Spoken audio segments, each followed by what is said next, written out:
2 or 3 times just so we all can, because a lot happens. There's a lot of people. That is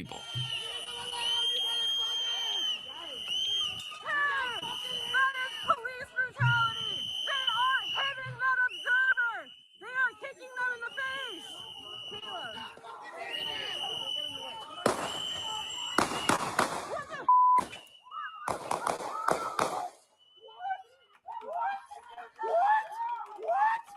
What in the What is wrong with you? Get back. Get back. No! Get back. Oh my God! Get back. You are so evil! Shut up. What? Shut up, Caleb. I feel like girls just telling that guy shut up. They have just shot a man. I know. They have shot a man. They have shot a legal observer. A legal observer. Give me a fucking break. 911. Call 911. They just shot somebody. Okay, now we're the reaction after, but we're just gonna watch it one more time, and then there's a third angle that shows things more clearly. But yeah, what Quippy said, yeah, there's a lot of shots. And Agrillapolis, good to see you, Ag. Good to see you. Yeah, I think I counted like 11 or 12 shots. I mean, I think there was, my understanding, I think there was multiple ICE agents that started shooting. One guy shoots, and I think we'll see this in the next video about the show. One guy shoots, and then it seems like multiple people then start kind of unloading into this guy's body. Did like 11 or 12. But yeah, watch this the beginning one more time. A lot of smacking going on, but we haven't seen what led up to this yet. We will. And then you'll see someone shoots, right? And then everyone starts kind of shooting. And then her phone goes down. And then, yeah, that guy right behind that guy is just like shooting multiple times into a guy on the ground. Now, the third video is where things probably get a little more confusing, okay? And is where there is like some maybe nuance here, but it shows it from the beginning. Am I showing this? No, I'm not. I'm supposed to switch the screen share, not close it down. Don't show your cock again, please. Yeah. That's a little more TOS than what I'm trying to do. I try to keep those streams separate. Those are the members only streams, okay? Okay, well, how do I full screen a Twitter video? There we go. Okay.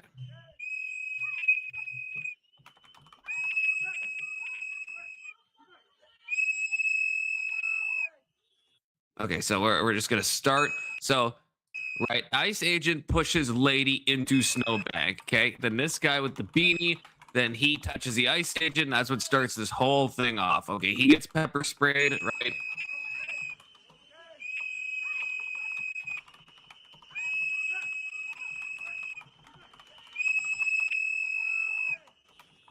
For some reason, he's grabbing the lady at one point. I'm not really sure why. Damn it, everyone against the lady? I don't know why he was grabbing. I'm not sure what was exactly happening there. But he's the one that's on the ground now. And then that guy pulls out his gun. This guy right there. Okay, so. Okay, pause it and point to the guy that pulls out his gun. Yeah, so. He's got the gray coat. This guy right here pulls out his gun. One more to the right. There's a different gun that we'll see in a different video. Yeah, right there. This guy, yeah, you see the guy on the right. The guy second to the furthest person on the right picked up something off the ground. Yes, and we will see that in that last angle, because what was reported initially, well, and it still is the case, is that the guy that was killed had a 9mm on him, and we will now see that. And so this is where there's possible confusion that could have happened from ICE's point of view. This is the possible. Oh, God, I keep closing it down instead of switching the screen share. God. Okay. You'll get there eventually, compliments. I believe in you. Yeah, you fucking boomer. If I'm missing any angles that someone knows about. So this shows the guy in the gray, because the guy on the ground does have a gun, and we'll see this guy takes his gun. So this, and this goes real slow. So yeah, you see empty hand, for sharing this, right? Yes. Okay.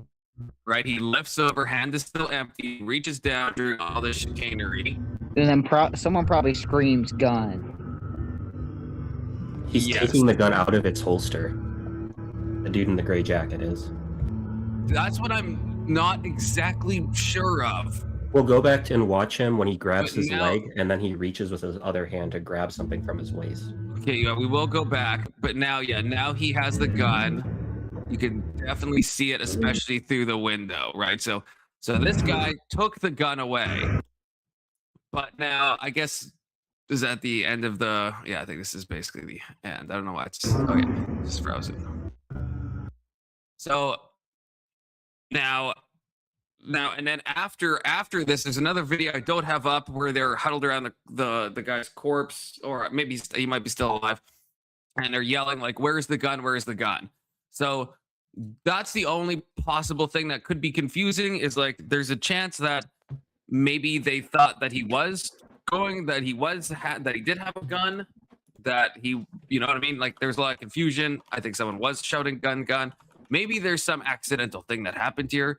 Again, maybe it's an accidental discharge. I'm not sure, because as Alex points out, the guy that pulls out his gun, like the ICE agent, gets like shoved from behind a little bit. Alex thinks that means that he got, accidentally pulled the trigger, and that caused all the other ICE agents to pull out their guns and magged up as well. I don't know if that's true.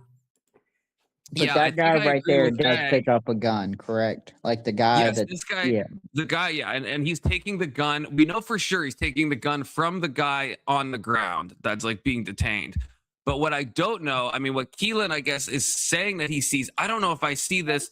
I don't know. I feel like it's unclear where he gets the gun from. Because, for example, if this guy on the ground, if he... Yeah, go back and... It's his gun, but where is he getting it from? The holster? That's my question. Yeah. What we don't know is if there was a struggle over the gun. We know he went for it. We know he successfully took it off of him. What we don't know is like the well, that's what I'm saying. Like, was there a struggle over that gun? And if there was, then that shoot is justified. But we don't have any evidence of that yet. Right. That's my whole point. If the guy went to brandish, if he went to take the gun out of his holster, then that changes everything. If he's just on his back, and I can't really tell from this video if the guy just disarms him, but he was never going for his gun, then obviously it's a bad shot. This was a legally acquired firearm. The guy had a concealed carry license, so there should be nothing wrong with that. I'm tempted to see this how Ag sees it. They sprayed with pepper spray, then threw him on the ground, took his gun, then shot him. Unfortunately, he should not have showed up to a peaceful protest with a firearm. Yeah, again, as I said, multiple things can be true. I think it's just being in these situations is just bad.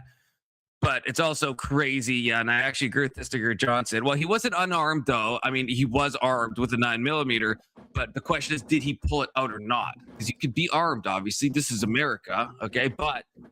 yeah, did he reach for his gun? We don't know. Minnesota is hear me out. If you assault an officer, or if there's anything implied as assaulting an officer, and you have a weapon on you, is that weapon still legal? Yes. Okay. The only time the gun could have had relevance to have him shot is if he tried to pull it, or an officer pulled it off of him and he struggled to keep it. Like, any attempt to go for the gun is then making it worthy of being shot. But if they can't prove that with the body cam footage and maybe a different angle or something like that, then there may be a case here for an improper shooting. Yeah. Yeah, that's the problem. So Alex, yeah, you guys, I don't know. I don't know if I can see it clearly enough to know exactly where the gun's being taken from, or like there's so many people in the video at the same time, and there's so much.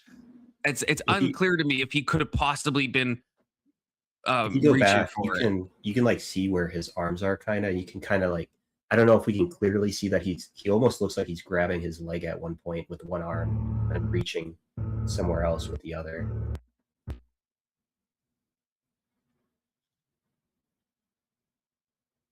think you have to go back. So yeah, he already has the gun there.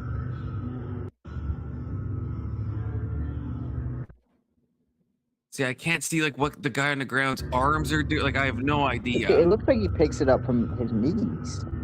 Like it's in between. There he goes. He's going for it right now. Okay, I see it. So, but like, what is this guy's hands doing? Is he reaching for his gun? Is he not? Like, I don't. I don't think he is.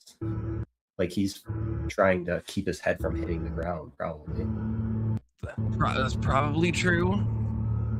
That would be the only thing that would change this. Yeah, it's like And there seems 4 to to 5 be seconds of him struggling to get the gun off of him after he goes for it. So we don't know what happened. There's legs in the way. I can't tell either. Senator Johnson with the $10. I think him being pepper sprayed, being piled on by multiple officers, and he's being disarmed. You need to twist yourself into a pretzel to say he was a threat in that moment. Also, DHS lied. We'll get to that. Because that's a thing. Then we have the best possible steel man of what happened here, and then we have the response from what the government is saying happened. And so that's what we will be looking at next. Also, what did you send me on? Is it a different angle that you sent me? I sent you the pink chick's coat that shows what was going on before then, the reason they actually went after him. So he was in the road obstructing traffic, trying to wave cars by that weren't ICE and then stopping ones that were. An ICE officer comes over and there's 3 people there. He pushes all 3 of them out of the road. When he's pushing a woman on the right, the guy that got shot puts his hands up to stop the ICE officer. So he obstructed officer proceedings and then actively resisted the ICE officer from basically removing people from the road. That's when they pepper sprayed him and swarmed him, was after he put his hands up to stop him. And the idea that there's 8 officers against 3 people, that has no relevance. The amount of shots fired has no relevance either. These things, like, if you're not supposed to give somebody being arrested a fair shot to fight the police. Like, it's just this weird thing that people bring up when there's more cops than criminals that has 0 relevance at all. I don't know if I agree with that. I mean, there is an amount of mag dumping into an unarmed corpse that feels a little untoward, Tyler. I've seen officers shoot somebody that like had 12 bullets in them that they were on the ground and they still were holding the knife and wouldn't let it go, and the officers continued I've seen that too. Yeah. But if this guy has no weapons on him because the gun has already been taken, then I mean, that's not the same. I agree. There's people on meth that, yeah, they can be tased, shot, maced and whatever, and they're still going. But at a certain point, if you are completely unarmed, I just don't think the officers knew that. It was probably a little bit of poor communication on their part. They just heard. I think I agree, because I said there's that video where they're saying, "Where's the gun? Where's the gun?" So they don't seem to know. Maybe they don't seem to know that an ICE officer took the gun. Maybe they think some other protester grabbed the gun. It feels like they don't realize what exactly happened with the firearm. So it could have just been an unfortunate thing. This is good context though, because I haven't seen what leads up to this. So we'll watch this.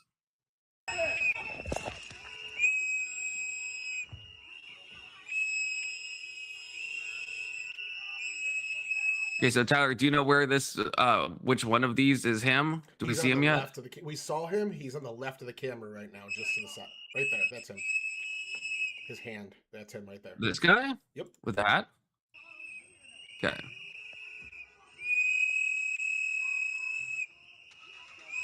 Go.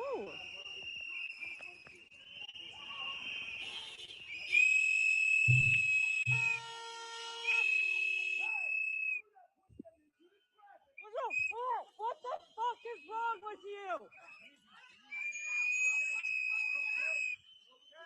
That right there. He pushed the girl to the ground and he steps in the way with his arms and pushes the officer back.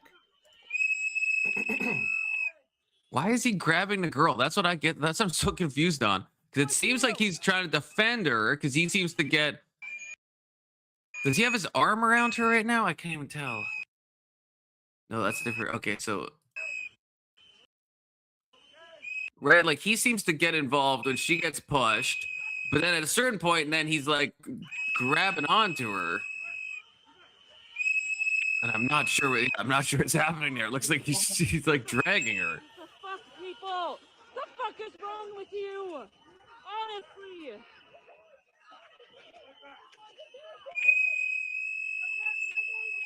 So this seems to be the same angle, just a longer video, I guess.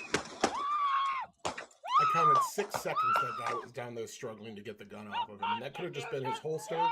or it could have been resistance. That's the ambiguous. And it part. seems like the other guy who's watching that is the guy that reacted and pulls his gun out the moment it seems like when he visibly sees the gun, that's when he pulls his gun out. Did you guys hear about the 2 ICE agents that were shot in Oregon? Has this been like a little bit over a month? So I think I do know what Right. you're talking about. Okay. Well, the point I'm making is no one seems to give a shit about that, right? This is a narrative, and I put this squarely on the back of Tim Walz. I think he's scared because he's going to get prosecuted, and he's just fomenting all this shit, to be honest with you. And it's not helping anybody. I don't want to see this happen, but if I'm on the left, right, and I'm looking at this, I'm going, the mental, like, I'm trying to understand the mentality of this. Like, they're willing to let these people get into harm's way in order to break a law, a federal law, to allow illegals to come in and take over. It's wild. That's a fair point. We have a super chat from. He was blinded by pepper spray and likely panicking. I doubt he knows what he's holding on to. Yeah, that's fair. Actually, that's fair. Yeah, he was at that point. He is maced a lot, and so he's probably has no idea. That's a good point. And thank you for the super chat, Alex. Mister, I feel like I feel like you and Section 230 are a little too much on the fuck around, find out side, though. You know what I mean? Do you know what I mean? No, Or a police state. They love a police state. That's all they like. Okay, so immigration enforcement is a federal responsibility, correct? Yeah, let's send police into every state to prevent crimes. Police, we're sending ICE because they're federal ICE agents. ICE is an extension of the police state. So you want local law enforcement to do it. Is that what you're saying? If they find an illegal immigrant doing something illegal, yes. I want them to, but under SCOTUS rule, it was actually Scalia that wrote this opinion. It was based off of gun crime. The state is not compelled to enforce federal law for the federal government. They can't obstruct, they can't prevent, but they're not compelled to help federal officers under federal jurisdiction. So it's actually a right-wing court that passed this over gun legislation that's allowing these cities to stand back and make federal officers do it. All right. Let's just be fair for a second, okay? Let's ask this question: if I'm a sanctuary state, right, can I actually be trusted to carry out that on the local level? States' rights. Okay, so is it okay then for a state that doesn't agree? Let's say you live in California and like Utah is right next to them. Is it okay to allow your state borders to be open to let random immigrants just wander about into other states that don't agree? It's up to Utah law enforcement. Okay, so then you're not for states' rights then. I feel like we're kind of missing the forest for the trees, though, in this case, right? This actually is the point. I know you think it is, but like I guess I just feel like it's a different topic in a way, right? Like it's like what Section 230 is saying about that, that the moment you get physical, you fucked around, you're gonna find out. And I agree that, yes, I agree. I think ICE has a duty to do what they're doing, and we can talk about if it's the state's responsibility and all that stuff. But at the end of the day, we still probably don't want a world where if you just like do one bad thing, you just get mag dumped. We probably don't want that. Like if the guy was reaching for his gun, then I agree, right? What about if the guy, from what we see, the guy makes little brief contact with the officer, he gets pepper sprayed, and then he gets shot. We probably don't want that. That's probably like a little overboard, right? If you think about it. Well, let me tell you what else. Let me tell you what else we don't want. We don't want illegals getting IDs, like driver IDs, and they can't drive. Unaliving 12-year-olds. Who speaks for them? This is why I started by saying, like, multiple. I said this. I'll probably say this 10 more times tonight. Multiple things can be true at once. Okay, so you can be pro ICE and you can not want illegals, and you can think that that we should be taking out all illegals, but there still is there still is a good way to do it and a bad way to do it. It's like the warrant thing that was that leak that we saw back in May, that ICE has apparently been told that they can go into people's houses without warrants. That is against the law, right? That's against the Fourth Amendment, the unlawful search and seizure. So we might want illegals to be sent out, but there has to be a proper way to do it. You can't just like go into someone's house without a warrant because you think that there might be an illegal there. Like that's a different thing. That's not the essence of what this is, right? What it is you have states that are against the government. So right? when you but make they a point, though, then it's not. It's a relevant point. But then when I make a point, it's an irrelevant point. I don't really see why that's the case. Because you're granting them the ability to just ignore the federal compromise between the states. No, I'm saying in my example, just get a warrant. If you think that there's an illegal there, get a warrant, right? Like just do stuff the proper way. I'm not saying this stuff shouldn't be done, but I'm still saying, like do it the proper way, do it the lawful way, right? And like probably try to minimize the use of like police violence, right? In certain cases. Again, if the guy was reaching for his gun, then I agree. Then shoot him. I mean, what else are you gonna do? But well, okay. Why is it justified then for the governor to say to the local law enforcement, don't cooperate? Well, see, I'm a fan of whataboutism. And I don't like that you're kind of using whataboutism to shift the blame. I do agree Waltz is bad. I do agree ICE is good. ICE is doing their federally mandated job. The president was elected on this. It was the second largest issue in the election cycle. So absolutely they should be there. But that doesn't really absolve the officers here if they did something wrong. If we find out he never went for his gun, he never reached back, he never did any of that, you can still think all those things. You can still think Waltz is wrong. The mayor especially calling it an invasion is wrong. AOC calling for the National Guard to fight ICE is wrong. All those things are wrong, but it doesn't have anything to do with this particular situation. So I agree with you on a lot of things you're saying, but the officer still could here be in the wrong if he never went for his gun. I'm not making a judgment on this particular incident right now because I don't have all the facts. However, there's a specific narrative that gets implied when this stuff just keeps adding up. It's like death by 1,000 cuts, right? It's like, oh, what I'm saying is really the heart of it. They shouldn't be there to begin with. Listen to the lady flipping out. What's wrong with you? They're a peaceful observer. Like, fucking kidding me?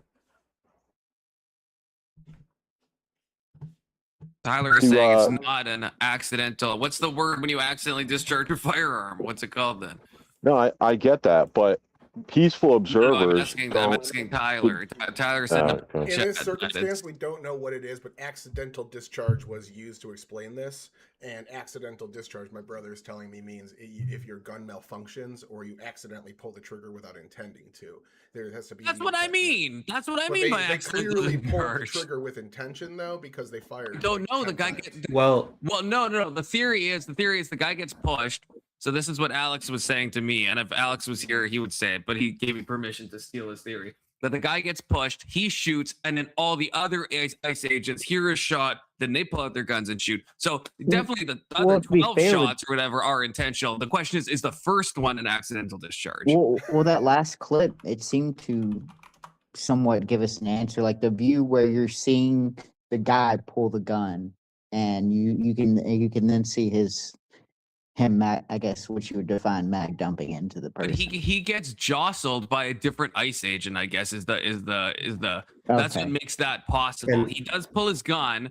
That's why I don't ultimately agree with Alex, because I think he pulled his gun. I mean, it probably, if you pull your gun in that situation, you're probably intending to like shoot. But yeah, he does get jostled. The first shot comes out, and then it's like an unknown amount of other ICE agents pull out their gun, and then everyone is shooting at a certain point.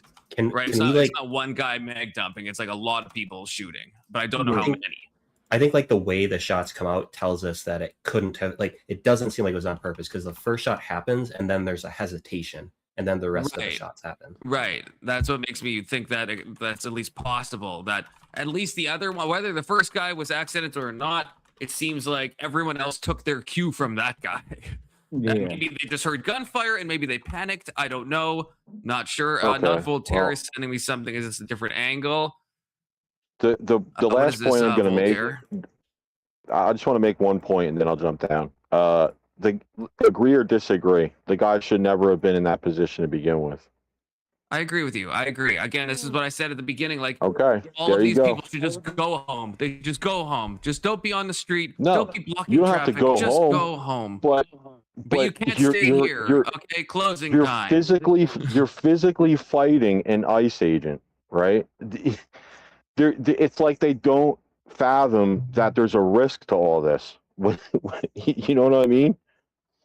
Yes, well, that's what I mean. I don't, and even this is what bugs me. This is what bugs me with, and we'll watch this next. Is what we see the police chief and then the mayor, whatever his name is, and the mayor seems to like just be adding fuel to the fire. He's like, if anything, he seems to be encouraging more people to go out. It's like, do you want your own civilians to be like massacred? Like, just tell people they're to. scared.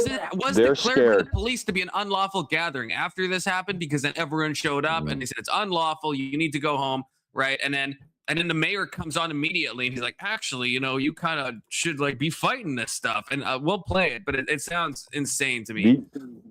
Confluence. You're These are welcome, facts, Tyler's right? brother. But what's the standard of terms? What's wrong here? Sorry, go ahead, Mr. Fisher. Yeah, they have criminal referrals to the DOJ for fraud, right? Do we think this is a coincidence that they're doing this right now? It's like, this is absurd on so many levels. It might be reasonable speculation, but maybe after we break down the shooting, we can get into the speculation. Because it is speculation at the end of the day. Yeah. And I think maybe you're right. He is using this to change the subject because he was getting kickbacks from all those people that were committing fraud. Or maybe he's doing this because he wants to distract from that. Or I don't know. But you could be right. But at the end of the day, like, it has very little to do with a specific incident. And I think the guy is allowed to be at the protest. He's allowed to carry a gun at the protest. He's not allowed to stand in the middle of the road and block traffic like he was doing. He's allowed, but also at the same time, he should just not be there. He should just, all these people should just not be there. Because why? Because this was, from what ICE is saying, they were doing a lawful arrest of not just like someone who was illegal, but someone who had done multiple like criminal offenses. So why are we here? If I'm in Minneapolis, why am I here? Why am I following ICE around? Why? Even from a personal safety point of view, from any point of view, just like, it's just stupid. It doesn't mean that this guy should have died. I'm not saying that. I just don't like it. Seth, that's kind of the problem. If you think about it, all police and gun owners with any training knows this. That's kind of one of the things that at least the left will say, is that maybe the ICE agents aren't necessarily the best trained, and because they are trying to hire them rapidly. And it's nitpicking, but excellent. Does that mean that now I'm gonna fact check you, Seth? I'm a freaking fact check you. I looked it up. He's right. That's why I posted it all in the side chat there, because he was technically correct. If your finger touches the trigger and that makes it fire, it's considered negligent. If the gun goes off when you're not intending, like, that's what I'm seeing. Then it's human error from involuntary muscle movement. That's an accidental discharge. That's what I'm reading. Yeah, but in this case, they intended to pull the trigger. We don't know that. That's my whole theory. theory. 12 times though. So you didn't listen to what I said, Tyler. I said the first shot, right? There's a gap. The first guy, he gets pushed a little bit, jostled. One shot goes out. Then you have a bunch of other shots. So I'm saying it's possible. The first one was an accidental discharge, and then all the other ones, those were definitely intentional. But the first one could have been him being jostled with his finger on the freaking trigger, which you're not supposed to do. But do they have the training that they're following all that? I'm not sure. The first one could have been accidental. The other ones are not. Okay, that makes sense. What I'm saying. Yeah, that's what I'm saying. Yeah, 6 to 8 weeks of training. Yeah, probably not enough. Probably not enough. You think about it? That's probably not a little enough. bit of misinformation. The 6 to 8 weeks of training is just the time they do in training camp. They do much more than that as well. Look, I'm quoting your flesh and blood, Tyler. Okay, so you go and smack him. That motherfucker voted for Joe Biden and Kamala Harris. Don't you dare. Oh. Okay. How do I ban someone from my channel? Let me see. I was gonna say base, but I'm actually anti-Joe Biden and anti-Kamala Harris. Yeah, Genocide Joe. I was gonna say Genocide Joe. You are one of those types, aren't you, Keelan? You freaking are. Terrible times. The only unions that my Harris, is brother that the doesn't other one? support Yeah. the police unions. He thinks they're bad. I mean, to be fair, Kamala was probably the most articulate thinker and speaker of our lifetime. Yeah, unburned by what has been. I mean, you gotta really think on that one to really get the true meaning. Good to see you, Alex. The guy, I'm not saying it's an argument to Sticker Johnson. Again, I'll say this multiple times. Multiple things can be true. In my opinion, all these fuckers should not be here. You should not be following around ICE agents. He's allowed to conceal carry. I'm just saying, in my opinion, I don't think he should be there. I think just don't do that. Don't do that. You're going to get yourself hurt. You're getting too close to ICE agents in general, which he definitely did do. Don't get close to ICE agents. Everyone already knows that they're kind of like trigger happy and they're like on edge and everyone's like trying to attack them and dox them and stuff. So just like, don't do that. Right. That's all I'm saying. That's all I'm saying. Yeah. What did you send me, Voltaire? What did you send me? This is a decent take. Might be on a panel a bit. Okay. We'll watch. I don't know what this is. How long is this? And then okay, it's only a minute long. So we'll watch this, what Voltaire sent, and then we'll watch the press conference because then that's when we really get into some shit. Okay, we get into some serious shit with the press conferences that happened today. This incident, this ICE agent goes up, he disarms the person they're detaining. The rest don't see that. The rest don't know that this man's been disarmed. That seems when he true, then yeah. reaches for a gun, there's nothing there. The others don't know that, and they actually shoot him. Just a few seconds after he was disarmed. Not even. It's like a last The man walked second. away, and I don't think he said anything. We can't see if he's reaching for a gun, though. That's the problem. Like, at least from this Just angle. walks away there.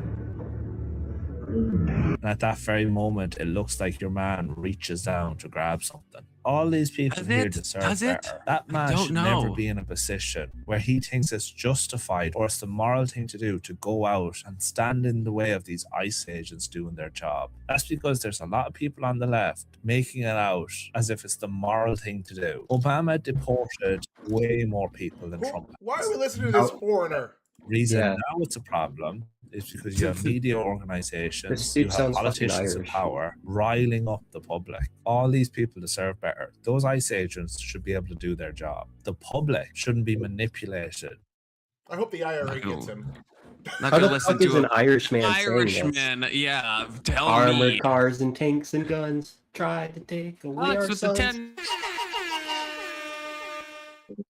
Oh shit! Watch the stuff I sent in back chat. Okay, oh god. Okay, there's like one of the wait. What are you even sending? What your mega dot? You're sending me some fucking viruses, Alex? Don't you have like Twitter clips? Why are they like mega download links? And why is one a Discord channel link? How am I supposed to pull that up? Maybe how am I even supposed to pull up the mega thing? Don't I have to like download this? Oh wait, no, it just play. Okay, never mind. I thought I didn't think I could watch these. I thought I had to download them. Maybe he was there.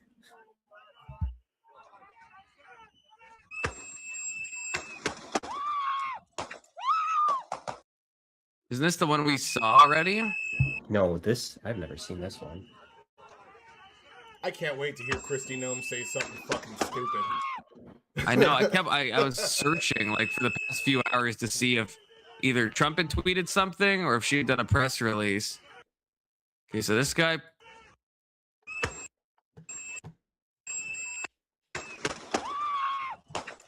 Oh, it's just so.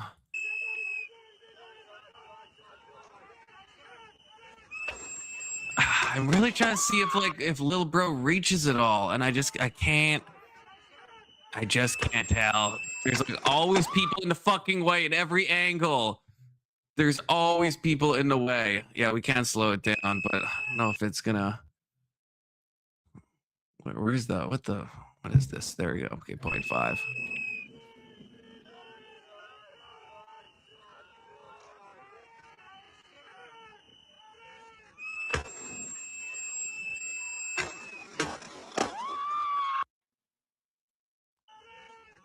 I'm trying to see. It looks like he like gets up on his knees on this angle, right?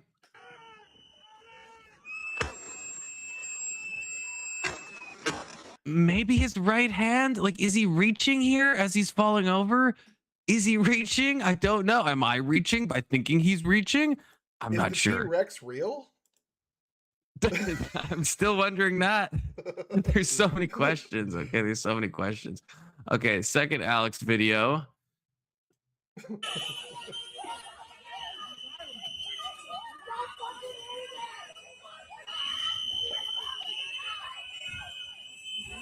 Get your ass out of the way. We're trying to see. I know. Look at this fat fucking ice. Is this an ice agent? Come on.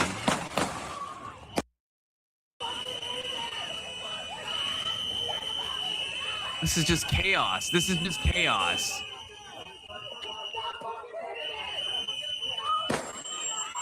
I mean, yeah, we can see little gray man running away with the gun here. I feel like that's kind of all we can see.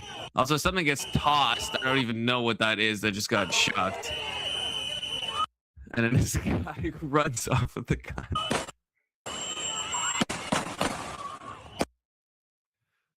Crazy times. Crazy times. Big Soda, play my Discord video. Everyone has their... Thank you for the $5, Big Soda. There's somehow a million fucking videos.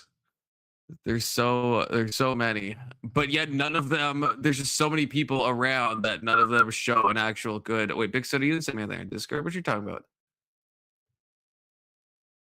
Yeah, I mean, send me a if Discord the drone video. footage that the NFL has, I think we could see these a lot more clearly. I know we need something. We need something else. We need something else. The people at Chick-fil-A could have this cleared up in about 10 minutes. Oh, Big Soda's back. Big Soda, what was the thing that you didn't send me anything on Discord?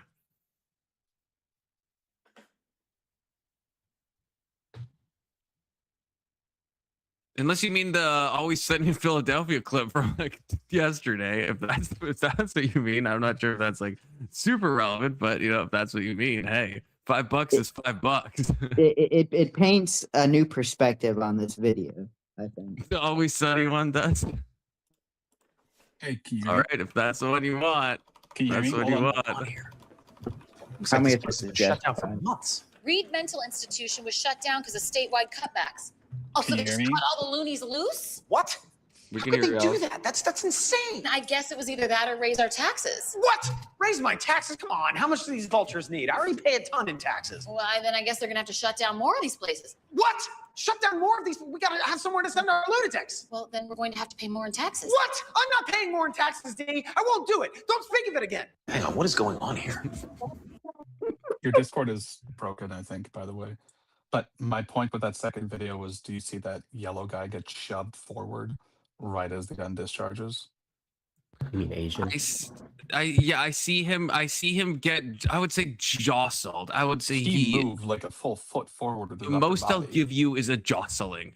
That's the It most. was a good jostling, though. You have to admit it was a good jostling. He fell almost at full forward from his upper body, dude. He like bent over.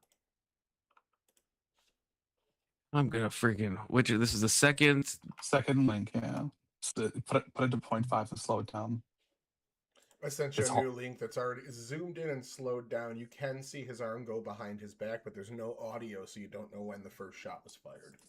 Well, I do know he was also holding. If he got shot in the back, I could imagine why his hand might have gone to his back. That's fair. Yeah, that's what I'm saying. You don't know when the shot was fired. They could have fired before he put his hand behind his back, so he could have. Yeah.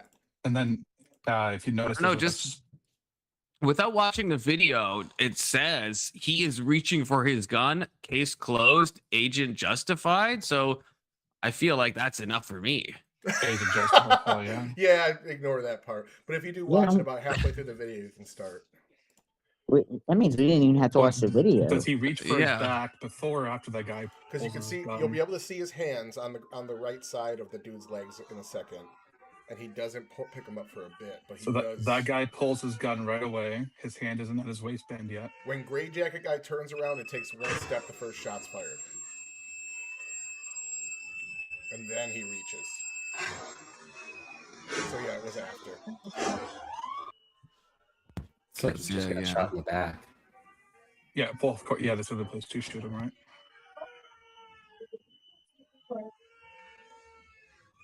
Yeah, that guy has his finger on the fucking trigger. Man, he kind of point blanks him. Jesus Christ. Yeah. He has a clear view of where the gun is. Forward. Well, I don't know what you mean by he like barely moves. He barely moves. He's getting slightly jostled by this retard behind him. Like slight jostling. His whole body move. A slight jostling. Look at his arm. His arm fucking bends a little bit. Right, but why did you? Off. I don't know. If you are this guy and you're pulling out your gun and you're pointing it, there's no jostling here. You're pointing it point blank at the guy. Then I don't believe it's an accidental discharge. I don't think it is. You're pulling him out and you're intending to shoot him. Well, he's the guy that probably spotted the gun. He's looking right at it. He's aiming right at it. He's standing in the position where the gun is. So I guarantee he's the one that saw it and yelled "gun." Why doesn't he grab the gun then? Well, why does he grab his gun? The gun is gone. Where's the guy who took the gun? The guy who took the gun is already gone. He's on the right side. Yeah, he's got the gray hat on. Yeah, I think it's. I was trying to play it on StreamYards. I can't. Yeah, I think it's this guy. If you can see my mouse, I think now he already grabbed it. Now he has the gun. Now he has the gun. But I mean, this would have been so fast. He's reaching. There's no way that guy couldn't see it. He's staring right at him unless his mask is covered. Wait, is this gray guy's hand? Yes, that's the gray guy's hand. He's pulling the gun out right now. So he is pulling it from his waistband. Stop it. And we don't see the guy's arms.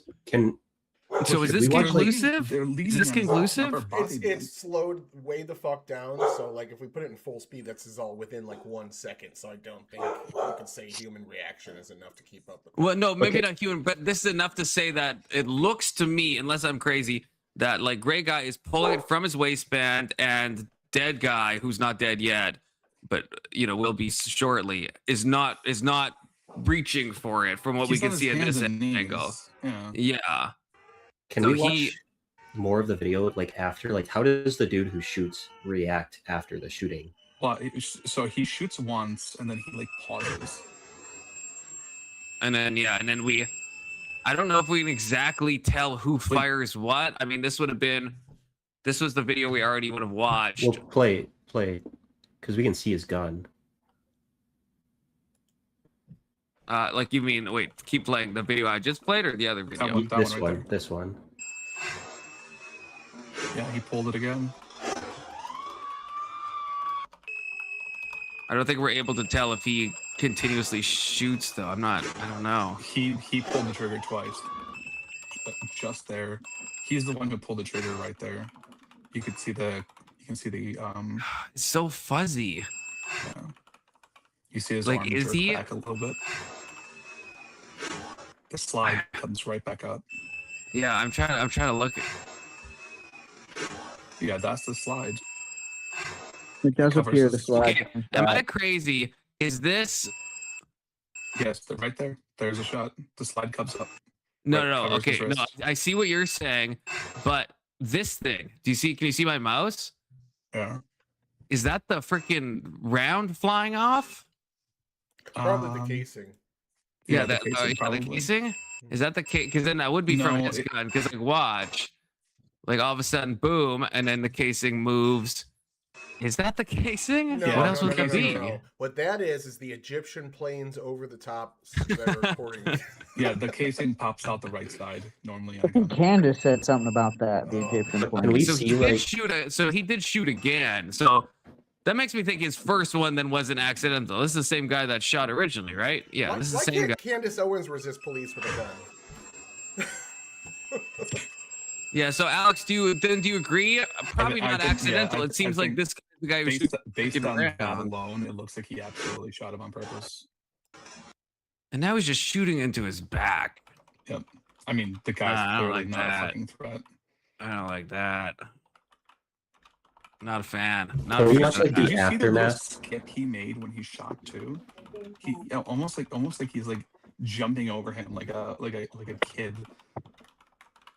I think he kind of tripped. Well, no, if you look at the other video, the other guy fucking pushed him. Oh.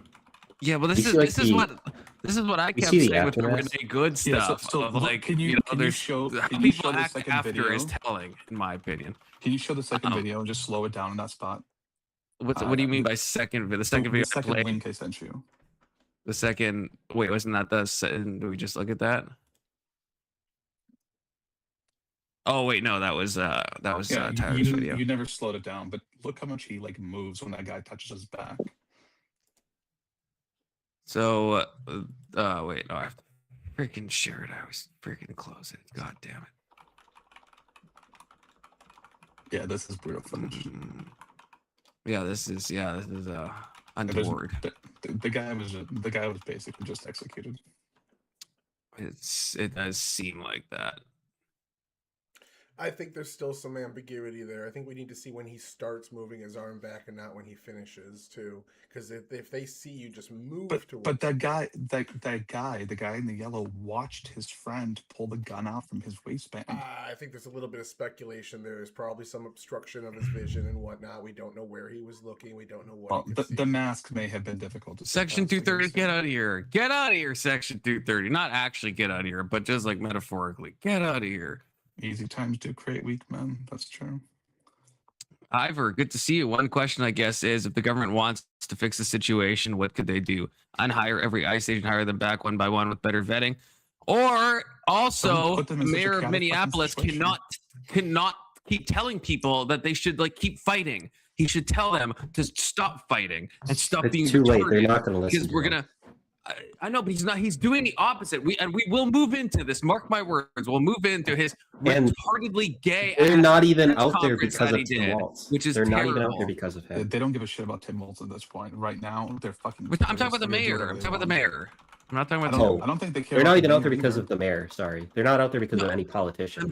I'm just saying it doesn't help anything to have your politician, your mayor that you elected, come on the TV or on the internet and then start being like, you know what, we do have a moral. I'll play it for you guys in a bit. You should be disgusted by what I will. What would the founding fathers think about police going into a city and trying to take people? I think they already answered that with how they handled the British Section 230.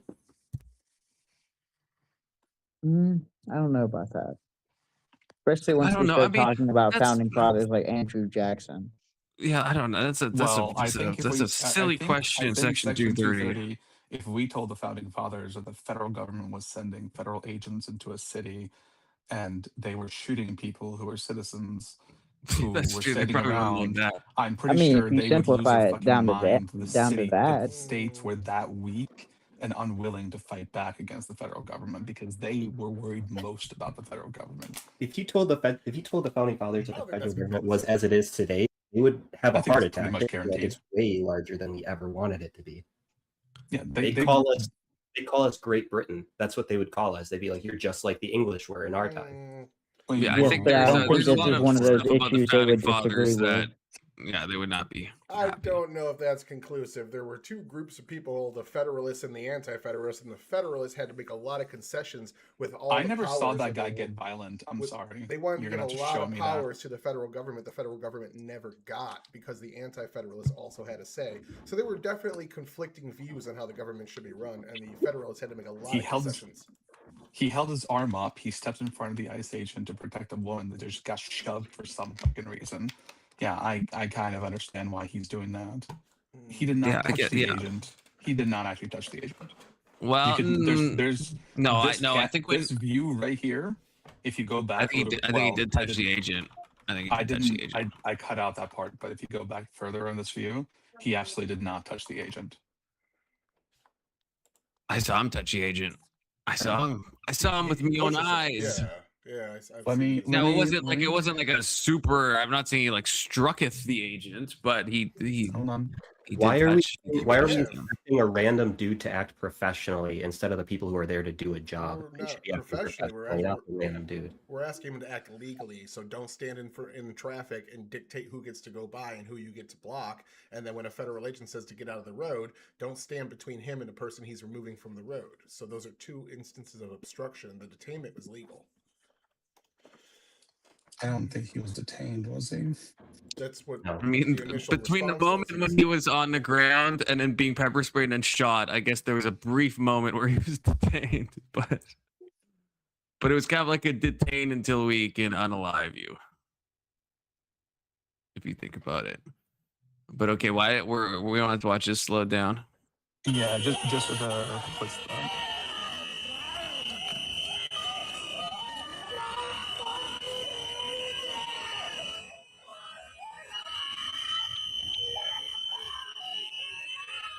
This dumb bitch in the black jacket. Don't you know a shooting's about to happen? right. Get out of the way.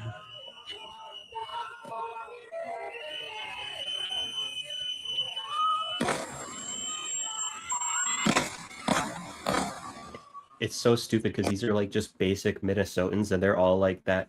That Minnesota nice is like an actual cultural thing, so they're probably not expecting something like this to happen, and they're like, "Oh, we're just out here protesting." Really, That's true. really. I would say his actions We don't didn't really see speak on that the like Minnesota 2 weeks ago with niceness. Renee. Confluence. Are If you Minnesota getting hasn't messages in learned that Discord at yet. all, or no? Am I what? Are you getting messages in Discord? No. Why? Okay, something's wrong with it. Give me a second. So like this dude has ties to like Wisconsin, is what I saw in the past. So he's like actually from the Midwest. I don't think Renee Good was, but I'm not going to be on here talking about how people from the rest of the country aren't as good as people from the Midwest, because then I'll get booed. You can. Why not? It's true. Oh God, Alex Honnold? Okay, that guy's crazy though. That guy's low key crazy. It's kind of a random fact, but you know, That Okay. was Just pretty flirting random. with Don't that. move me in, but here's a third link. I think it's like 20 seconds in or something. You see where he steps in front of the agent. Ivor, this is an insane take. I'm just gonna say that. This is an insane take. That's insane. That's insane. And I don't think it was a good shot necessarily, but that's an insane take. Well, I think like the reaction after this video of the ICE agent, at least one of them was like trying to give the person CPR, which is different. After they were yelling, "Where's the fucking gun?" Yeah. Yeah, because they're saying like, "Get me scissors" or something. Like they're obviously someone is like. Well, okay. Well, they learned from Renee Good, I guess. So. Yelling "Where's the gun" is more where is the weapon that we're worried about in case it's like he's still alive and it could potentially be in their hand. There's tons of videos on the internet again where people are laying on the ground with 12 bullets in them. They're still holding the threatening knife. Well, even maybe the gun like flew out of the way and a protester picked it up. Know that you have to give them the same. No, I understand. I understand. I'm saying it was evidence that they clearly thought there was a gun still on him. They weren't aware that it had been taken away. Yeah. Which means that other agent did not communicate that he was removing the gun or that he had done so. Which it happened almost at the exact same moment. So maybe he just didn't think of it, but. Okay, Ivor, this is also crazy. Ivor, that's just not true. That's factually absolutely not true. This message here, that's just not true. Not true at all. Otherwise, he wouldn't have been hit if you think about it. Can you play this for just a moment so I can, because I need to leave my family before. People are dying, Alex. We don't have time for families, okay? I mean, they're not my people. So.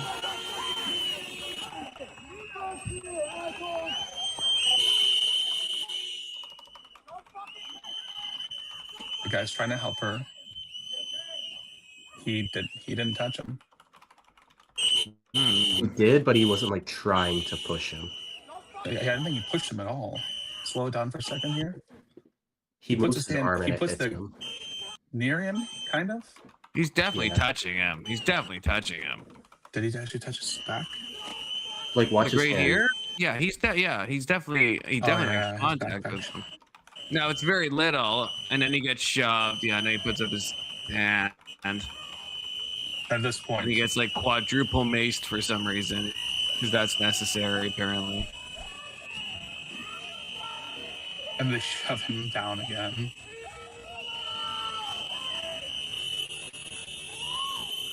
It took me so long to find like better resolution videos of this shit. See that guy smacking him in the face right there? What is he smacking him with? The mace can. Jesus. Yeah. Now, I'm just saying, if you've been blinded by pepper spray and there's like a bunch of people like pushing you down and punching you in the face while you're on the ground, I don't know Maybe what this is I would do maybe in this that is a good situation. angle. I think we can see both of his hands Yeah, here. both of his hands are right there. Yeah. He's trying to cover his face.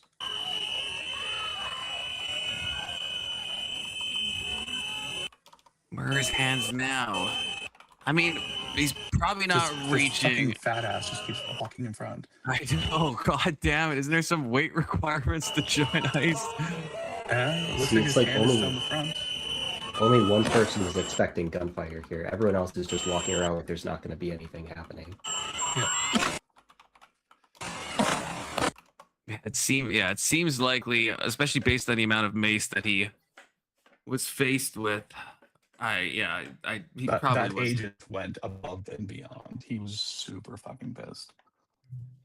Yeah, I think he was. So mad. My big question is, why are they here in this like hot zone of like protesting and activity? Exactly. Why not take like a day or two, let it calm down, and then come back and do this in a quiet? These people like follow ice around though. That's the thing. They fucking follow them. They track them. There's whole sites. Renee Good was a part of one of those like ice tracking sites of like following their every move. Those people. These people have like nothing better to do. I'm pretty sure you can't track agents across the state. You can track ice activities, what I'm saying, and people will do this the same way they would track anyone. Like when they would track Crowder, and they would see, and everyone would start tweeting that, oh, Crowder is here, and Antifa would show up, and all this bullshit. This just goes into like how they're putting ice in these cities in such a bad way. Like they could do this in a better Almost way. like it's purposeful, like they're trying to create a incidents. Well, could you not say that about the people who are provoking ice? Yeah, I would actually say that exactly. I think they want ice. You're saying some crazy stuff, Ivory. This is not the good. This is not a good lefty steel man. This isn't okay. The way you're saying, unless I'm misunderstanding you, Renee obviously moved toward him when he was in front of the car. That is that's something we all should be able to agree on. Still could be a bad shot. Wait, I have something to. She was turning her wheel at the time, but her tires were still at least sort of pointed towards him. The car came forward at him. Now, he could have stepped out of the way. Sure. He should have stepped out of the way. Sure. He partially did step out of the way. Sure. But she still drove at a federal agent with her car. Yeah. Whatever her state of mind was, and my guess is she was panicking, it doesn't really make a difference. If you pull a gun on me while you're panicking, I'm probably going to shoot you too. If you have a deadly weapon aimed at me, I'm not going to respond well, and neither should any agent. I saw from like the autopsy report that the last shot is the shot that actually killed her. Like the other two shots wouldn't have been fatal. Well, I don't like. I will say this. I don't like the 8.5 minutes after. Yeah, the second and third shot, I don't like them. I know Tyler says that they're trained to keep shooting and stuff, but the second and third shots, I don't like them. The first shot, I think, is. Why would you train to keep? I mean, I get like keep shooting at somebody who has a weapon, but somebody who's behind the wheel of a car, I'm not sure why you just keep shooting at them. The car would be considered a deadly weapon once you've shown your intention to use it as a forceful object to. Right, but at that point, what are you going to create? The person isn't going to be hitting the brake after you shoot them, right? Section 230. Stop trying to fight Tyler's brother in chat. Okay? Yeah, but you probably should settle the fuck down, dude. You're acting like a child. So, like, as a leftist, I didn't really take any side on the Renee Good stuff because I thought it was too much of a gray area. Like, yeah, I think that was mostly justified. The first shot was at least a decent shoot, and I get why it happened. This one, I think, was completely not justified. Yeah, I saw this one, and I was like shocked that this actually happened in the U.S. I mean, I'm not shocked that it's happening in the U.S. It's going to happen a lot more here, but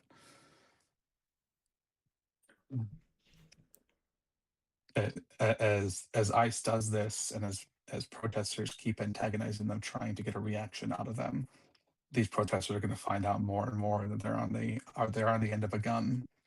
And as that happens, people are going to be more and more pissed and trying to take down the federal government. Then the real leftists will start showing up. An attack on civilians or citizen rights, which is only going to spark more problems. And the true Scotsmen, the real leftists, are going to show up with actual guns. Leftists don't know how to shoot guns, Keelan. Come on. Believe it or not, they actually do. Come on. Leftists do. Liberals might not. Liberals do not. Leftists, have you not seen Antifa?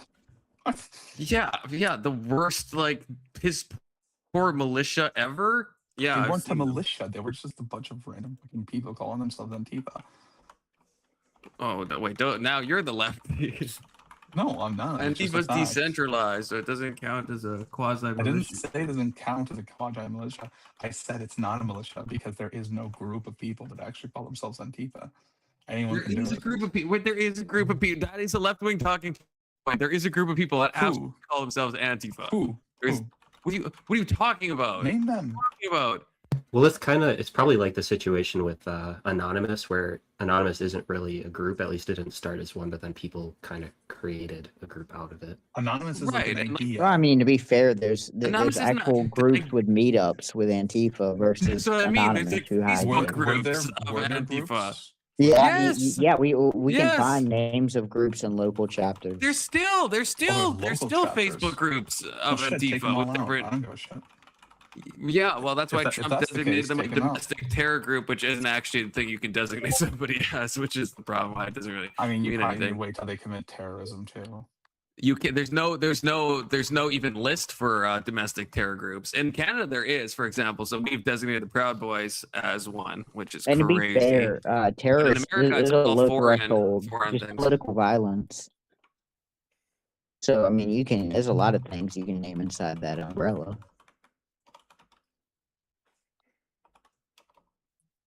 I don't know.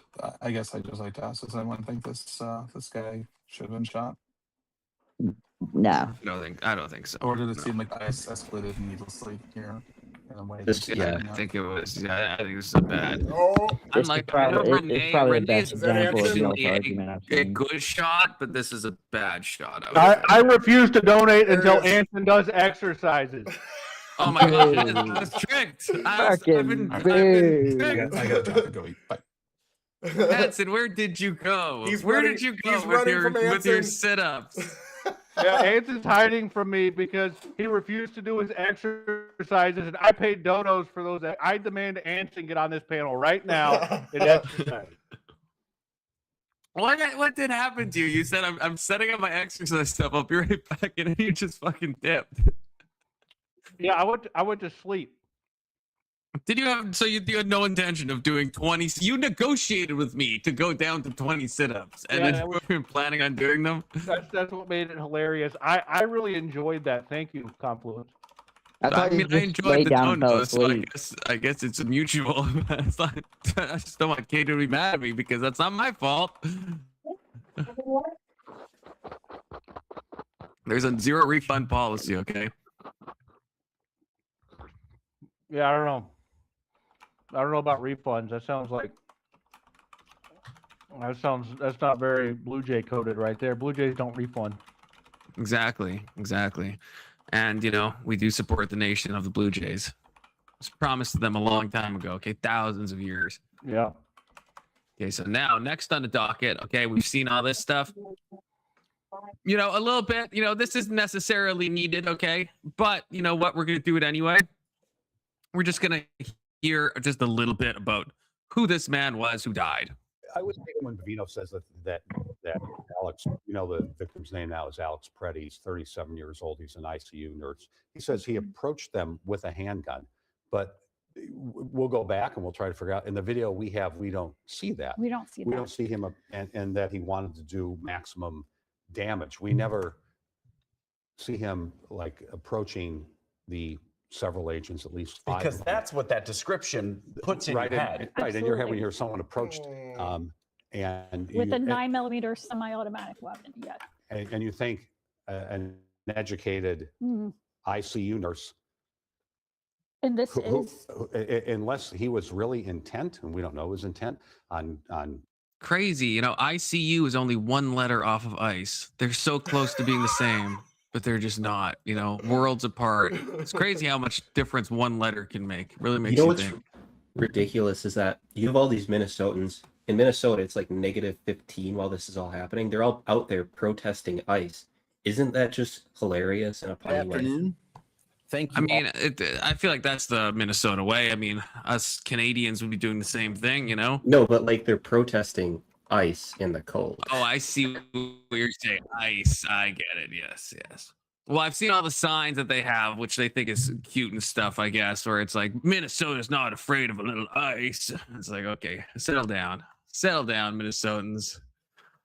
I don't really like Minnesotans. I'm not gonna lie. I mean, maybe it's because they're really close to me, but you're Wisconsinite at heart. Yeah. And so and now I'm like, yeah. When I go south, I'm not a fan of Minnesotans. Yeah, just keep going. Nothing good happens in the Twin Cities. Okay, nothing good has ever happened in the Twin Cities.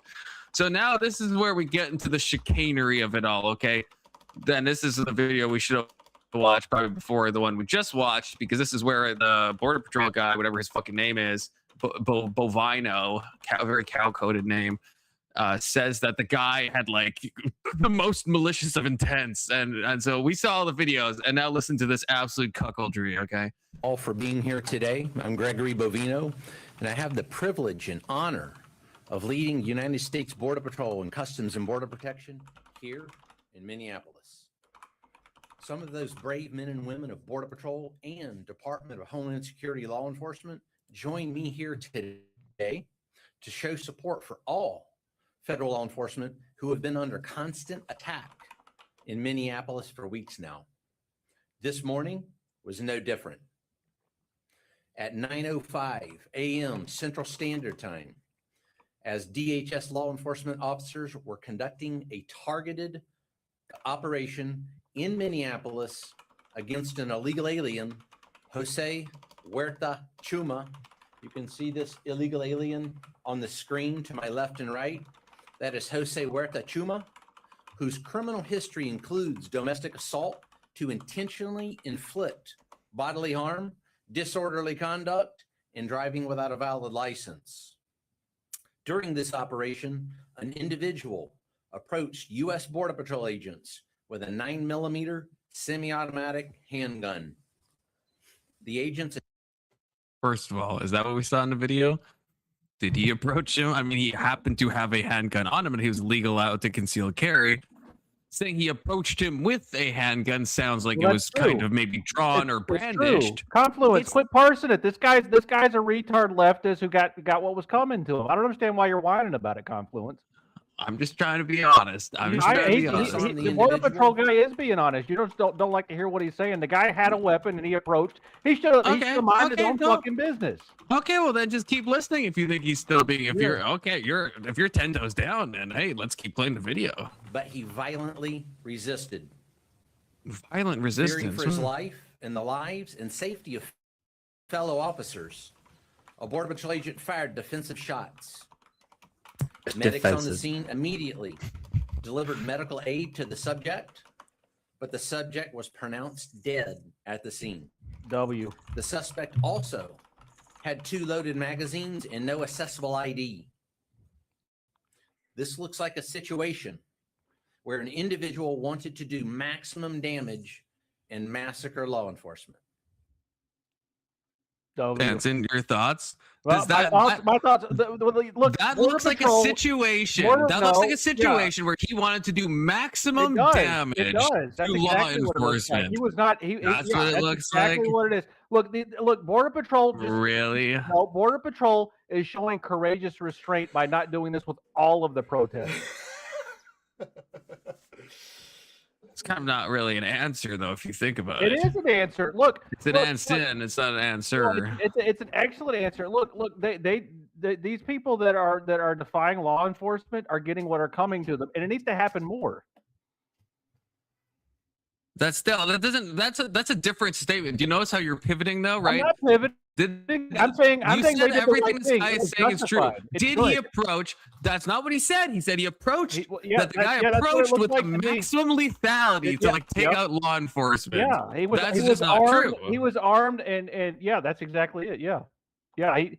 He was doing all of this for the intent of harming cops, and it was just a preemptive defensive measure on the part of the cops. They were protecting themselves from this guy with malicious intent, and they did the right thing, and I'm behind them 100%. For someone who's like so like small government coded, it's kind of crazy that you're gonna like dick suck so much for like this. I'm a monarchist, Complex. How many times do I have to tell you that? You're also a libertarian. Yeah, I'm both. It's a little confusing, but it's okay. I love how like MAGA has become big government now that Trump is doing it. Yeah, I'm not MAGA. Fuck Trump. Hansen's their own special breed. Trump's a sissy. He doesn't have the balls to do what it takes. Yeah, like massacre Then, all of Minnesota. About Apparently, 100 rioters arrived at the scene and began to obstruct and assault law enforcement. Crowd control measures have been deployed for the safety of the public and law enforcement. This situation is evolving, and more information is forthcoming.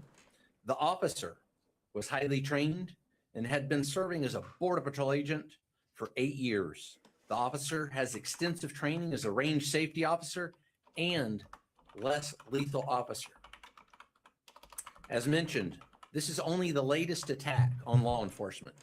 Across the country, the men and women of DHS have been attacked, shot at, doxxed, had their family members threatened. Yep. And Section 230. Okay, I'm just gonna say you did ask for someone's address to go and fight them. That's there's a degree of fighting that we could do in the comments, but maybe not that degree of fighting if you think about it. Then 100 vehicle rammings over the past year against federal law enforcement. Yep. We will not allow violence against. We got a $10 super chat from Alex. Now we know if you let traffic through, ICE will ice you. Look, you should not be directing traffic though, right? You shouldn't be. That's what I mean. Two things can be true, right? Bad shot, possible execution, possible murder. But everyone just go the fuck home. Go home. Don't be directing. Don't be blocking. Don't be obstructing. Don't be anywhere near an ICE agent where you're touching them. Like, just don't do that. I'm not saying that means you should die, but just don't do that. Like, even for your own personal safety, right? We can all agree on this. Even you, Keelan, even you, the resident lefty on the panel, even you, right? If I'm out protesting, then I won't speak on it that much, but like something would have to be awfully wrong, and there would be more than just protesting going on.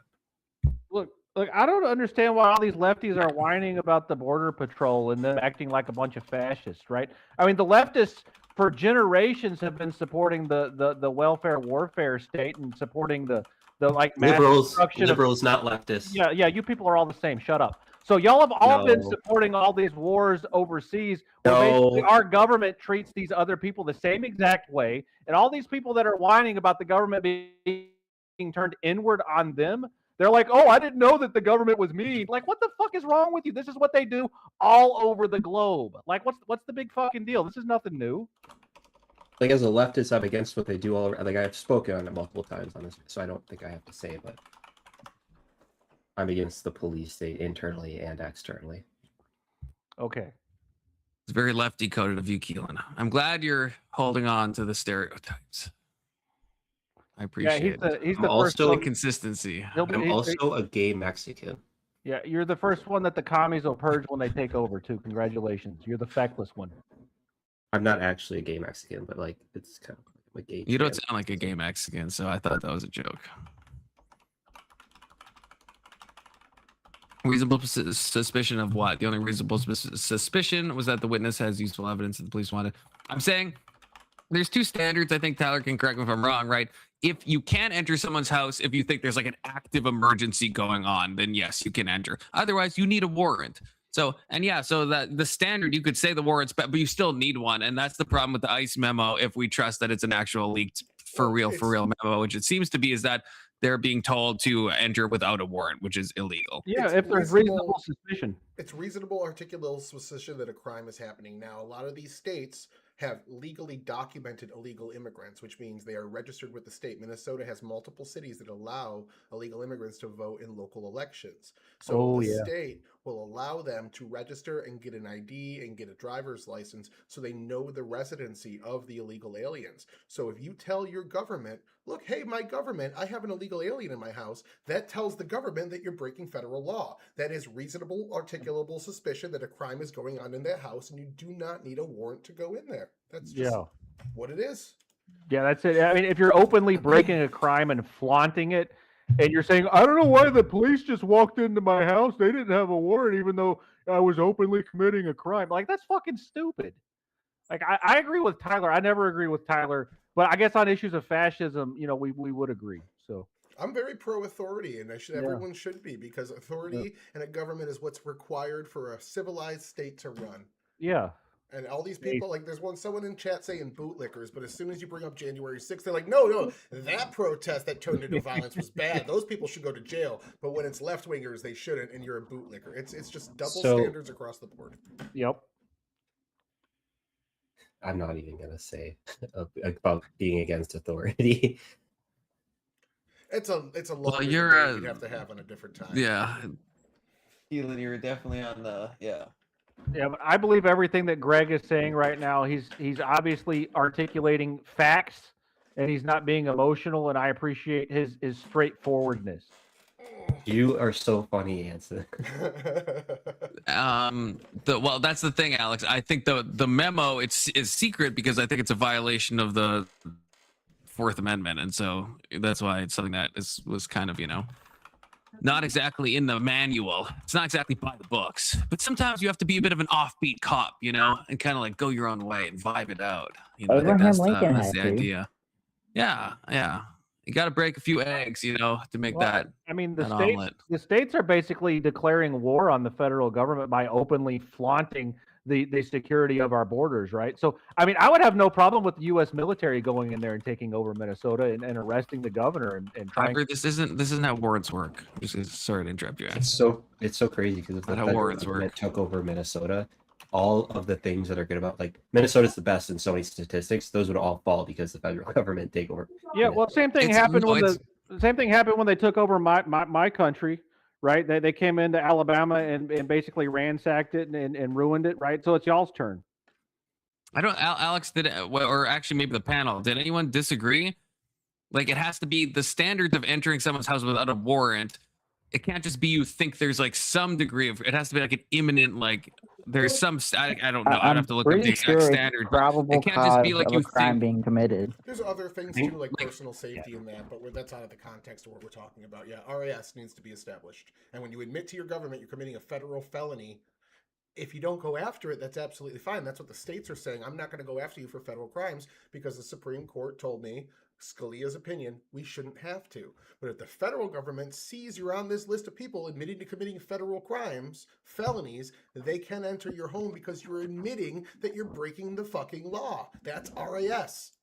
No, but who's doing that? Who's doing that? All the illegals in Minnesota. There's 13 states that allow you to document illegal immigrants. Am I still a leftist? Do you think you are? But like, is that, no one would do that, right? Like, there's no way. They do. That's in Minnesota. Yes, that's how they get licenses. You have to document your address to get a license in Minnesota if you're as an illegal immigrant. Can legal immigrants get licenses in Minnesota? Minnesota, California, and multiple other states. Yes. I think I've heard that about Cali. Okay, I'm not disbelieving. I just want to, for my own edification. And Minnesota also has multiple cities that allow illegal immigrants to vote within the city elections. State elections, it's a little more hazy. I don't think they're allowed to. And federal elections, they're absolutely not allowed to.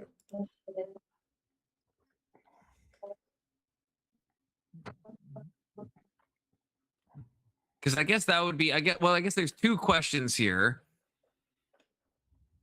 So, do we think that the whole, like, the Fourth Amendment, does that actually apply to just any crime at all? Like, if, let's say, I don't know, let's say I have an outstanding ticket, and so I'm breaking the law by not paying it, there's no way that the police can just kick down my door without a warrant. Like even for think about who is that? Well, I was gonna say something maybe untoward about her. I know she's dead, but the person that was shot in her bed, but she was accidentally hit. Yep. Who am I thinking of? Breonna Taylor? She was in the hall. Yeah, Breonna Taylor. She was in the hall. Her boyfriend shot at police first. They were responding fire. Yes, She came out of her bed, was shot in the hallway. Oh, I thought she was shot in her bed. No, that's what you got for being with a drug dealer. I mean, if you're Right, a woman who goes after drug dealers as your mating partner, then you're taking Okay, sure. She had That's already fine. broken up with the drug dealer. So, But what that I'm was in saying the is that past. even for that, right? They knew illegal activity was happening. They still needed a warrant, and they had a warrant, right? They had a warrant, Well, and they that's still different. needed one, That's even though the guy different. was a known drug dealer, That's right? different. Those are citizens. I mean, non-citizens don't have any rights. I mean, steamroll them all, put them in a chain gang, and walk them off First the of all, border. yeah. First of all, not true according to SCOTUS. Second of all, that doesn't really matter because you can SCOTUS is still irrelevant. prove Force that is it's an relevant. illegal immigrant. You could because there's still cases where ICE is breaking into people's homes that they are citizens. So that would be a violation of the Fourth Amendment, even if you don't think the amendments emptied that apply to entire citizens. apartment building in Chicago. Yeah, that's Right. good. And it's Yeah. not a hard ass to say get a fucking warrant. We should all be able to agree on that on the right. Come on. We want due process. We want due No, process. I don't really care about due process. Y'all flaunt the opposite of due process. This intentional nullification of federal law. Like I consider that to be a treasonous act on behalf of the state governments. And I don't understand why Trump hasn't activated the military and gone in there and arrested the governor, right? He needs to arrest the legislature, arrest the governor, or arrest the judicial branch, institute martial law, round up all the people who are complaining about it, round up all the illegals, and then leave. And then, then Trump go is to California next. Trump is a dumbass, but he wouldn't do something that stupid. I know, and that's why I say he's feckless. He legally cannot invoke the Insurrection Act yet. There's certain criteria that has to be met. I think he has to just tell the force that's actively working against the federal officials to disperse in a certain way. And then once that's done, if they don't, then he's allowed to send the military in, which are considered regular forces based on the Chicago ruling that Trump lost recently at SCOTUS 6-3. Right, which is crazy that it's not even a National Guard. That has to be the fucking army. I don't even know. That's wild to me. That's a crazy ruling. I haven't read the ruling, so I don't know if there's something that maybe I would change my mind. It just seems like a nutso ruling to say that you have to use the army before the National Guard. When the Insurrection Act is very clear that it's the National Guard or the Air Guard and the Naval Guard. It's like it's written right in the Insurrection Act. So I don't even know how how SCOTUS. I don't know how they came to that. But let's continue listening to this retard. And we need state and local help. State and local law enforcement to help us coordinate to get violent criminals. Seth is asking whether or not we think that there should be charges filed, and if so, what charges on the officer if it goes through. If we, I don't know if they. This is something actually maybe Tyler, you know. So, me and Alex were trying to look this up earlier today. So in February of 2025, they were supposed to be wearing body cams. But then I read that Trump did an executive order where ICE doesn't have to wear body cams. Nice. So I think that would overrule that. So then possibly none of these people have body cams, and maybe this is the best footage we're ever going to get. And so I don't know. And I don't know. I think in the next thing we're going to watch, because this is the Bovino's press conference, and then we're going to move to the mayor and the police chief. And I think he gets asked a question of if it's been taken away, like with Renee Good, it was taken away and just put in federal hands. With this case, apparently, as of the press conference, it wasn't taken away. So it probably will be. But if it's not, and Minnesota is possibly going to charge, I don't know. But there's at least a possibility of that. If it was, I mean, I would think this would be like this. I don't know. I don't know. Like it's so early to say, but it looks like a really bad shot. Yeah, we need like 100 more. It should be with the supremacy. I understand. Yeah, the supremacy clause probably means that it's going to be at a federal level, and then that probably means there will be a charge. But I guess what do we think there?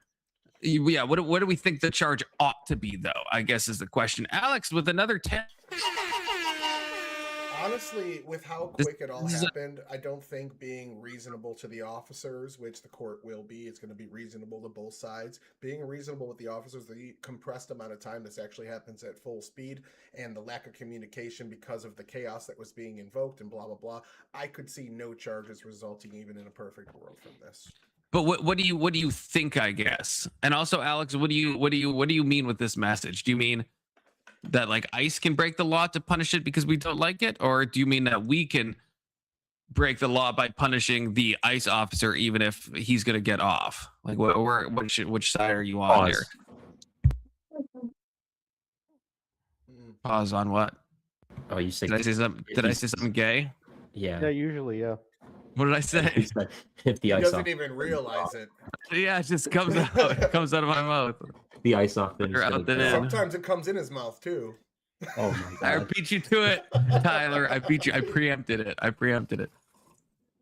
But yeah, okay. What do we think should actually happen? Like not what is legally going to, but like if we are just the judge, and it's our, do we think? I'm thinking not obviously not first degree, maybe not even second, maybe some type of manslaughter though. I would think maybe. Unintentional manslaughter because they probably had in their mind that he was still armed and struggling and they didn't know what he was going to do. Just anything that makes it where he can't own a gun in the future. Yeah, definitely that. I would say definitely fired. Definitely fired. I hope. Probably be on like a two day. He should get a medal. Vacation. Anson, I don't believe anything you ever say. Anson. I don't believe you. She gets the Presidential Medal of Freedom. A metal slug right in the neck. Kind of based if you think about it. All of the officers who are putting down these ne'er-do-wells need to get Presidential Medals of Freedom. I'm seeing that it's negligent homicide if the first shot is shown to be negligent. Yeah, and Section 230 is on some Anson pilled right now. They should all get a promotion, to be honest. Yeah, maybe they should get like a kill counter. Like, you guys ever like heard of like the rape of Nanking? We should do like that. Like, the more people you kill, the more money you make as ICE. Would be such a good incentive if you think about it. It makes me feel like you're a leftist if you're comparing this to that. Sometimes I'm center right, okay, which means sometimes I can have left wing takes. You came back at the best time to Sticker Johnson. At least we're not watching the videos anymore. Okay, we're watching. Just put his cock away. Other videos. Yeah, and I'll, if you missed it, I will send it to you in the DMs on Discord. Okay, so keep an eye out for that to Sticker Johnson. Mayor Fry and Chief O'Hare just a few minutes ago did the opposite of that by omitting the fact that the suspect had a gun and magazines full of ammunition. In what looks like a situation, again, where an individual wanted to do maximum damage and massacre law enforcement. Yep. Yeah, I want to reiterate what massacre President law Donald enforcement. Trump, That's what I saw from 6 different angles. That's what I saw. Director Marcos Charles, and so many others have said time and again. I realized, this is what bugs me. I feel like this is like what me and Tyler were talking about when Christy Noem went on and was talking about the really good thing. It's like, I get an amount of PR, but there is an amount of PR that is just like pure retardation. We got a couple of new faces tonight, so I'm very excited about this. So, but unfortunately, almost nobody actually confirmed. So, woo! Stay in the wings, because who knows, I might reach out to you. Fair enough. I'll keep an eye on my DMs. I highly doubt you're going to take the position against me, Ancom, so I'll send you my introduction if you want to check it out. Sure. There you go. Actually, give him a little foreplay. What's going on, Vijay? I saw what position he was taking. I was like, wait, he's taking that position? Okay. Talking about Tyler, average debate enjoyer? Tyler? Yeah. Well, it's not only did he take that position, it's his fucking prompt. So, and I didn't realize this, but it's apparently kind of a grudge prompt, because whenever I put it into the list, one of the new guys that Tyler brought me was like, fuck that. That's the dumbest thing anybody's ever said. Blah, blah, blah, blah, blah. And I was like, well, shit. Sounds like you're pretty hot about it. Let's make that happen. He's like, I'll bet you it was Tyler who said it. Speaking of the devil, he was like, I'll bet you it's Tyler who said it. I was like, it actually was. So I didn't know they've actually had this fight before, it seems. So I think 3 Is the typo in your first paragraph intentional with the person's name? Oh, I didn't know how to spell it. Yeah, I don't those foreign names. Well, there's no L in it. I'll tell you that right now. But anyways, I will. I'll keep an eye on the debates and see how y'all do. Cheers. Talk to you later. Holler at you later. Yes, sir. Definitely look What's forward up, to Jason? one. I think we're gonna skip that version. That's what we're gonna do. I'm gonna jump off this other panel I'm on real quick. Yeah, cheers. We'll be here. Hey, I hate to interrupt. I have a debate at 8 o'clock tonight that's starting in about 9 minutes. So we are arguing dual citizenship parallels dual loyalty the same way having a religion does, and I'm arguing the affirmation for it. So we're about to kick that bitch off. If you want, I can pop back on after. I'll post your link in chat if anyone wants to check that out. What channel is it on? The Horseradish, the one I tried Oh, to get yeah, you into like a Hoser. couple months Yeah. ago. Yeah. Yeah. So it's me and Jason. Oh, Jason's cool. I like Jason. Yeah, so it'll be fun. All right, take her easy. I'll be back if you need me. All right, thank you, Tyler. Boop, boop, boop, boop, boop. All right, I'm gonna take a 10-minute real quick on the stream. So just hang out. I'll be right back. I'll throw my BRB up and take a piss real quick. Go say hey to the wife. All that fun stuff. And we'll close this.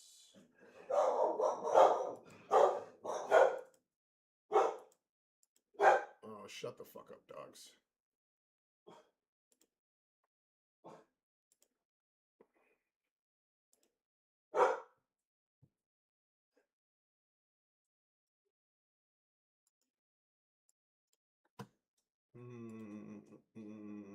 All right. 8 minutes. I'll be right back.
All right.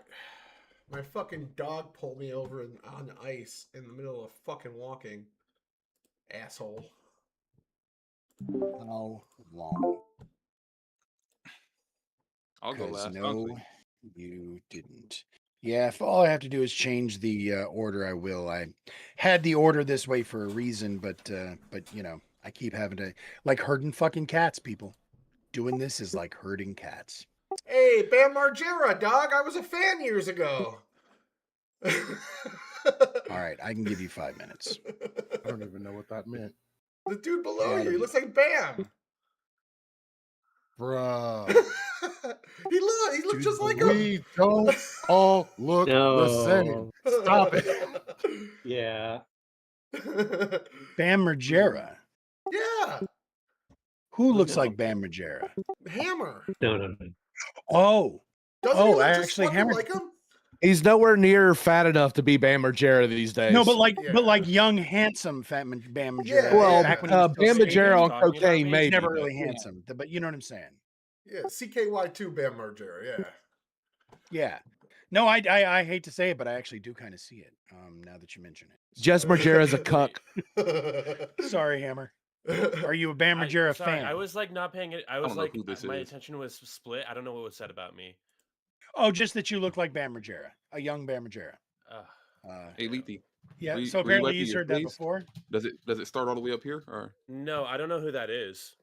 from I'm Jackass. gonna need someone to Oh. DM. me. me. Like, literally, Jackass? it's full body. Like, Yeah. He was a Jackass. professional skateboarder and stuntman who and drug was addict. famous for And doing he was a pro at doing that too, yeah. Jackass and and letting dildos get rocketed up to his ass. Yeah. Yeah, he was an interesting one. I mean, the funniest one was Margera, when he got put in the- Margera. The snake pit. That was the foulest thing ever. Bam, Yeah, well- Bam Margera. Okay. I have no clue what this is about. It's not Yeah, the I've worst never seen thing. this guy before. Yeah, you're really not missing much. Did you never watch Jackass? Is that No. is No, my Jackass a parents were really generational strict thing? when I was a kid. It's a Gen I X thing, mean, man. Hammer's Most but a millennials wee don't lad. know about it. He's but a wee lad. But a wee one. No, my parents. I remember it was around, but like my parents never would have let me watch anything like that. They're very Gotcha. strict. Yeah, bunch of naked men dancing around and wrestling in baby oil. Why I wouldn't even they? watch like Family Guy and Two and a Half Men, anything like that. Yeah, well, for what it's worth, I'm not a big fan of Family Guy just because speaking as a Gen Xer, he just basically capitalizes on all of our like pop culture. It's like, yeah, okay, I can make Star Wars jokes too. Ha ha ha. Whatever. Anyways, give me that Radish. cam, Groofus, and give me a couple of words. Yes, sir. I feel like back in those days, like in like the 90s, watching gay dudes and like like you just said, like in baby oil and stuff. I feel like they'd have probably been saying like you can catch AIDS from that, judging on how You guys shit was can't going see in the Bam 90s. Margera. Hold on. I mean, just Tell me being you don't honest, know much Lonzo, about Yellow? we I'm picked not up sure the that you torch couldn't. and we did Loiter Squad. So I mean, Yeah. it's all universal. There's Bam Margera. All right. So real quick, go ahead and say a few words for me, Griffiths. Yellow, hello. Okay, you're a little hot. Give me 1 sec. Oh God. Try it again. Hello. Test. Beautiful. Perfect. By the way, Jason, apparently you have a fan club. Maida out in the audience, one of our debate beasts, is very Oh, okay. pleased to see your face. So Hold on, Maida? yeah, Maida. I think Yeah, I he's know on that name. Pentuple's chat a lot. We've had him Yeah, up on yeah. panels and shit a bunch. Yeah. Yeah, Good I'd like guy. to actually get him in here judging as well. That's the end goal. But all right. Well, fuck yeah. It's only 7 after. We got everybody in here. I want to say thank you to every one of y'all for showing up more or less on time. I'll even just pretend like you were here on time, Groofus, because you were close enough. For those of you who have never been here before or have not participated in the debates, I'm going to go through and explain everything twice, probably. The first time is going to be right now, and then the second time is going to be in my little intro spiel that I'm going to use for the actual VOD. Just so y'all know, and this is a new thing also. If all of you would please at some point put into either DM me, actually, that would be the easiest. If you could DM me in Discord any socials, links, et cetera, credits that I can use, because on the YouTube videos, I want to be able to put everybody's links so that people can go ahead and find you guys that way. That said, for the judges, Letha, you know how to do this, but Allie, this is your first time. So the way this is going to work, we're going to go through each of the 3 debates. You guys have probably watched it, but I still want to explain. You're going to go through each of the 3 debates. After each one, you're going to have a total of 10 points to distribute as you see fit across the 2 debaters. So it could be a 5-5 split. It could be a 10-0 shutout, although we have yet to see that. And somebody would have to literally go sideways for it to, like, they would have to just go fucking blank for, oh, wait a minute. No, that was Lonzo. Bring out Troll. No, sorry, Alonzo, I had to. Anyways, no, but they would have to completely choke, I think, to get a 0. But 9-1 is generally the agreed upon minimum score. And then we also are going to have the audience debate, or the audience judge, and we will take whoever wins from those 3. We do keep score. Judges get 5 points, so that way judging doesn't feel like a burden. You actually just get a flat 5 for showing up. Now, the times and the way that this is going to work, I actually sent this to Vigilante. I forgot to send you one, Jason, but I can give you the quick skinny of it. It's going to go 3-minute open from the AF, then 2-minute, and we'll have a discussion later on, Alley Cat, about what you said, because the funny thing is Tyler is adamant that the easier position is affirmative, not the harder. So again, we'll get into some meta conversation about debate strategy later, I think, because I'm willing to change it and alter it. But right now, 3 minutes from the AF open, then there's 2 minutes from the negative to be able to cross-examine or ask questions as they see fit.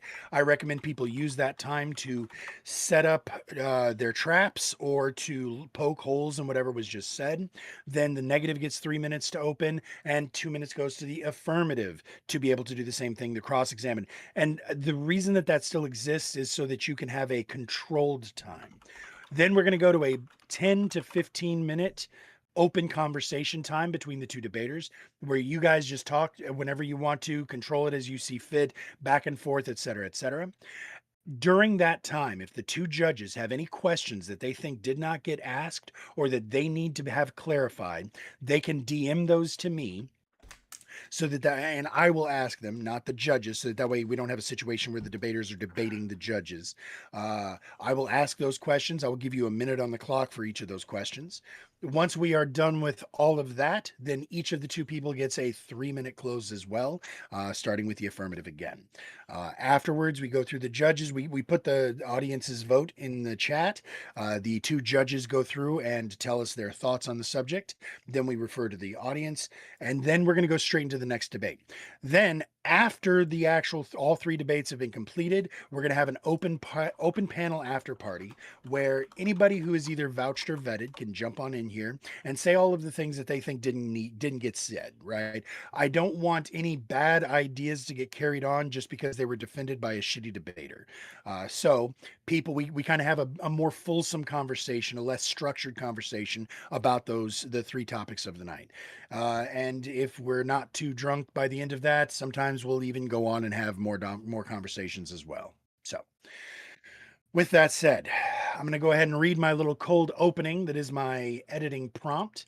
And as I said, I will be putting anybody who's, and I see you guys are all sending them to me. I appreciate that. I'm also going to be putting those into the chat here throughout the course of the night. So anyhow, here we go.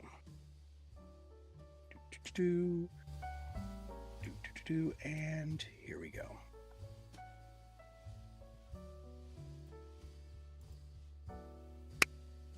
All right. Good evening, everyone. Welcome back to the Demilitarized Zone, the one place designed to help you feel better about engaging in hot button issues. Our goal here is to teach discourse survival tactics, not just farm gotchas and dunks. We try to cultivate meaningful, intelligent conversation where you have to stop and listen to the other person, even if it is just to find the flaws in what they are saying. So, at least for tonight, please check your weapons at the door, take notes, act like grown-ups, and refrain from the blood sports and shit-slinging that have plagued our politics for far too long. But here, our audience does get a say. There will be a link in the chat at the end of each debate where you can vote for a winner. So please cast your vote. It is completely free, and exercise your democratic rights to decide which side made the most persuasive case. I'm going to actually say that sentence again. So please cast your vote. It is completely free and exercise your democratic rights to decide which side made the most persuasive case. Sit back, relax, and listen up. Who knows? Someone might just change your mind tonight. Now, to introduce our debaters and judges, from the top left, we have Tyler, the average debate enjoyer. He is going to be on the affirmative tonight. Top center, we have McGruff. He is also on the affirmative. And our third affirmative debater is in the top right corner, Vigilante. Our judges from left to right are going to be Alley Cat on the far left, Lethe in the middle, and then I'm just a lowly old moderator. And in the bottom left corner, we have Jason on the negative side. We have Lonzo in the bottom center. And in the bottom right, we have Mr. Hammer. Now, our first prompt, as you can see above my head, the U.S. Constitution is or has become a meaningless document. That debate is going to be taking place between McGruff in the top center and Lonzo in the bottom center. As I said earlier, we have 3 minutes on the clock for opens. We have 2 minutes on the clock for cross-examinations. 10 minutes is going to be the default for the open conversation. However, I have the right and privilege of adding an extra 5 minutes if I feel like you guys are cooking and I want to get a little bit more out of you. Finally, we're going to have judge questions posed with a minute apiece and then 3-minute close from each of the two debaters. Now, I assume that nobody has any questions. All right, then in that case, I'm going to go ahead and, I did not send you that invite for the stream together. Let me do that now, Mr. Lethe. There you go, send invite. There you go. And McGruff, are you ready? You are muted. Yes, I am. Yes, I am. There you go.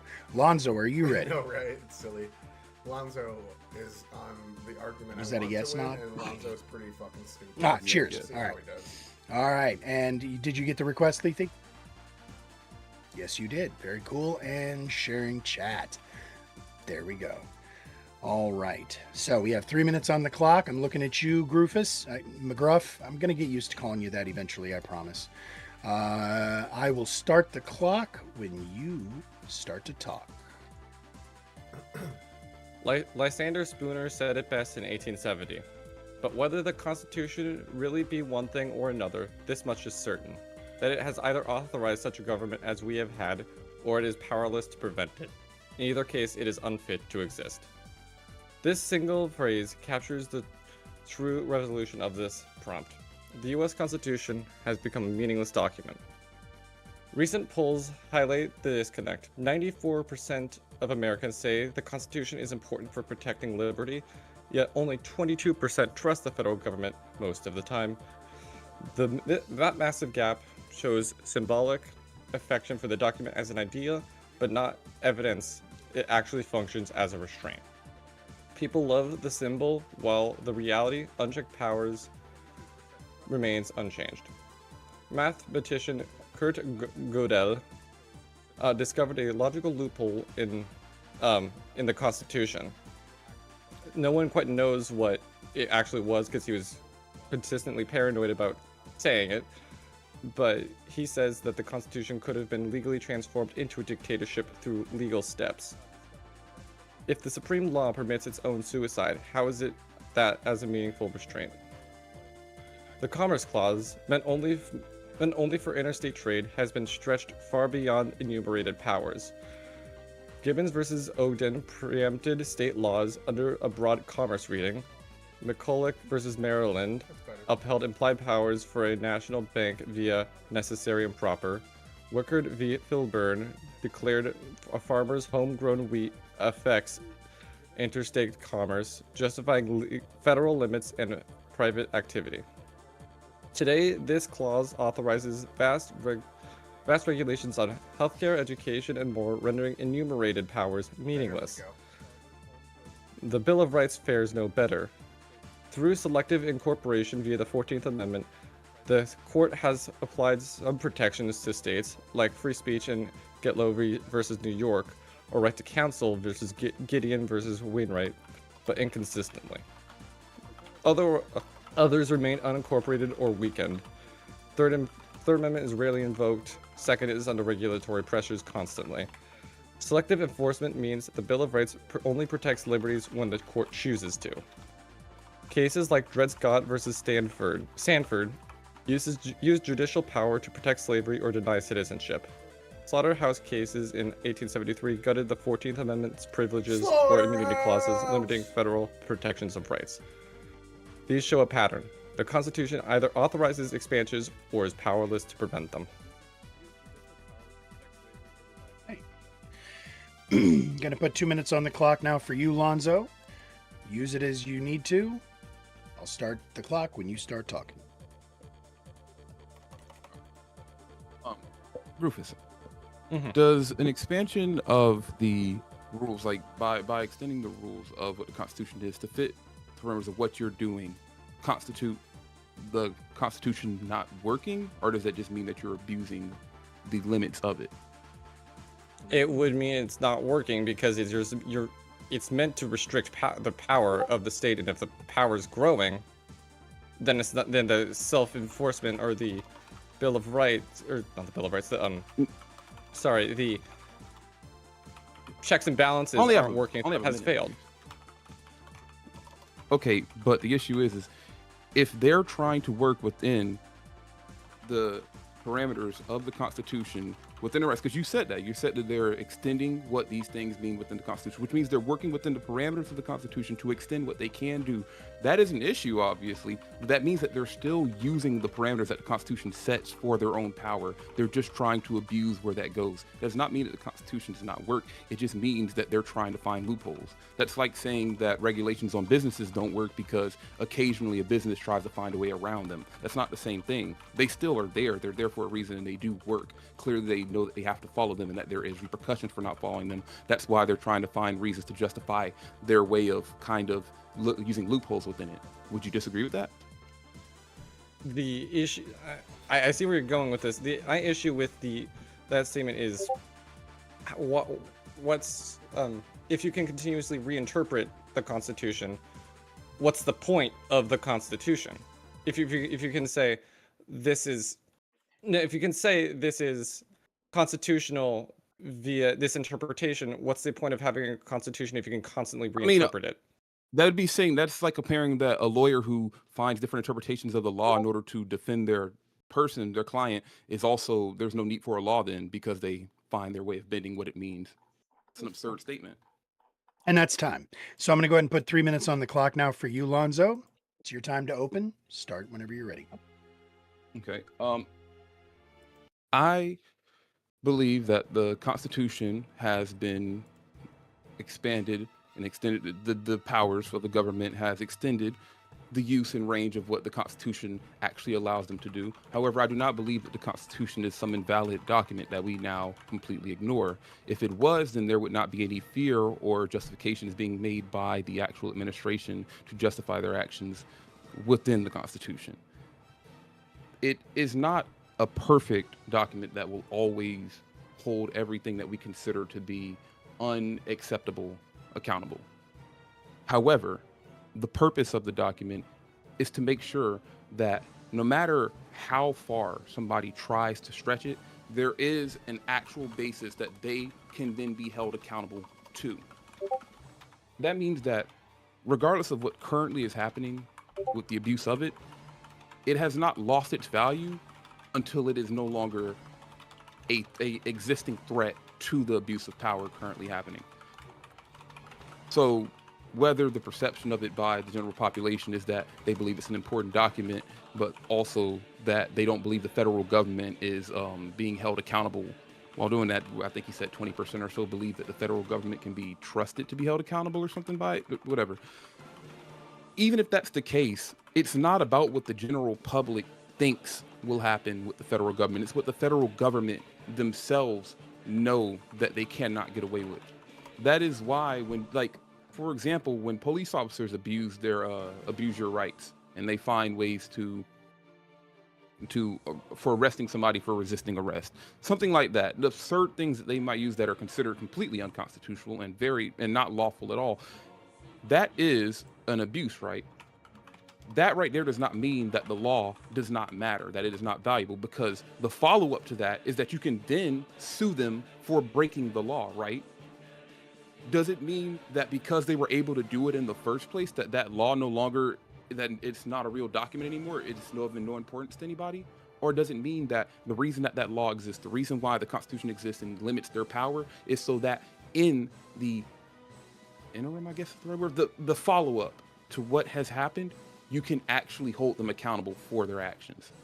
That is my point, and that's my time. Right. 2 minutes is on the clock for you now, McGruff. Go ahead and cross-examine. All right. Does the 10th Amendment state that powers not delegated to the United States by the Constitution are reserved to the states or to the people? Yes, it does. Is the power of judicial review the authority of the Supreme Court to strike down acts of Congress or the President expressly granted the Supreme Court anywhere in the text of the Constitution, or did the court first assert that power for itself in Marbury versus Madison in 1803?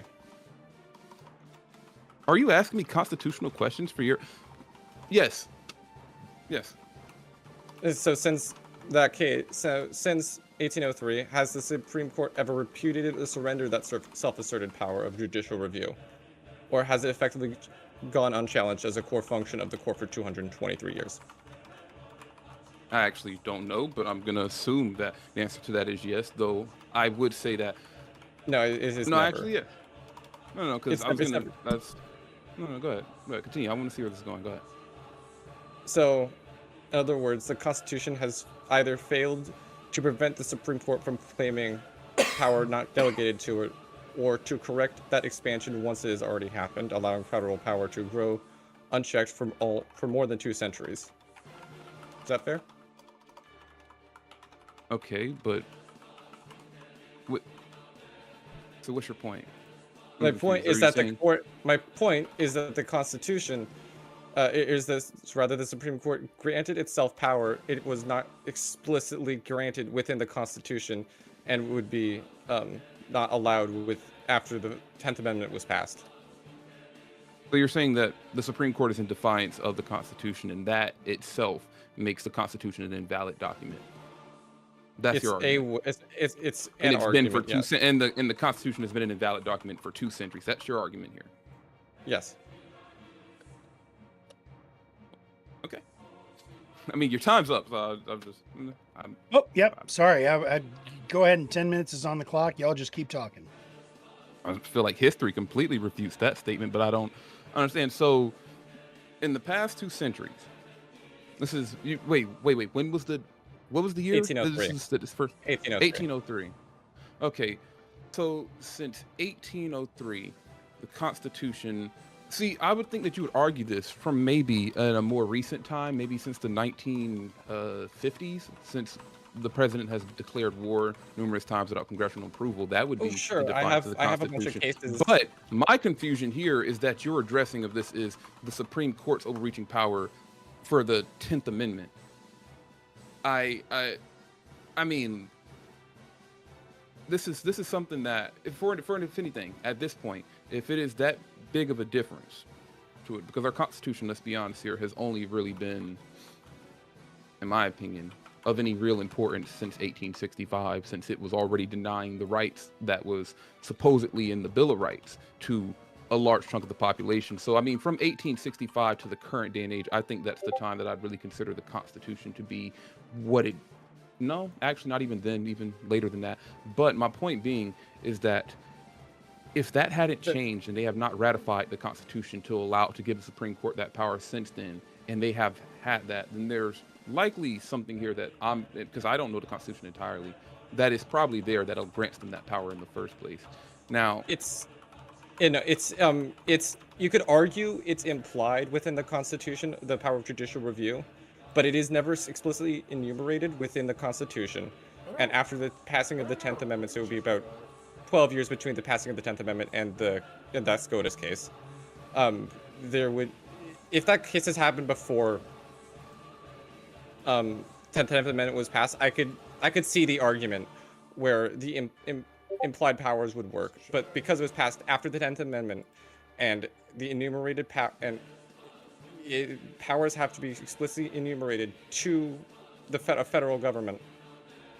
Yeah, I'll tell you, would say, I honestly expected this to be a debate about the current overreach of the administration that we're currently dealing with. I didn't expect this to be a question about the powers of the Supreme Court dating back. No, I thought of that approach, but I thought that was too obvious.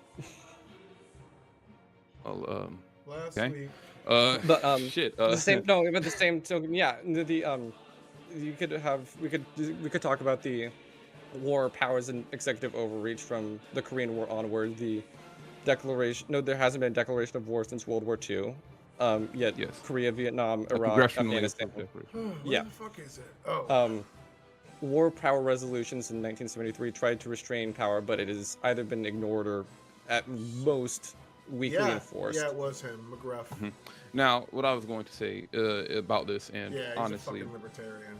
my whole point here that I was coming towards this with is every single constitutional, every single overreach by the government that is in defiance of the Constitution will be met with some form of repercussions due to the fact that that is literally what the Constitution is for. Now, if those repercussions are not to what we see fit, that is not our decision. However, the purpose of the Constitution is definitely being served in the follow-up to overstepping, or no, not the right word, defiance of the Constitution, I guess the right word. I say that because currently the biggest fear right now, if you listen to, I believe, I can't remember which was this a senator, I believe, who was talking about if they lose the midterms that there will be a lot of officials likely going to jail. The point that he's saying that, the reason that he's nervous and saying that, was that Rick Scott? It sounds like something Rick Scott would say. I don't know for sure. I feel like I'd remember since I'm a Floridian, if that was Rick Scott. But the reason I'm saying this is because there's a reason that they're worried about that. There's a reason that they have a fear of prosecution following up after the actions that they've made. Because if the Constitution was an actual useless document that nobody cared about, these people would not try to find a justification for their actions. Not to the public, not for a moral, because they don't care about how the public truly feels about their actions. It's a justification to avoid the legal ramifications of what they're doing. And you can see their fear about this currently. That is proof enough that the Constitution has its purposes and serving its purpose. So if we lived in a non-constitutional government, would they still not be trying to explain away their actions? Absolutely not. They don't. Do you think Putin explains away his actions whenever he commits war? He might try to justify it to other nations, but to his own people, he has no reason to attempt to explain it because there's no possible case of prosecution by his own people. You think that Xi Jinping explains away his actions? I can't think of a single other country that's had an actual authoritarian-like regime that has then done actions such as, people love to talk about like Tiamat Square, China. I believe that was Mao Zedong, right? I don't believe he went to the public and said, listen, this is the reason why I did it. Here's the legal grounds for how I did this. Please don't prosecute us. They didn't have to. You know why they have to justify these things here? Because they know that there is legal ramification for their actions here. That is the point. Now, the only difference in this is, not the only difference, but the only thing that you can truly point out that might affect how effective the Constitution is how effective the people who enforce the Constitution is afterwards. But that is nonetheless still means that the Constitution has its powers. It's the purpose of it, the paper there, that is to decide what you can do to them afterwards. I already showed that there's been at least one case where the Constitution wasn't enforced. Mm-hmm. I already showed in 1803 the SCOTUS gave itself more power. I'm sure there's situations where the law is also not enforced and nobody served a sentence for committing a crime. Does that mean that the law no longer matters? I'm sure that there are situations where it is decided to not be enforced. However, that is, again, the purpose of a law is so that you can enforce it when you need to. That is like the purpose is to enforce it all the time, but the fact that it's there and that it exists is so that you can still enforce it when it is necessary. if they never felt it was necessary, or if there was no true opposition to the Supreme Court's, I guess, overreach, as you would call it, then there was never any prosecution for it. But that does not apply in this situation, especially because the general public is not happy with what is currently going on.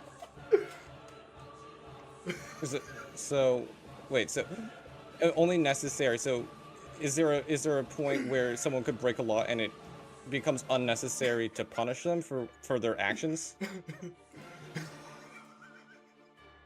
But do you? You said, I guess if somebody,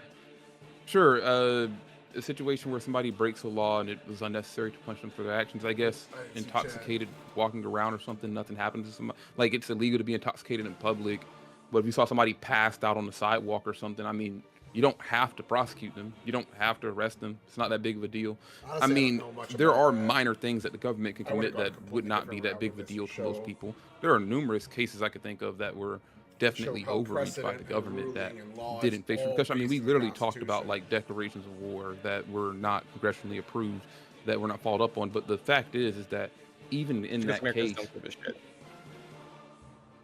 okay, Americans don't give a, that's the point. The Constitution is supposed to be an agreement amongst all of us, and if the agreement here is that we don't give a shit, then why should we? You could say. What's the point there? It still serves its purpose. When we do give a shit, we can still enforce those rules, can't we? When did I agree to it? Okay, this country is, as I will describe it, always is authoritarian. Okay, it's authoritarian of the majority. Just because you don't agree with it doesn't mean that the majority doesn't. You know, and if we wanted to prosecute, for example, if we wanted to prosecute Bush after the war on terror, which I guess did get approval, but his illegal wars in other countries, however, if we wanted to prosecute him for those things, we absolutely could have.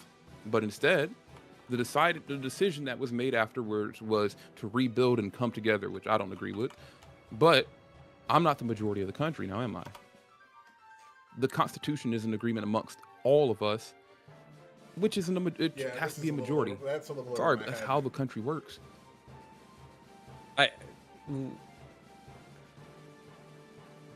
Well, I guess I'm confused. Why does it have to be something we all? Because it's a democracy. Because it's a democracy. The Constitution is literally the foundation for our democracy. The democracy is the majority's opinion. Is kind of what rules. It's an authoritarianism by the majority. In this situation, currently with the overreach of the administration, the majority is not happy with it. That's why they fear prosecution. In the past, when Bush committed his acts, the majority was not happy with it. However, the majority preferred a peaceful solution instead of prosecution. The Constitution works. Yeah, I would say that. Sorry, go ahead. You go ahead and finish your thought there. Okay, I would say that the Constitution should be able to stop those acts from happening in the first place. Why is ICE or Trump able to just dilly-dally do whatever the fuck he wants? I'm sorry, that's not how that works. No, a law doesn't prevent somebody from committing a crime. It's there to define when they have committed the crime.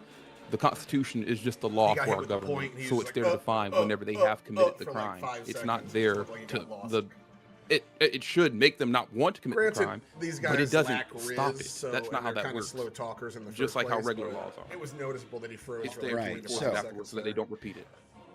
I'm gonna go ahead and step in there. We're gonna go ahead and call it. I feel like we got through most of the points there, and I felt like we had a couple of moments of pause there where it seemed like we're ready to go ahead and move on. So I do have a question for both of you from one of the judges. If the other judge has any questions, please go ahead and send those my way as soon as possible. But I'm going to put 1 minute on the clock for each of you. We're going to start with the affirmative. And this one's pretty simple and straightforward and kind of maybe should have happened already, but super easy question. McGruff, what is your definition of the word meaningless? Go ahead and start.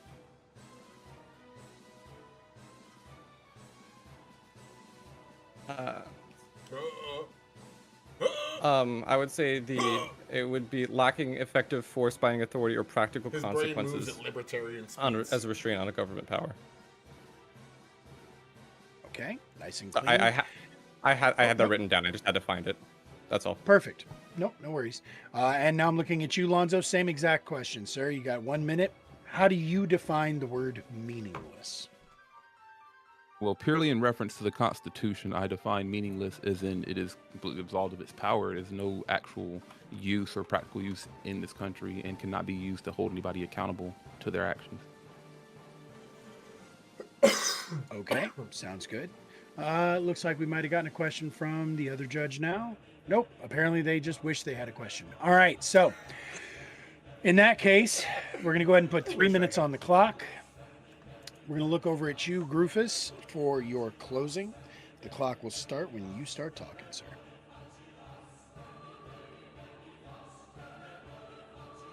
Marbury versus Madison, 1803.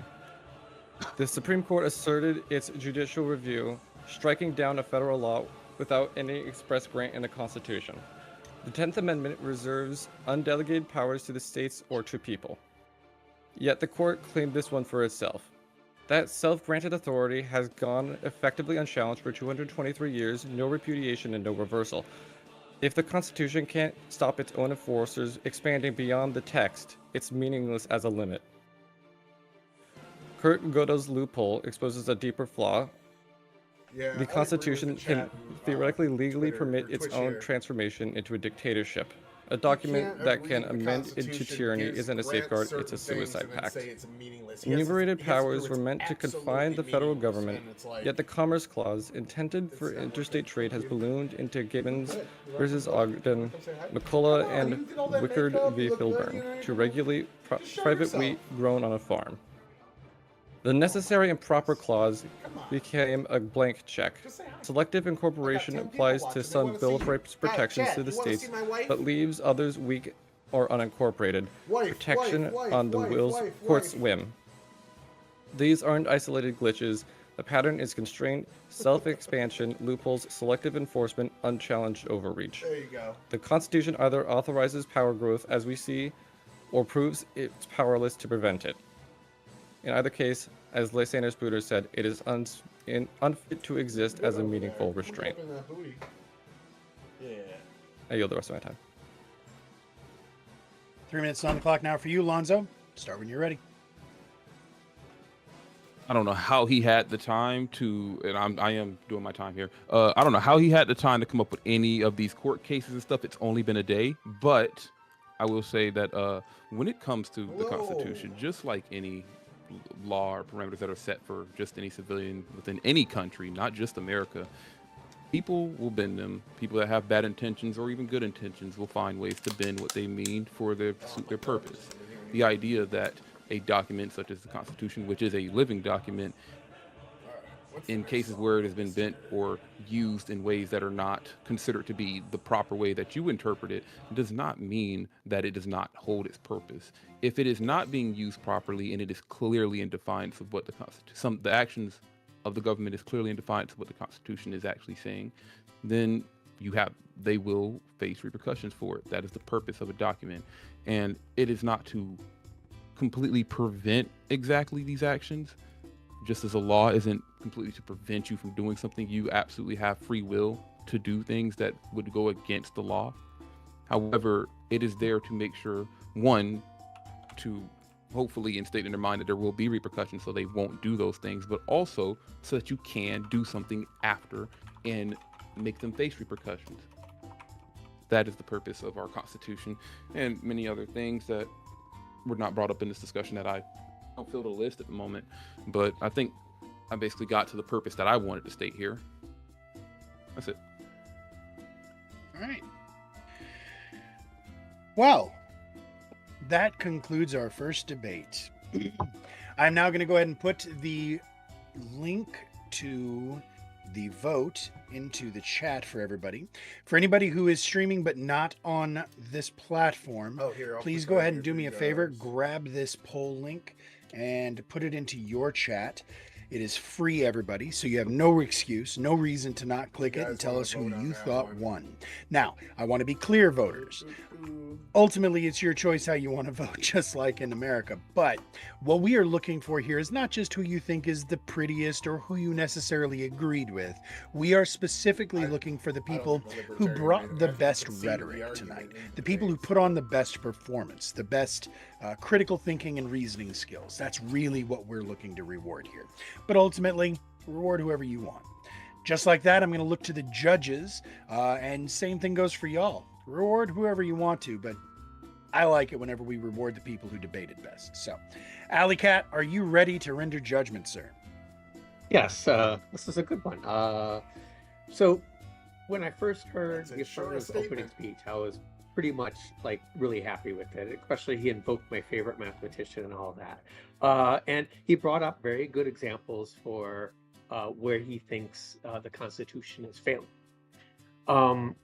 And at that point, I actually was thinking, oh, well, this is a pretty slam dunk win. But obviously, that's not how debate works. You got to hear both sides. So after the negatives opening, when he brought up his points about how the issue is enforcement and call it blame, if you will, like what happens and so how do you find out somebody does something wrong? These are good points. And so that's why I asked the question about what meaningless meant. And the honest truth is I don't buy the affirmative's definition of meaningless. It still has meaning. It still has restrictions. Even in his own examples with like SCOTUS and Marbury versus Madison, they still set their own limit on them. And we haven't reached the point where Google has said that we made into a dictatorship. So while that's possible, it hasn't happened. So as of this point, until maybe Google gets his wish, I think that the Constitution still has meaning, and so therefore we're at the negative 6-4. 6-4 to the negative, or I guess 4-6 technically, but you know, No. we all know what you Gotcha. Lethe, now it is your turn, sir. Where did you land on this one? So, as much as Groofus was able to create a framework about why his argument was what it was, it did not convince me that the Constitution itself is meaningless. As Lonzo laid out, the idea that it's not enforced while still being brought up in every judgment when it comes down to how powers are being used pretty much put the nail in the coffin almost immediately, because there's no rebuttal to the fact that this is the barometer that we gauge things by. So if it were meaningless, it would never come up in conversation. And if it did, it'd be struck down immediately, like, who cares about the Constitution? So as robust as Groofus's argument or McGruff's argument was, I'm going to have to judge also 6-4 to Lonzo. He lost the extra point just because of the white tee with the overalls. Shame. Shameful. All right, so you said final score was 4-6 as well, correct? All right, so that is correct. That is 2 definite votes from the judges for you, Lonzo. Congratulations on the win. Everybody out there in the chat, I know it doesn't really mean anything anymore, but I'm going to give you all a couple of more seconds to lock in a vote just so we can see, because again, all the points matter. We do keep a cumulative score. There will be a reward after each season. I haven't decided if a season's if I want to do this like hockey where there's 3-4 months or 4-3 months, but either way, we're keeping score, so it does matter your vote.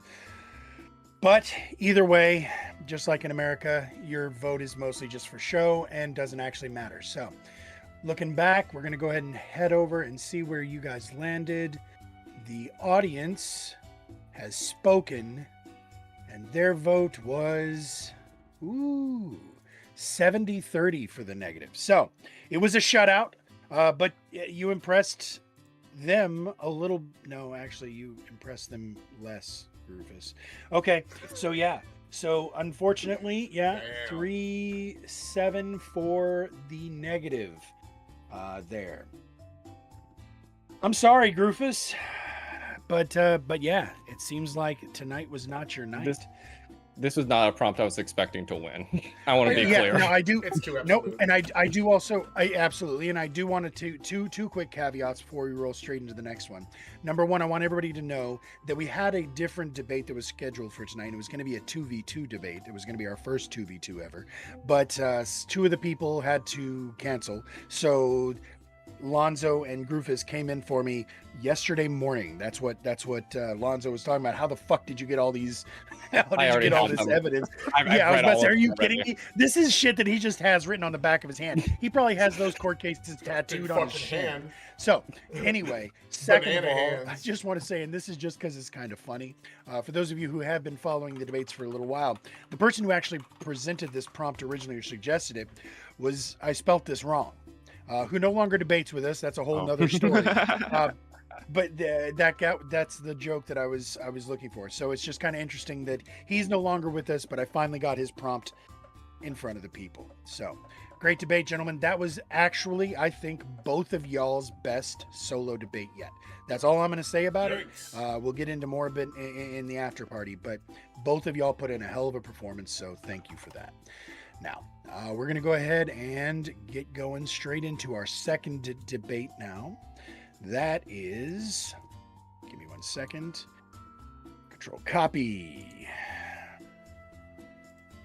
Control paste. Badoink, badoink. Badoink, badoink. There we go. All right. Our second debate, everybody. A unified world government is inevitable and should be expedited. Our debate here is going to be between Vigilante in the top right corner and Hammer in the bottom right corner. It's perfect how everybody lined up columns. That satisfies my tism. All right, so you both understand the rules. You both understand the clock. Do either of y'all have any questions? Or are y'all ready to go? Give me a thumbs up. Thumbs up, thumbs up. Cool. All right. Well, then in that case, 3 minutes is on the clock for you, Vigilante. Start the clock whenever you start talking. So as we can see by the natural formation of things like the EU trade agreements like NAFTA, USMCA, and the USMCA that intertwine economies and allow freedom of movement and between countries that are part of the same continent, as well as numerous free trade agreements that globalize the economy. Globalization is something that's been happening naturally and has overall been a net benefit to society. The natural progression of that is the globalization of government, not to mention how crucial the UN has been for world governance. The way I personally would want to see a world government did bring us Israel. set up is a mix between the EU and the United States, where we would have a global parliament that is a multi-party democracy with equal representation based off of population, like similar to how the EU and America are both set up. I would want us to have an executive branch, and I would want to turn the ICC into the judicial branch, and I would want to turn Interpol into the global police force, as the ICC and Interpol are generally already set up to be able to serve both of those purposes. Now, where the America side comes in more, I would want us to still have a degree of shared sovereignty with a global federal government, while the federal government still holds the majority of the power. But why should we embrace and put effort towards expediting this process? What issues in society would be solvable via the establishment of a globalized government? Well, for starters, we would be able to remove tax safe havens, so corpos and individuals would no longer be able to use tax safe havens to avoid contributing to society. In global health crises like COVID, we would be able to have more organized responses, and we would no longer be dealing with countries who are trying to serve their own individual interests. And then we'd also be able to standardize environmental protection, social safety nets, human rights. Things like the Universal Declaration of Human Rights would no longer be worthless political posturing. It would actually be enforceable. We would be able to better empower the ICC and Interpol to actually be able to properly act as global justice systems. They are already supposed to be, due to the fact we would naturally establish freedom of movement globally. It would also prevent people from, like Andrew Tate, from being able to commit atrocious crimes in one country and fleeing to another country for political protection. The opening of the economy to everyone would create more opportunities for people to be able to move for economic opportunities without having to jump through the thousands of dollars of hurdles to get work visas. We would be able to finally put an end globally to child slavery and child labor and slavery, because with the globalization of the government, we would have more means to actually enforce the end of such human rights violations. There is so many ways that we would be able to globally improve the lives of the people around the world. And that's time. All right. I'm going to go ahead and for those of you who are just now figuring this out, if somebody is at the end of their time, I try to give them the opportunity to finish their thought as long as it does eventually have a finish. I will jump in at some point, though. 2 minutes is on the clock for you, Hammer. Cross-examination is you see fit.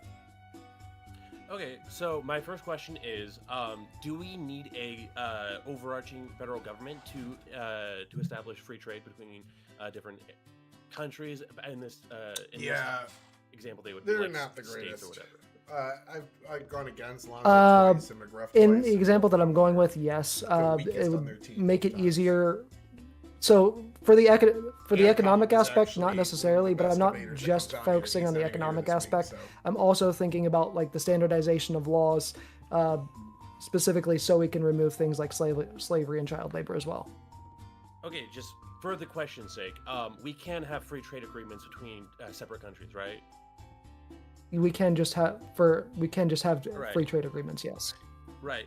Okay, and then can we also, without the use of an overarching world government, push for laws such as human rights laws and other things like ending child slavery? Can we have influence push countries to do so without, For some reason, every time I update, it fucking Can drops push this for down. it, but it's very clearly shown that it's not effective There we for go. us to just sit there and push for it without an overarching government. Penis. Okay. And then my final question is about, obviously, throughout history, most countries and most groups of people are resistant to the idea of being occupied and ruled over by a larger state. So obviously, it's too far out for me to start talking about midterms. A lot could happen. Is going to resist this. Like, how do you think that in we can, Minnesota, if they start fucking bypass rioting, all this shit with all these controversial generally shootings speaking, is going to go out the because window, and then if they we vote to are already defund ICE seeing and shut down the formation government for of it, that's defunding police and rioting back on the minor ballot world again. I could see governments, the midterm both swinging in the other Europe and direction in in a North month. America. We It's too far really out to wouldn't tell. see much. I don't think We we gotta really see how see shit much plays resistance out. between North America and Europe. You don't know the what could happen main tomorrow. areas that I think we would see Tomorrow the could most flip it. resistance But is going to be looking the right Middle now, East, crushing the Democrats. which Let me pull that up. honestly, in order to resolve the issues in the Middle East, the Middle East is going to need some very heavy authoritarianism anyways. All right, that's time. Well, Trump's So I've creeping got back 3 up. minutes on the He's clock at now for you, 43 Hammer. almost Start it right when you're now. ready. Generic ballot, So RCP. even if we were to assume that world government system is right now Democrats are up possible by like to 4.5 implement, points in the generic ballot. That's well outside the margin of error, especially in aggregate. Resisting It's any hard kind to of say that they're occupation not by a gonna larger win both. government, and At least the House. with the establishment or with the knowledge that every country is going to have national pride, an innate desire to remain to have. You to say have their that, country but have independence. the even if this were the possible, it larger wouldn't be for the first time in 100 practical, years, Republicans right? have a larger The voter greatest base. issue that we face in but- America is, or one of the greatest issues we face in America is just our size, having a federal government. For the first time in 100 years, Republicans actually have a larger voter base, but that only matters in presidential elections where you get those unlikely voters to come out. Unlikely voters don't come out for midterms and especially for special elections or like school elections and things like that. Most school elections get like 5%, 10% turnout from their voters. So like the smaller the election, the smaller chances you're going to get lower propensity voters out, and the Democrats control most of the high propensity voters since they started getting upper middle class white women on their side. So I could easily see Democrats taking the midterms even if they lose the presidential election in 2028. So country to a 8 billion population entire world across the entire like span of the globe, with the difficulties of communication and with all the different countries that we would need to bring in to whatever Senate Parliament to be represented. I can't even see how we Yeah, would it's the establish downside any and laws. of And the even if we Republicans could taking control do of the those working kinds of class laws, and I mean, voters. They're we losing can the have highly the educated, establishment of and the laws highly that educated are the like ones no that are more child politically labor, clocked but in. generally So, speaking, federal laws are really flawed and kind of weak. the They train can't train account station for all the different nuances that every single country is going to bombing face. mission coming up. We can pass laws based on economy, right? But every country is going to have a different economy. If we were to implement tax brackets, well, all these different countries have different different currencies, even, right? And all right, we're up to 8 likes. We're getting there. I concede my time. Oh, It's Bam 2 minutes is on the Margera. clock for you now, Vigilante, Good job, to Bam. cross-examine. Ask any questions when you're ready. Yeah, so could you provide an example of a country that doesn't have bureaucratic issues? Bureaucratic issues. Well, it would be the third world countries that don't have very little government, right? Those probably have minimal bureaucratic issues. Yeah, but at the same time, they're not getting anything done in general anyways. Right. Well, The argument bureaucratic here, issues in my are, opinion, isn't to spectrum. It's not argue you have to, against you the don't, world right? government. By But if you're the having a negative larger here, government, all we're you have to going do is be, invalidate the further expediting more, part. You don't have to worry about the world government. You just have to say, with oh, those they're trying to expedite this, and lots of And mistakes are more going to happen, money lots to of invest into over people who are, policing is going to handling all that happen. We need to let it naturally come to that, because then it'll happen the best way. There was another question I forgot to write down.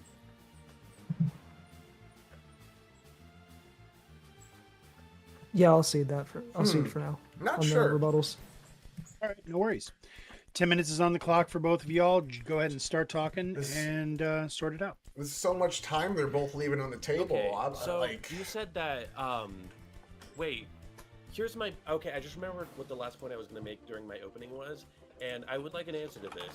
So, if we were to get every country on board with being ruled by an overarching federal government, say they agree to whatever law they agree to being subject to whatever laws this government establishes, why wouldn't we use that willingness to cooperate to just create alliances and enforce our influence that way?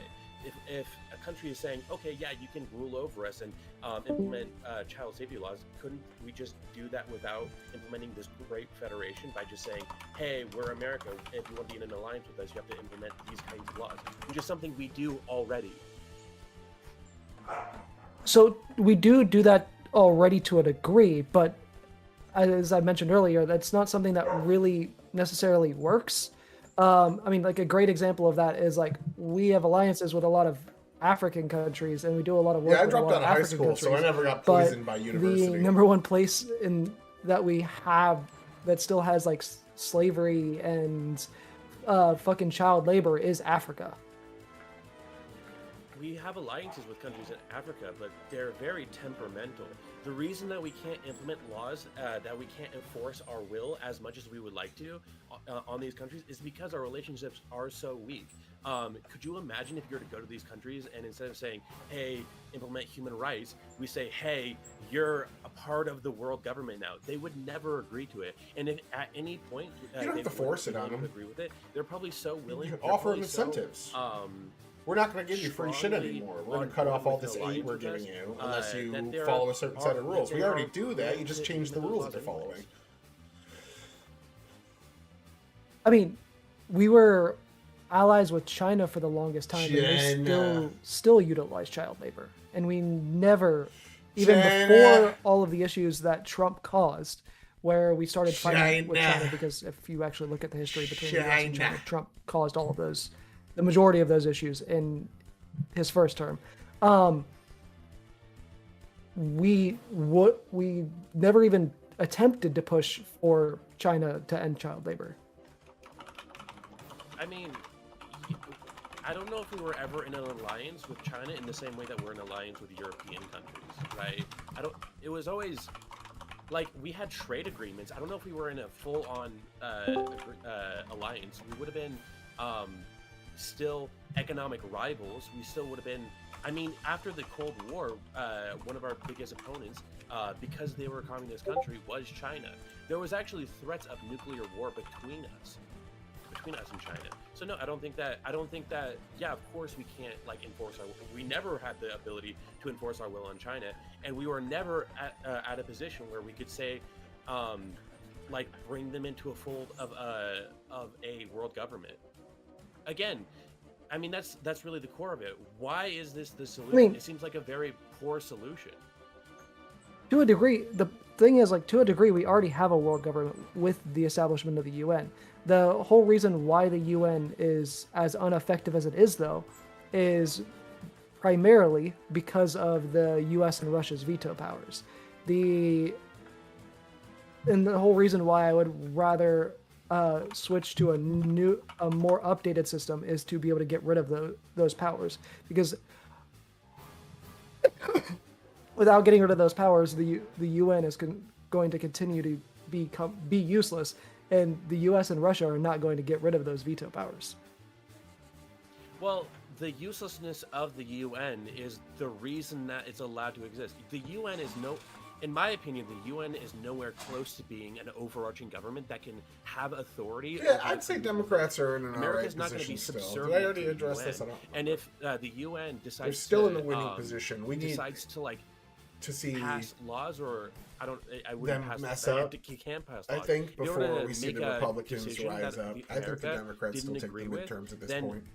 we might just leave. And if we did that, the UN has I don't no, see a world where they don't, unless So, something drastic happens. again, But again, we're so fucking far out. the barrier 100 between drastic whatever things we could have happen, established and now, whoever fucks up including the last EU is and probably Europe, and including the UN, the is one that's going nowhere to lose near it. what it But would be still, to have every federal fucking independent midterms, the policing, House swings, and state almost all of them the that Senate has swings too. absolutely Like, not. I mean, relatively. they have a absolute rough control path over to all take the countries. Senate, but the House, they could easily. I mean, lose Interpol that. has jurisdiction in damn near every country in the world.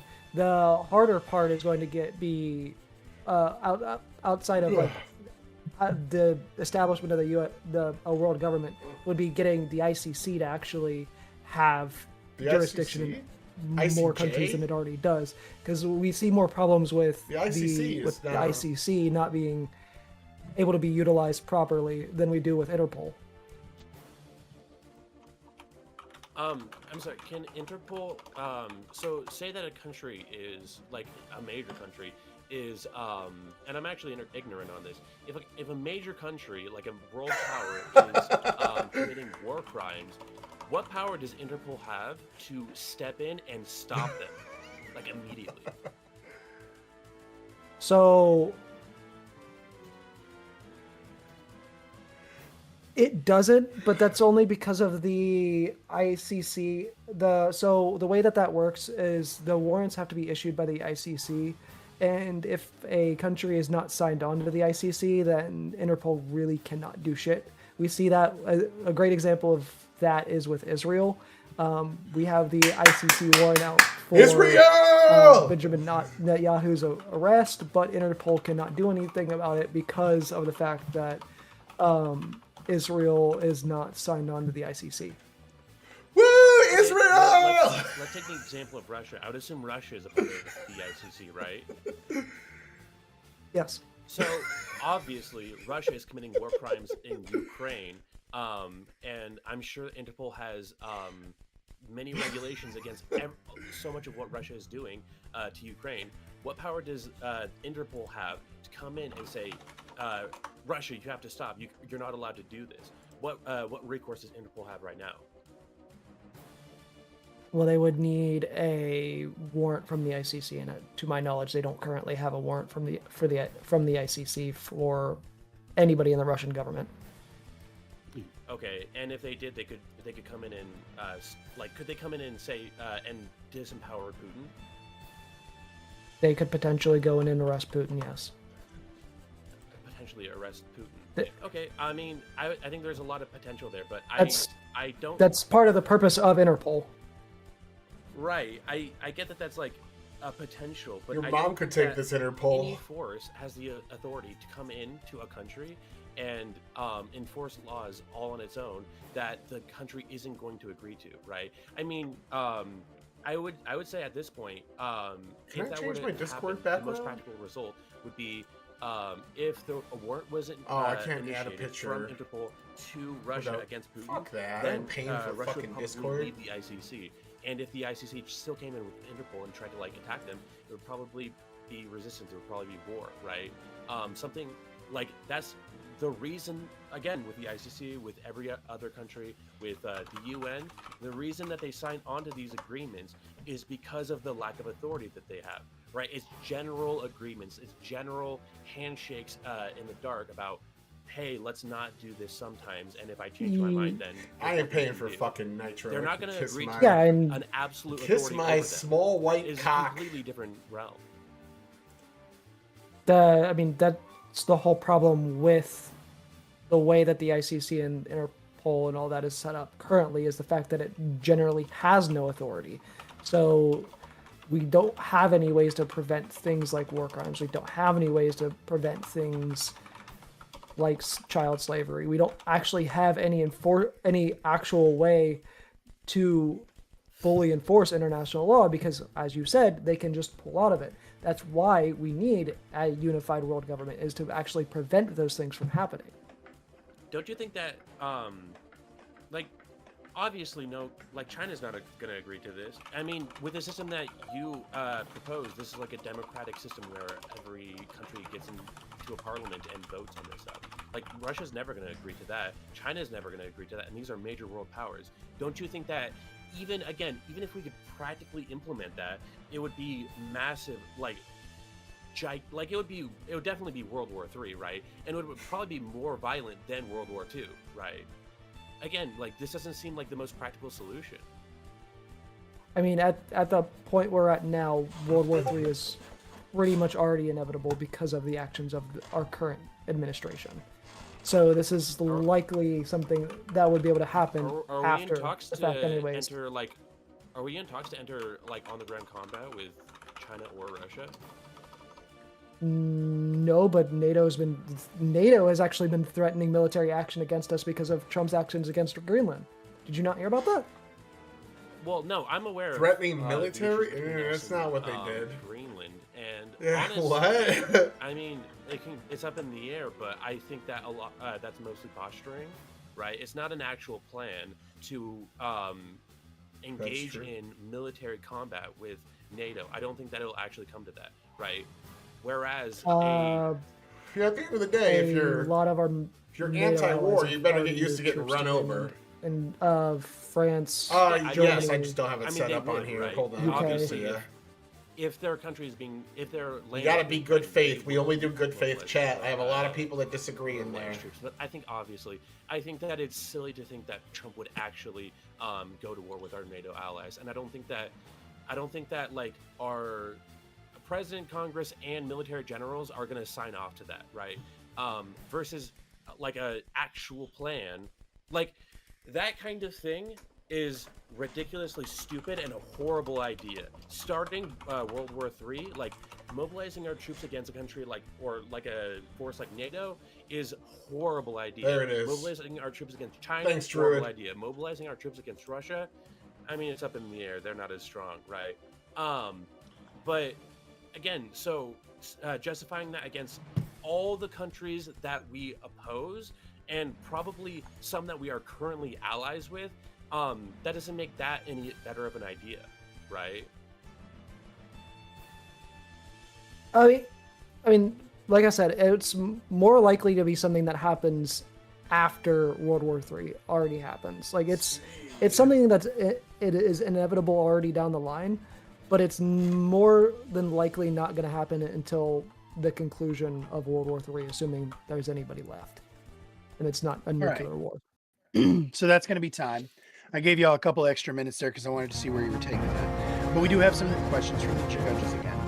Thank goodness. So I'm going to go ahead and put 1 minute on the clock for each of you. Doink, doink. Boom. And first question. We're going to go to, let's see, this. It doesn't say, so I'm going to ask each of you this question. I'll start with you, Vigilante. What benefit would ceding power to a world government be for larger world powers? So what benefits would be brought to larger countries such as Russia, U.S., China, etc., or India, Brazil, the larger world powers? What benefit would they have from ceding power to a world government? Go ahead.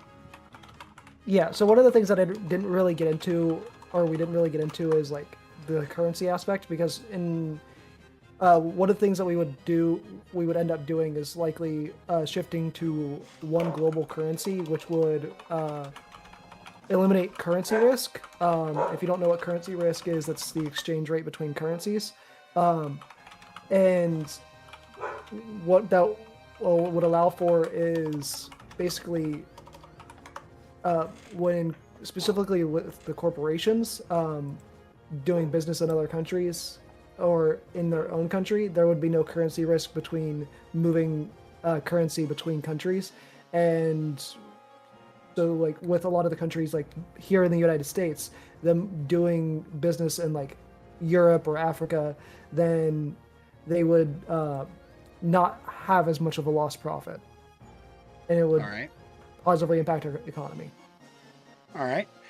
So I'm actually, now that I read the question out loud, I realized that it wasn't really a both of y'all question, that one was pretty clearly for the AF, because I'm guessing that Hammer's answer will be none.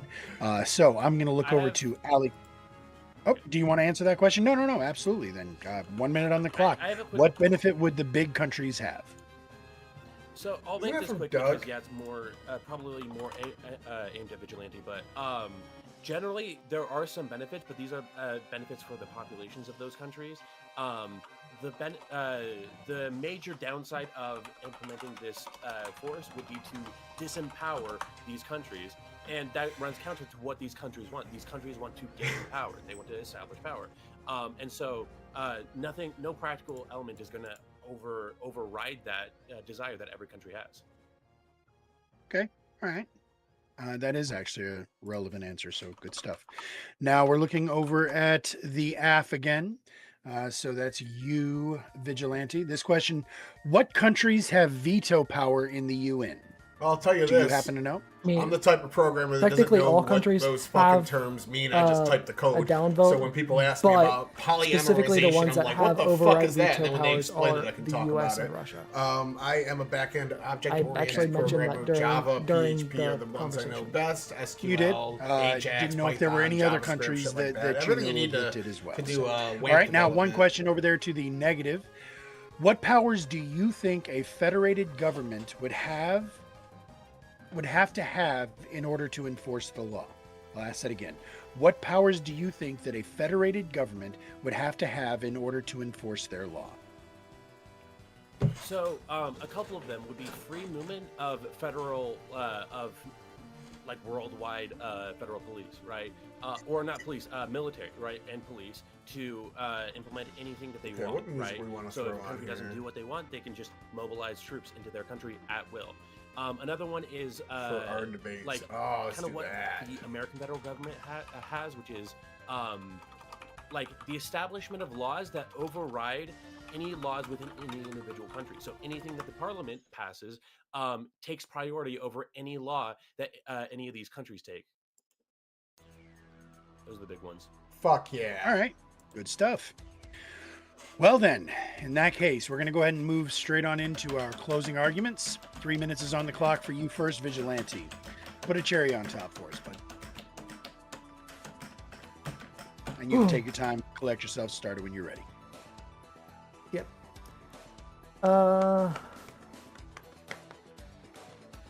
So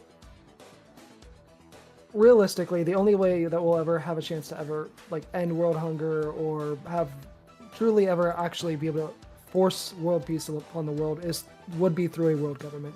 I say this because we would be able to rapidly industrialize the non-industrialized world via the power of a world defense force. We would be able to pressure both sides. Yeah, of the I got a Eastern- 2-year degree. Almost everything Eastern I've gotten is European like on the conflicts in the job back and down. experience. Worked for 3 different companies. As I've been I programming mentioned, for, so we would be able to. I don't know shit about the technical to names. It's tough further in job establish the interviews for ICC me, to but actually it is what it be is. able to be useful because the way that the ICC works right now, it is effectively toothless. But I It used to can build apps for issue warrants, Android as I with mentioned, Java but they and cannot be Android enforced Studio and as Xamarin. long as the country is not signed on to the ICC. One of the things that we didn't get into would worked be with frameworkers the like, immigration I mean, I issues use of, WordPress and of .NET, but Laravel is the go-to for a me. unified world government, So that can go into the which PHP is a and- very controversial topic nowadays, obviously. We would be able to have freedom of movement between states, just like in America or in the EU, where people can move between states, or people can move between countries to go to work. We'd be able to have people collect across the globe for better opportunities. For example, we'd be able to have the majority of the people researching tech collect in Japan, which is currently the tech capital of the world.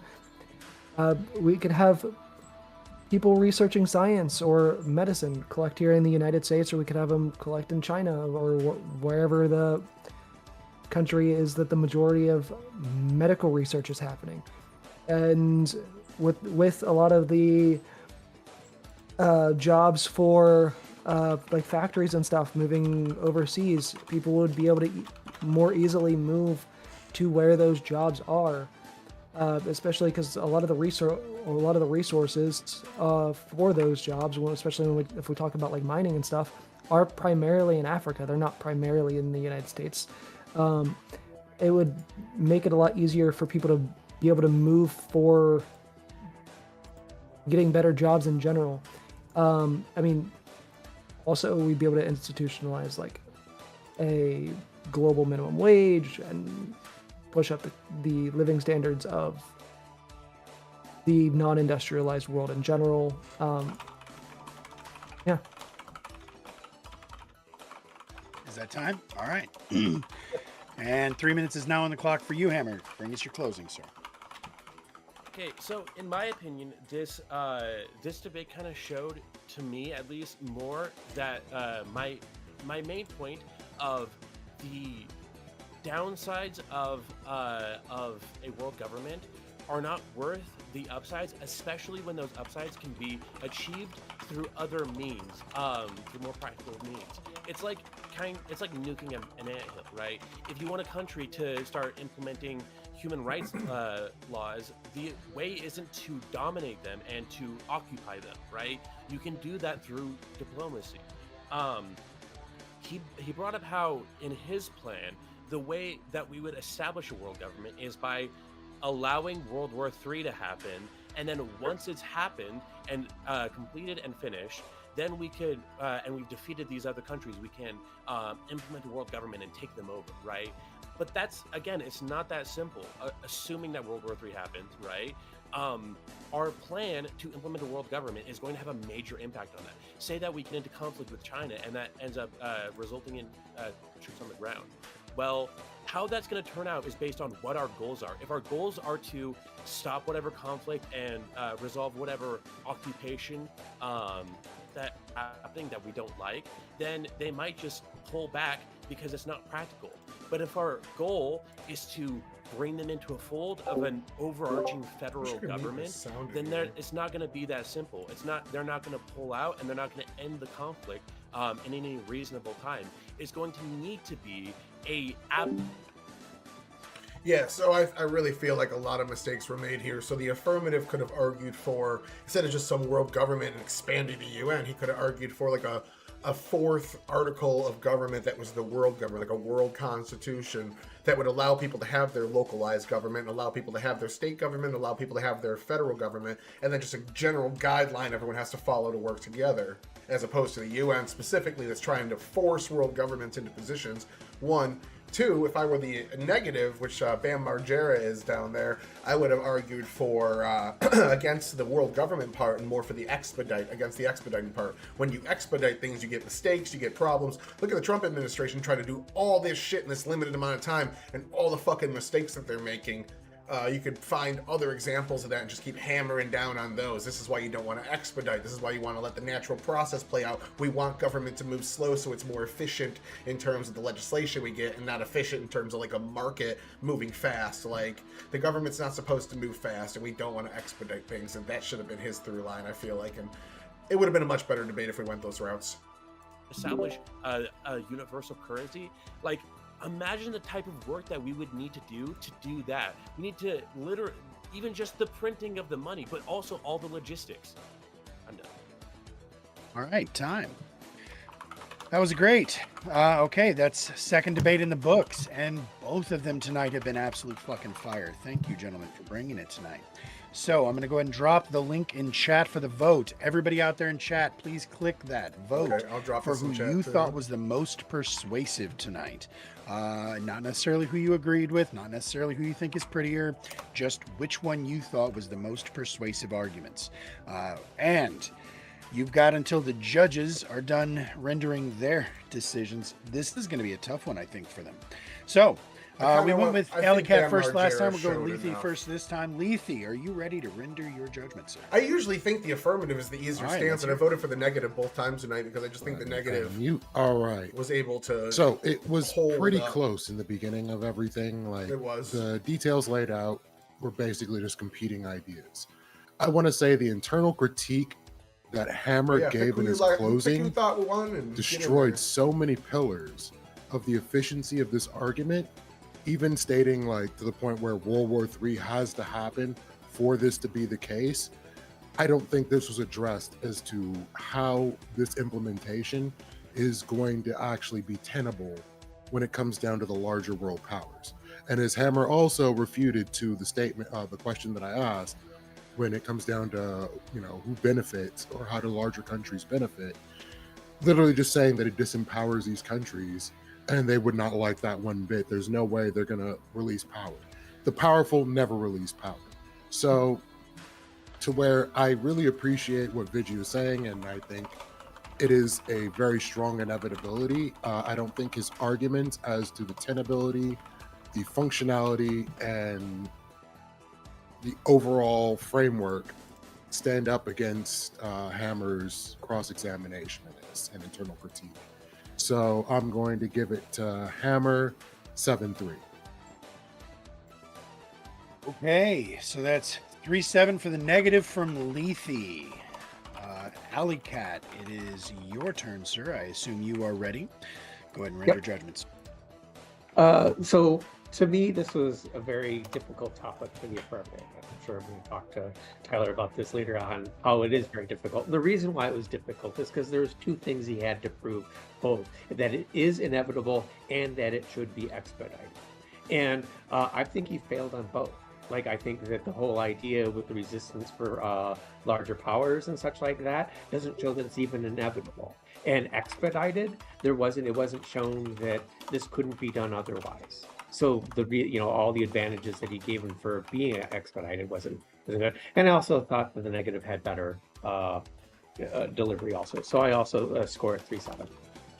3-7 for the negative as I well. thought so too. All right, so both debates now. The judges have been in alignment. That's nifty.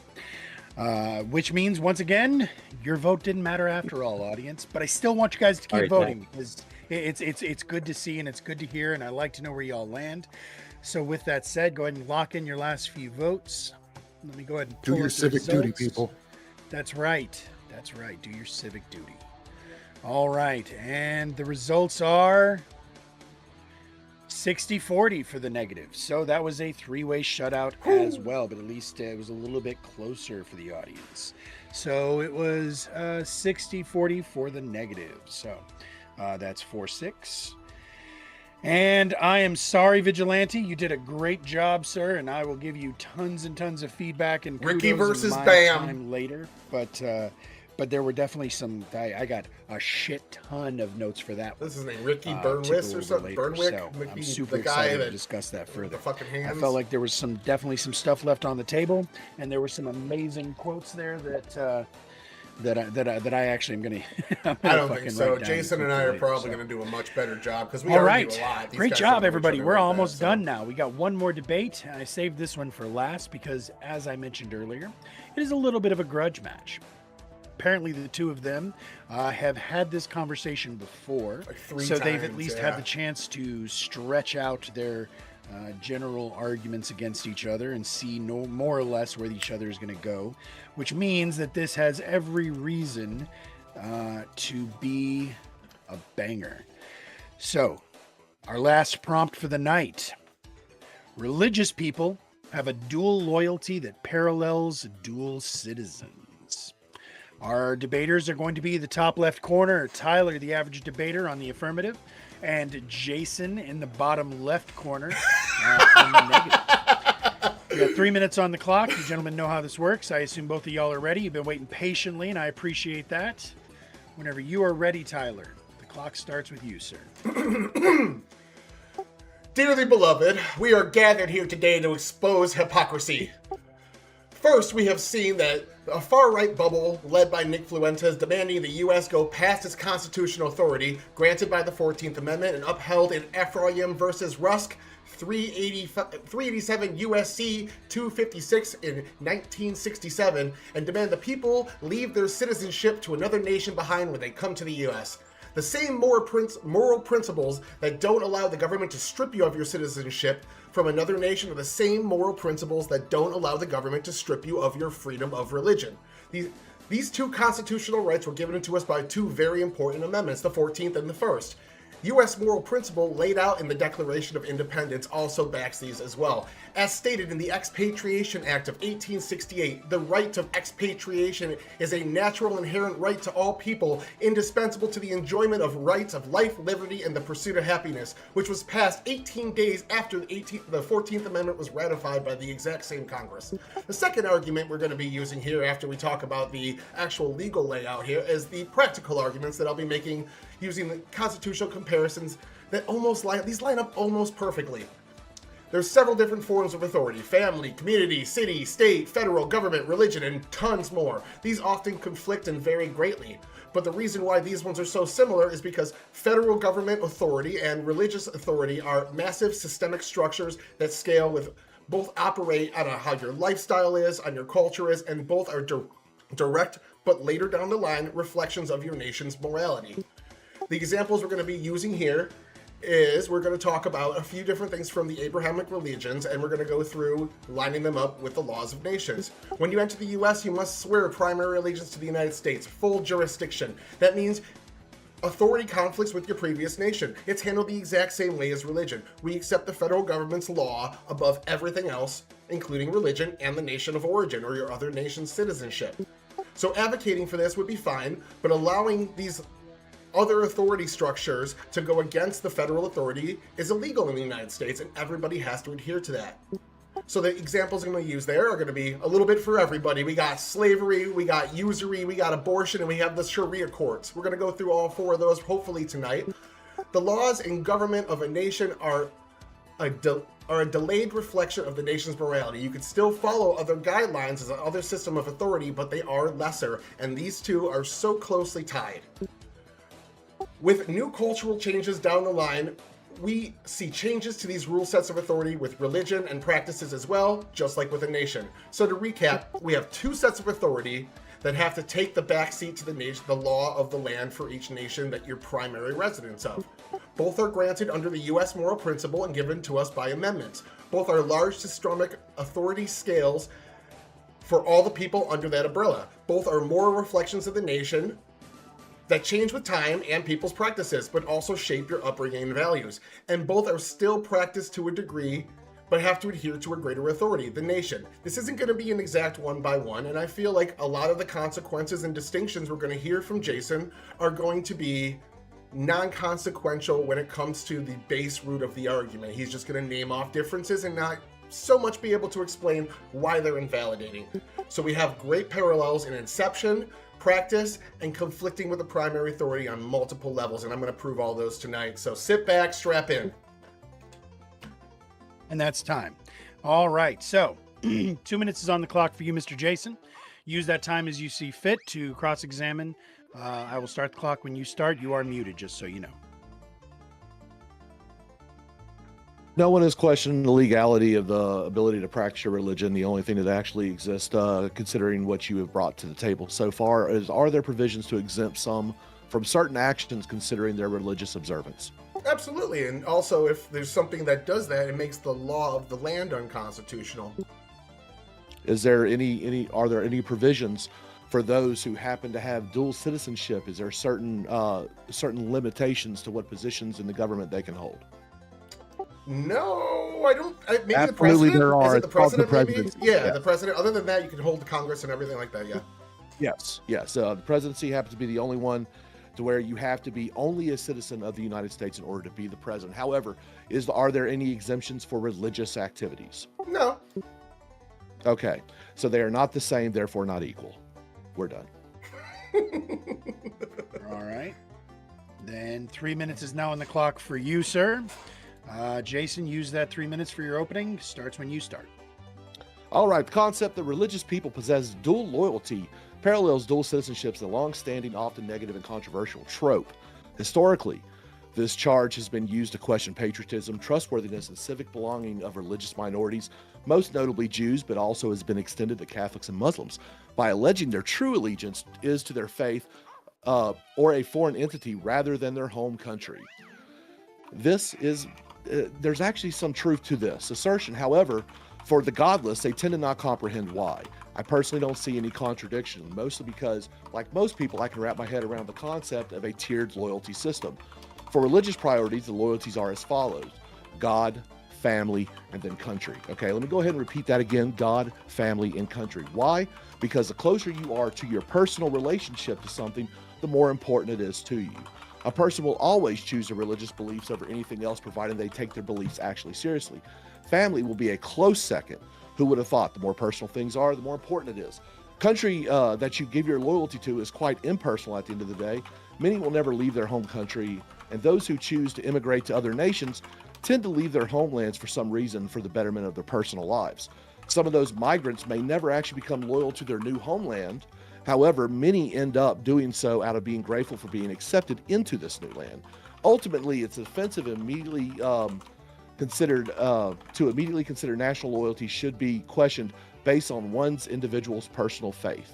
This trope is ahistoric and denies the most important liberal principles of individualism. My opponent, who is a liberal, tends to LARP amongst conservatives as a liberal. He's the token liberal, and that is okay. But when it turns out, even most conservatives tend to respect the founding principles of liberalism, which were used to found the greatest country in the world ever known, America. Thank you for coming to my TED Talk. All right. 2 minutes is on the clock for you now, Tyler. Go ahead and cross-examine. So, are you aware that these claims you're making about religion, about 20% of the country also holds those exact same claims for dual citizenship, and they say they shouldn't even be part of the Congress and things like that? Well, as someone who is actually vehemently against Islam, I would say openly that I don't believe the practice of Islam should be allowed in the West, but that's because it's antithetical to Western values. Although our Constitution allows for it, and therefore it's fine. In fact, there has been at least one Medal of Honor recipient who happened to be of the Muslim faith. Would you question that individual's loyalty? By the way, he earned it in Iraq. No. I think that dual citizenship and having a religion are absolutely fine. I'm arguing the individualist stance here. So if your wife No, wants you're you to- actually arguing, no. Well, I'm you are asking actually questions. I'm just doing affirming. cross. We're not debating yet. I'm just, Okay. yeah. So if a woman wants to go punch, if your wife wants you to punch somebody in the face, you put that authority above the laws that would put you in jail for assault and battery? No, because it's antithetical. But you're saying that Makes you sense. put family over your loyalty to the I will country and absolutely- following the laws. Yes, I will definitely put my family over loyal to my country every day. Okay, and then are you aware your stance on Islam is antithetical to liberal individualism, which you argued in your opening? No, my stance on Islam is that is antithetical to actual Western philosophy and principles. And even though I don't agree with that religion, I still tolerate its existence in the West. But you're saying you would advocate for getting rid of these people, I despite would the fact advocate that... No, not getting There's rid of varying people. degrees of people that follow No, a religion. I would advocate for the disallowance of the practice of Islam within. And if they said no, you wouldn't allow them in the country, correct? Well, then we can yeet them out. Yes. Okay, so you were saying that we shouldn't bring people in regardless of their religion. How much they practice it to a degree, it doesn't matter as long as they say they're part of that. It's because the actual tenets of Islam requires conquering. So if you understand the religion of Islam, you would actually comprehend that the reason why I would advocate to prevent its practice is because of its means of it actually commands its followers to overthrow whatever government is there in order to install an Islamic government. All right, so you're the negative. You want to start asking me some questions? We're in the open time, so feel free to discuss. So when you want to say that you should question people on their dual loyalty, do you comprehend that there's different levels of loyalty, things that you would hold? Are there anything that you hold more important than your national loyalty? National loyalty? No, I mean, it doesn't matter what you hold importance. I'm talking about the hierarchy of how it needs to be Actually, followed. it does matter, because under the argument that I put forward, that it is a tiered system, and I started at the very top being God, number 2 being family, number 3 being nation. Is there anything that you hold above national loyalty that you find to be more important? Well, the argument I'm making is more of a practical one, in that the national authority, the law of the land, you're putting forward, surpasses everything else. The argument that you're putting forward is that certain individuals, based on their personal religious beliefs, is that they should be questioned their loyalty towards their nation, which I find to be kind of ridiculous. Do you hold anything higher than your national? No, I don't. I'm saying what needs to be at the top is the federal authority and the law of the land. And that law of the land does protect religious freedom, but as soon as these two forms of authority come into conflict, the federal system always wins. Yeah, see, I just don't agree with you, man. Well, I don't agree with you. Why would you not want Sharia law then? We can see people right now who don't actually respect the federal authority right now standing up against the federal government, and it's actually completely fine and legal as long as they stay within the legal confines in their protest. Sure, but at the end of the day, if they stay within their confines, that means they're following the law. And protest is protected by the First Amendment. No, a protest itself is protected against federal government, yes, to a point. However, when your protest crosses a specific line, it becomes unlawful. Sure. And people who are willing to break those laws, even if I agree with them or not, I find it actually admirable that they're willing to put their morality ahead of what the government says it should be. I mean, you so can find I'm actually venerating those who will stand up to the government. I understand and hold that. things above the government, where you are actually arguing that we should hold federal government as God itself, and I find that to be highly offensive. I get your appeals to emotion. I understand that, but what I'm arguing is Not the an actual appeal to practical emotion. structure here I think everyone is that if here- these people insurrect the Capitol, they need to be arrested and go to jail, regardless if they think the 2020 election was stolen. What do you consider to be an insurrection, sir? Whatever, I'm using the term colloquially and not legally. So anytime that Well, you I- infringe I'm with just- the I'm orders just of the asking. government and fight against the authorities, you should be So arrested. So anytime that you protest against the government, under your definition, would be considered an insurrection at Protest its is lowest protected level. by the First Amendment. No, protest is protected by the First Amendment. I'm talking about violent interactions where you're destroying property or attacking police officers. In those instances, you're breaking federal law. What do you consider to be violent? A violent crime, and we had this debate last week. That could also be arson or using grenades on a building. But that being said, I consider that to be a violent crime. But at the end of the day, though, these people are being arrested because that is the highest order of the land, is the law. Okay, it still doesn't matter if you actually have a moral objection to the law. I see nothing wrong with you standing up against it. Absolutely, that's what I said in my introduction. Is you can go and advocate for these things, but you're not allowed to go out and break the law. Sometimes advocation is not enough. I hate to break it to you, but some of the most religious people in America's history happen to stand up, and not necessarily always violently, but definitely up against federal laws and things, literally breaking laws. If you look at people like Martin Luther King, the man was considered to be a devout Christian. He was a pastor, and yet he stood up. He broke multiple federal laws in the process of doing his protest, even though he did it all non-violently. The fact that when people saw how the government was coming down and putting the boot of oppression down on his neck, the people actually started to come over to his to his side of the argument because they saw a nonviolent protest that was being beaten down by the federal government. Now, look, there are things that you can call me out on many things when it comes to what I can do right, wrong, or indifferent. But I will sit there and say everyone has their rights to actually stand up against the government, even when it breaks the law. And you know what? Sometimes you can even approve of that. I would argue that Martin Luther King's interpretation was to praise the United States, to say we want our even cut of the pie, we want to do everything right. And he was one of the most peaceful and effective protesters that led to civil rights, and the federal government was stepping in to help him against the state governments that were ignoring federal law. We used our federal forces to desegregate schools. That was the federal government stepping in and showing you it is the prime authority. So the federal government in that instance backs my practical claim that the federal law supersedes all. So you're referring to Arkansas and the mobilization of the National Guards in order to desegregate schools, correct? Yes. Okay, yes, the federal government did step in that case. However, the FBI spent multiple years chasing, harassing, and everything else MLK. In fact, even charged him on multiple occasions for breaking federal law. And yet you sit there and claim that the federal government helped him out. Was he convicted? I don't know. They put in our country, part of the federal law and constitution is that you're innocent until proven guilty, but the court of your peers behind a reasonable doubt. So if he wasn't convicted, just the charges may have been intimidation by different government factors. But at the end of the day, the federal government backed him, aided him, passed civil rights, and desegregated schools against the states who are a lower level of authority. You're kind of granted here that the federal government's a top authority. 9 times out of 10, the process is the punishment. See, that's what I find ridiculous is the things that we can actually look at from the founding documents, the Constitution, where you can sit there and go, yes, this, and this. And then we force people to go in and spend small fortunes in order to bring it before the courts until it finally gets up to the Supreme Court. And then the Supreme Court may wave a hand and say, yes, we'll hear it, or no, we won't. And then you sue civilly to get all your money back.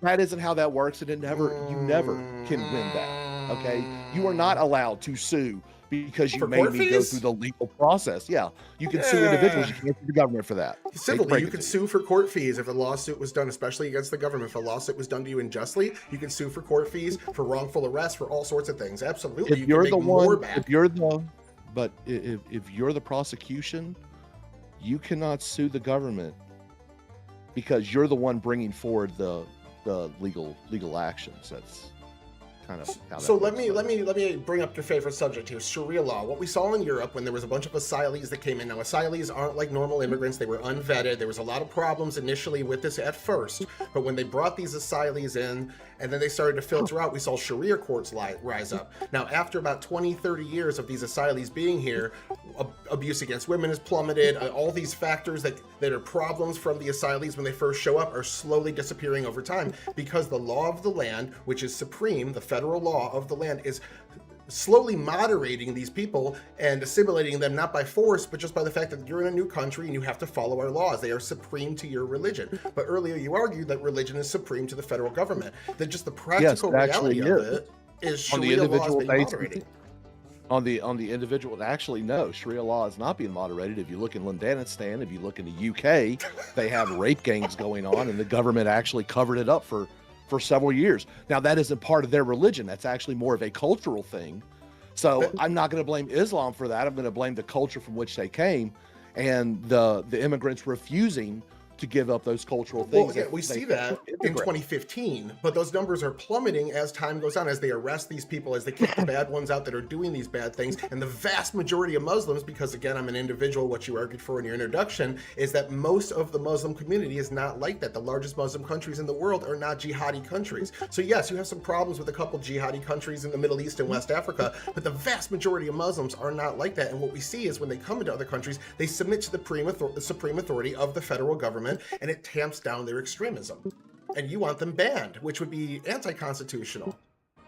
No, it absolutely wouldn't. You can actually determine, you can read the Quran itself, and you can actually see that it goes against, it's antithetical to Western philosophies and thoughts. And you can actually ban an entire religion based on things like that because of what the commandments are. Now, I wouldn't say kick all Muslims out. I would definitely just asked them to renounce their God, because Allah is not the same as Adonai, or as the Christians would call him, God. I love that you bring that up, because I have 3 other examples of slavery, usury, and abortion that the religious community says should not be happening. Slavery's been revoked in the West. But it existed for 5,000 years under the Abrahamic religions. The Abrahamic religions permitted. The reason it was revoked is because of Western liberalism. Slavery has existed throughout all of human history. And Not now, buddy. Western got rid of it. Woo! Oh. I mean, we have real quick. Yeah, I'm talking in the Let me West. jump in, gentlemen. I'm going to put 3 more minutes on the clock, but I would like to ask for you guys to try to make sure we stay on topic, because we kind of wandered off into the weeds a little bit there. I feel like I know where you guys were going with it, but please, like I said, just bring it back to the topic. 3 more minutes is on the clock. Go ahead and finish it So up. another example would be usury.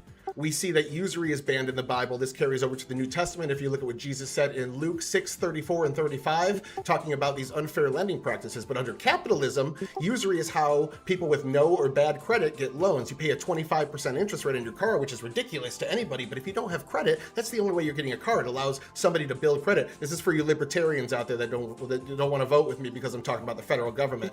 Usury being banned or usury being allowed because religions are at the top is better for the society. Now let's crop dust a little anti-Semitism in there, because that's really where it's all coming from.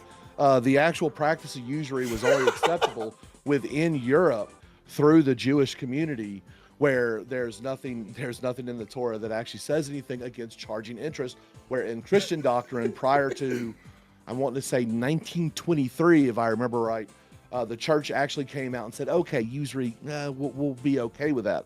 But that is only a recent development in Christianity. Still today in Islam, usury is forbidden.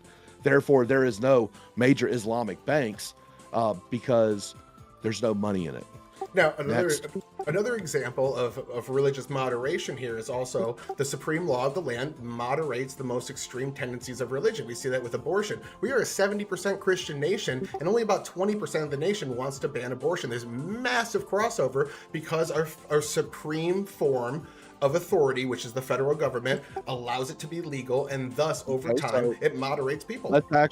Let's actually look at the argument of abortion real quick. I'm willing to entertain this, so we can actually bring this back to the original debate here, number 1, with the Constitution. Show me the provision in the Constitution that actually shows that abortion is completely fine and legal. There's none. It's a law. No, it is. See, there's nothing in the Constitution because it's relegated through the 10th Amendment. That's why we now, with the overturning of Roe, we have sent it back to the states, and that's why different states, the populace actually determines what the law of that land is, because it's not under the federal purview. And has any state outright banned abortion? Yes, the state that I currently live in, Oklahoma, it is 100% banned. Wow, I did not know that. I thought it was partially up to, Texas is up to 8 weeks, I think, like that. Most heartbeat bill in Georgia is like 12 to 16. That's because Texas is cucked through Austin and Dallas. I live in Dallas. I know you do. All right, we got a few minutes left. You want to ask one more? You're the negative. Look, I just look at it like this. Do you know the story of Corporal Dawes? They actually did a whole ass movie on him. Do you know who Corporal Dawes is? Desmond Dawes? The Hacksaw Ridge, does that bring a...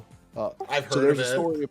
So there's a Seventh-day Adventist that wanted to actually join in the World War II actions over in the Pacific. Okay, he was drafted. They were going to give him a religious exemption because he was a Seventh-day Adventist. Okay, because he refused to pick up a rifle. He actually fought for his right to fight for his country. Many people called him anti-patriotic, claimed that he had dual loyalty because of his Seventh-day Adventist notions. He later earned the Medal of Honor. And I mean, he went through the Battle of Okinawa, and he stayed up on top of a ridge under constant enemy fire, dragging wounded and dead soldiers, many times actually bringing Japanese soldiers and bringing them down that cliff to receive aid. Okay, I think looking at a religious group and saying they are not loyal to their country, I think is antithetical. I think what we need to look at is the individual and their actions. Even though I am an admitted bigot against Islam, I will sit there and say I have served next to many Muslims down in combat zones, and I never once questioned their loyalty. I think the actions of the individual should be a little bit more important than their identification of what religious group they are. I understand that you're a godless individual. What do you put above the federal government? You still haven't answered that. Absolutely nothing. In I said that time. earlier. Actually, we're going to go ahead and stop it there. You guys can address all of that in your closings. So we do actually have some questions from the judges. So we're going to get through those. I have 1 minute on the clock for y'all. We're going to go to, and the first question is going to go to both of y'all. So I'll go to you first, Tyler. Is following God's law the same as following a country's law? No, Do you believe that following? Okay, go ahead. They parallel each other. They have very big similarities. Similarities in inception, similarities in the U.S. moral principle, similarities in their form of systemic and large authority that encompasses a large umbrella. But they're not exactly the same. There are definitely some differences, and that's what we were brought up. The president can't be a citizen of another nation. But everyone else in government, all 40 million people that work for the government, otherwise can. So there are some differences, especially if you dig into it, but those differences are inconsequential to the argument I'm making that these lesser forms of authority all fall under the federal government. Okay. And the same question to you now, Mr. Jason. Let me ask Run it by me again real quick. Yeah, I was about to say, let me ask it again. To you, is following God's law the same as following a country's law? Absolutely not. However, there are some caveats to that. When it came down to it, Yeshua, aka Jesus, or as the French would call them, Yeshui, said, "Sell your cloak and buy a sword," and also things like "Render under Caesar what is him." God actually supports helping your government fight and defending your nation when it is righteous and just. But following God's law is paramount. Okay. Now we got a question from the other judge, and we got lots of them. I like good questions. That means we got them engaged, got them thinking. It did. That's correct. Yeah. Okay. I'm not sure there's second judge if that's supposed to be for both of them or not, but I'm gonna go ahead and just ask it to both of them. Under what circumstances? So once again, we're back to you first, Tyler. Under what circumstances is it morally justifiable to break laws for the sake of personal beliefs? Never. Under what? Oh, go ahead. Well, okay. If the law is unconstitutional and you're trying to trigger some sort of court proceedings to get that law in front of the Supreme Court, that has to be done. You have to violate the law. If you're in government, you have to pass something that might obstruct the law in some way and challenge it on a court level. So if you have a strategy to potentially change the law, I could see in instances where you could argue for that within the confines. But generally, if everyone's following the law, including the government, no, I don't think it's at all necessary to do so. Okay. Same question to you, Mr. Jason. Under what circumstances, under what circumstances is it morally justifiable to break laws for the sake of personal beliefs? And see that's setting a heavy line in the sand, and that's one that I can't really spell out what would constitute that. But there are certain things that will drive someone to potentially that will offend them to the point of where they're willing to break the law. The civil rights movement in America and the movement to abolish slavery in the United States are probably the two greatest historical precedents that I can reach for American history, where people literally broke federal law in order to fight what they consider to be immoral. And I think that is a righteous thing at the end. Okay. And it looks like there is a second part to that question. Let's go. Might as well extend the time, brother. We're going hard. Let's go. All right. So I'm actually going to stick with you, and then we'll go back to Tyler for this.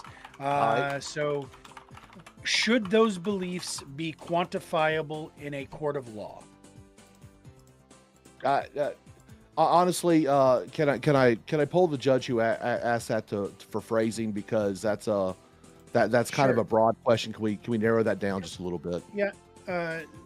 Could you clarify that question for me real quick, Judge? Currently it says, should these beliefs be quantifiable in a court of law? Yeah, I was kind of confused which beliefs exactly you meant there. So in the case that you believe that... You're echoing really badly. Okay, let see. I don't know why. I Sounds see fine why. on my end. Okay, yep. Nope. Please continue. Sorry, Lethe. Okay. So, in the case that you believe your rights are being infringed upon, or let's say you're being treated unfairly, you believe this is the case, should you be able to show this in a court of law? Same thing goes if you believe the religion that you follow is giving you a directive to do a thing, can you quantify that the religion is correct in making this statement? Absolutely, you can. And one of the biggest problems I see in the U.S. judicial system is the fact that we can't advocate for jury nullification, where there's actual processes for that to exist. I think the inability to be able to call for jury nullification, which is appeal to the jury for them to basically say we're not going to enforce said law because we find it to be immoral, I find that to be a moral failing in the U.S. justice system. Okay. Now, can you restate that question for Tyler as well, please, Lethe?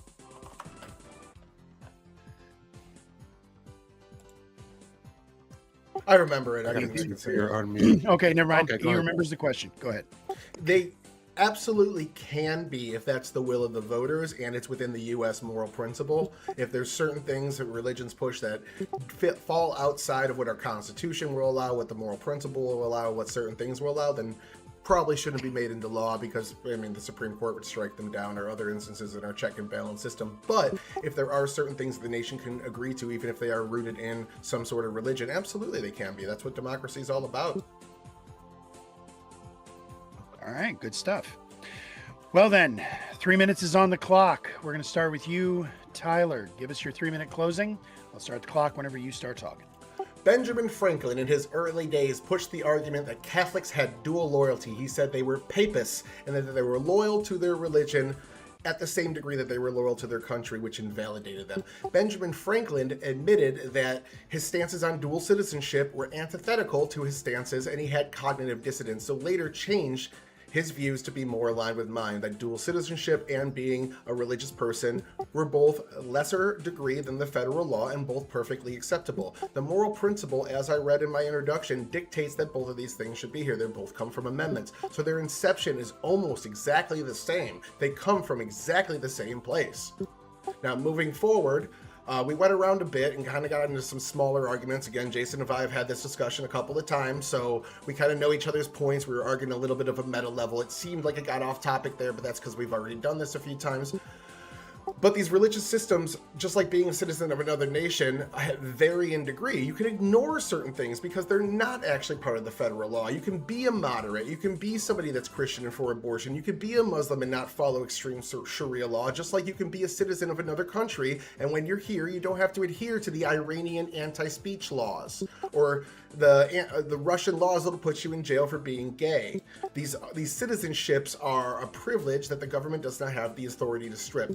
So as I said earlier, the two moral systems come from the same place, but they also develop your framing, your upbringing, your culture, and again, like they can be ignored to a certain degree. So going through the list of things I said earlier, we touched on several of them, but we argued about things that were kind of off topic.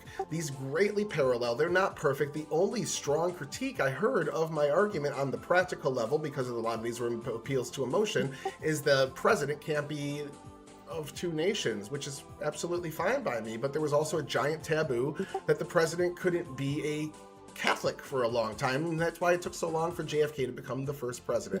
That happens in a country. We don't achieve our ideals overnight. It took us a couple hundred years to get rid of slavery. We fought a war over it, but eventually we got there because of these moral principles of the United States. So going through our examples, I gave you multiple, but slavery, usury, abortion, Sharia law. Those four things are religious code that needs to be adhered if you're going to be an absolutist in your religion. All four of those things are legal to practice in the United States. Well, Sharia law is a little bit weird from the other three, but all those things are legal to practice as long as you follow the laws of the country. And again, as Jason said, you don't have to personally do them. You can celebrate your religion. You can have it guide your life, absolutely. But at the end of the day, if your religion says you can keep slaves, you can't, because the moral law or the religious law is sub to the federal law. The federal law is supreme, and just like another nation, your religious rights are beneath it. So I'm arguing that being of any religion is fine, perfectly good. Come on in. Being a dual citizen is fine, perfectly good. Come on in. All right. 3 minutes is on the clock, Jason. Your turn to close. Go ahead and start when you're ready. Alrighty. Well, I did get what I wanted today. I actually got him to admit that there is nothing above the federal government. To him, I'm sorry for his wife. Make sure you get everything sorted before you take half of the nothing he owns. Ladies and gentlemen, it's Tyler licks the boot. He loves the boot. It's delicious. I don't know what flavor kiwi is his thing, but he literally admitted, caught in 4K, nothing is above the federal government. It's true. Look, I actually don't like the practice of Islam. However, I can still sit there and go, it is their right to do it. And since I'm a constitutional type guy, I go, I kind of like it. I think the Constitution needs to be amended for that specific thing. But hey, that's just me. That's my opinion. But under the current stance that we have, I do not believe that it is equal, fair, or just to sit there and look at someone because they are Catholic, because they are Jewish, because they are Seventh-day Advent, or even Muslim.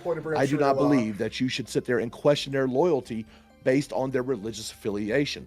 Hell, I love my godless brother up there, my man Tyler, who actually thinks that it is hilarious that I happen to be a Messianic Jew. I'm a Jew with Jesus. You know, he thinks it's funny that I believe in a sky daddy. You know, hey, that's all well and good. You're allowed to be wrong. You've been wrong multiple times tonight. But the reality is, at the end of the day, it's not equal. Okay? No equality, because country is on the same tier level as country. So if you are a dual citizenship, some of your loyalties to said country should be in question. If we were to go to war with name said country that you may have a dual citizenship with, we would be questioning your loyalty in that point. However, we actually have exemptions for individuals, especially in the military. If we happen to be fighting against a religious ideology of which you may be a part of, you can become a conscientious objector to that, Seth is and pro you can be January released without 6th any problem, without any legal issues. And I find that to be quite fair. There were several individuals whom I served with during the war on terror who were openly Muslim. To preserve and they elections. were asked, are you okay with this deployment because you will be fighting against your Muslim brothers and possibly sisters? And no one that I knew He's just defending himself. Stood up and he's not even making a closing. He's defending his worst arguments against some of the more extreme sides of the Islamic teachings nothing to do with the that problem. you should never fight another Muslim. So they actually thought that the war itself was just. And even though my opinions on those wars have changed throughout to get the him years, off topic like this, I still have to give these individuals respect, because they have fatwa set on them today because they stood up against the extreme followers of the same religion of which they're part of. So I just find it to be a little gross. You know? Yes, we have had 2 Catholics who have served as president. The first one was JFK, and the second one happened to be Joseph, who was raising Biden. Ew, gross. Why are you grouping people based on their religion? You might as well just do the same thing for race. And time. Good stuff. Sorry, I ran over. My bad. No, it's okay. Like I said, if people are cooking, I don't like slam the lockdown. I try to put up a finger so y'all make sure you see it because the clock's above my head. But really, it's for the judges to decide if they feel like you breaking the rules was acceptable or not, and whether or not it was useful. So, with that said, that is all 3 in the books, and we did it at the 2-hour mark. Fucking great job, people. All right, I'm going to drop the link in chat. That is for everybody out there to vote. If you're streaming on another platform, please grab that, put it into your chat. Yeah, this was a pretty crazy one. This one went all over the place. Once again, all 3 of the debates tonight, I do not envy the fucking judges. Alley Cat and Lethe, both y'all are up against it here. So we're going to go back to you first, Alley Cat. Oh, here. Are you ready? Yeah. Here, chat. So Don't vote for me because you're watching my stream. Vote with your heart. I don't probably care. get a division in judges at this time. It was really, really tough. Really, really close. In fact, Tootie, come be my I'm mascot for basically dual sorry citizenship. Doing this on a technical. Come be my mascot for Both dual said in the citizenship. question and answer period We're doing and the in the judging. Come here. closing, it was admitted that both religion and nation did touch. They're not parallel. Parallel lines don't touch. So I'm giving it definitely 4-6 to the negative. 4-6 to the negative. Okay. That is one vote. Lethe, you're up, sir. Where did you land? Oh, this is tough. So Chat, the make sure you prompt- get votes in. Here's my dual citizen. The prompt, as I understand it, that religious people have a dual allegiance. Tyler was the negative, correct? No. Tyler was the affirmative, sir. Tyler was the affirmative. He was the affirmative, so they do have a dual allegiance. Okay. He believes so. So I'm going to have to side with the affirmative on this one, as even in Jason's closing argument, he said it's unfair to question loyalty based on religious affiliation while putting forward constantly that there's a tier system and God is going to be at the beginning of that when it comes down to people and their religions. So it seemed very contradictory. Whereas both outlined very similar stances when it comes down to this. Check in. These people, The Seth can hear you. clear difference is when it comes down to when it is okay to break laws and for what reasoning, especially considering the question my that I wife was asked high. in regards to do those beliefs need to be quantifiable. I don't feel like I got a satisfactory answer, but I think I got the soul of that answer, and that answer is still going to be religion will come, or beliefs will come before rule of law. So with that being the case, it outlines clearly Yeah, I tried to that get him off topic. there's a dual I baited him allegiance into. at play when it comes down to that. I So baited him into as much as I Muslim was going to discourse, and I tie knew he this couldn't until the fucking closing resist. statements, I'm going to give it 6-4 to Tyler. 6-4 to Tyler. Hey, all right. So we have our Said first hi. judge disagreement. I'm going to drop that link one more time into the chat for everybody. Please make sure you click on that and vote. It costs you absolutely nothing to do it, and you guys are going to be the deciding It's factor. Horseradish's show. I do it every Saturday. So, because it is a dead tie, 6-4-4-6. So, with that said, I do actually have to parrot something that the chat said. I feel like it's meaningful that the judge has to clarify who was on the AF at the end of this fucking debate. That seems like that's something that seems to matter to me. I'm just saying. Anyway, all right. So go ahead and get those last votes locked in. And we're going to go ahead and look over here to the audience and see where you guys put it. All right. We got good votes coming in. And we're going to lock it right there. 6-4 for the AF. Looks like Tyler is going to win this one by split decision. The audience is giving it to Tyler with a 6-4. All right. So you know what? I want to say first and foremost, thank you, everybody. I'm about to drop a whole bunch of links into the chat for you guys. These are all of the people who participated in the debates tonight. Also, most of them have been chatting in the chat. If you just click their names, you can follow them at least on Discord. Or excuse me, I'm sorry. Thank you, Chief. You distracted me. You should be able to follow them at least on Twitch. Not all of them stream here, though. So that said, click that Discord link there if you guys are interested in participating in the debates, or even if you just want to hang out with us and talk to us when we're not streaming. This was one hell of a night, people. Thank you all again. We're going to go ahead and move it to the after party. Just so everybody knows the way that this works, we're going to go back through the 3 prompts so that everybody who was sitting here on mute screaming at their fucking cameras can actually say what was on their minds. We're also going to open it up to anybody who is in the Discord channel. If I already know you, if you've talked in the Discord channel before, I like typed, etc., then you should be welcome as well. Jump into any chat room you can see, and I will drag you in as long as I know who you are, or as long as somebody who's in the room right now says, "Yep, I vouch for that person." Okay. All right, and I'm going to go ahead and put our timer on the clock for the after party, and let's fucking go, gents. I regret all Jason, my what's the difference decisions between you and may Al not Qaeda exist. besides the God fact have that we have mercy an on my army base in Iraq? Oh, hang on. You jumped over Lethe. What'd you say, Lethe? Oh, I said I regret everything, and may non-existent God have mercy on my soul. All right. Enjoy your backwoods. Now, what'd you say, Lonzo? Go ahead. Yes, what's the difference between you and Al Qaeda besides the fact that we actually have an army base in Iraq while they don't have one in America? Between who and Al Qaeda? Well, I mean, because you don't have Are you to talking retaliate, Jason? right? feel free to name the time that we caged women in iron cages and lit them on fire. Feel Oh, free. you want me to name the time? Yeah, I can love- name it right now. Cool. Have you never heard of the Salem witch trials? Actually, did you forget about those things? Did you forget about when we just drowned women because we believed that they were When witches? did the U.S. Are Army you do saying that? that? So it has to be the federal government that does it. That's look, what you're saying. You were comparing me to Al Qaeda because I went to Iraq. Yes, Fuck I'm comparing you to by Al the Qaeda way. because you're a. Fuck I'm not. by You the went to way. Iraq? Yes, I went to I didn't know Iraq you went and to Iraq. Afghanistan. I don't really care to went to Iraq. Yeah, though. That's not my point. But no, my you point compare me is to people that literally caged individual women and set them on fire. you're only offended by this because you think you're different when you're not. Now listen to what I'm trying to say. My reason I'm saying this is because in reality, you're just as much as a religious zealot as they are. The only difference is that they actually had to fight back against somebody while you get to sit at home and know that the government will do it for you. No, I actually have He been on was the multiple government. He's battlefields. saying he was there. Yeah. So. Oh, well, then my fault. I'm Well, then still- you would he have was then the there's no difference. He was Well, the then there's no boot. difference. And he still is, Well, then I there's think, literally yeah. no difference. So, man.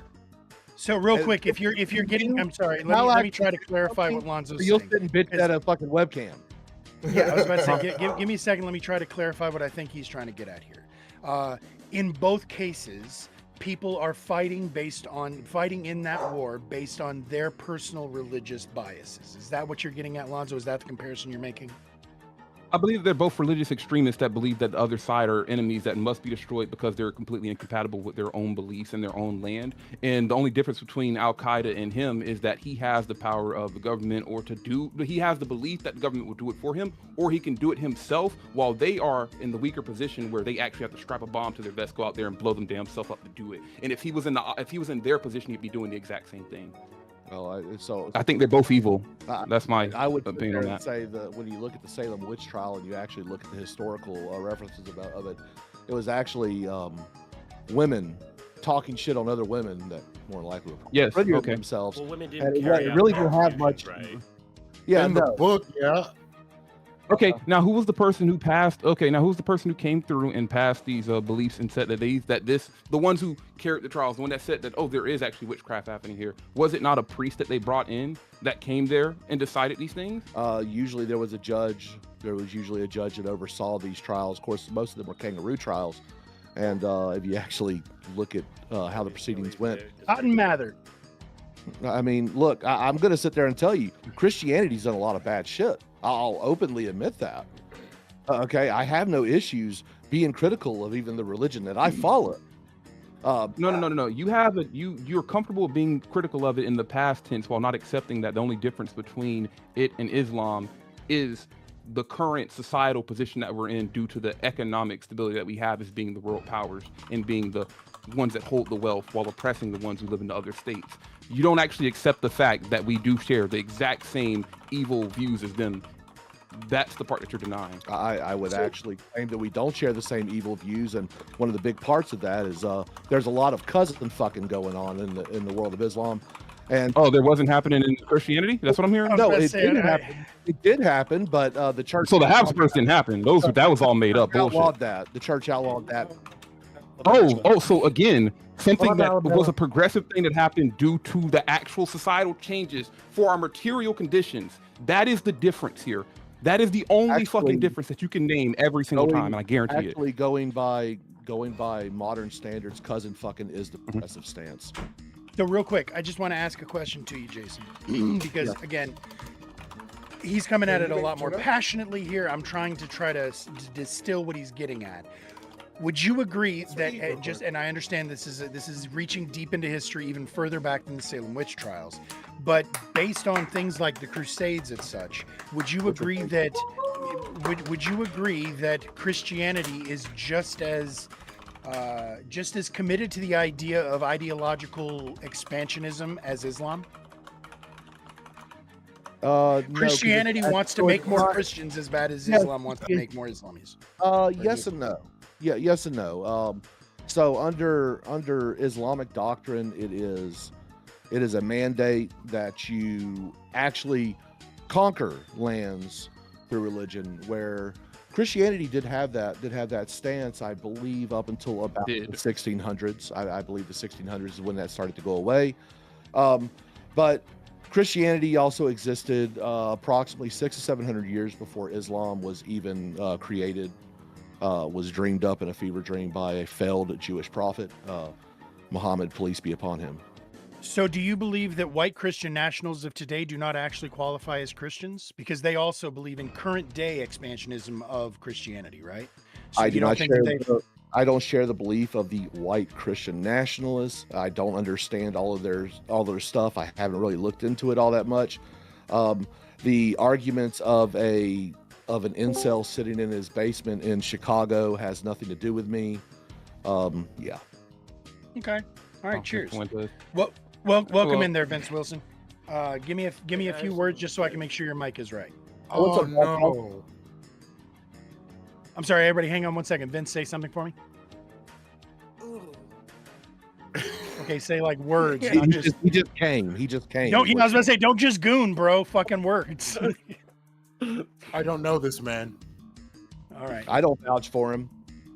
No, he's been in here before. He was brought in by somebody else last time. No, that was me that made that noise. I was reacting to the "Don't tread on me" thing up there. Got you. Oh, okay, I see. My mic was muted. I have a Shure mic. Sorry about that, guys. Hold on. Not being a pro streamer for a second, Doghouse.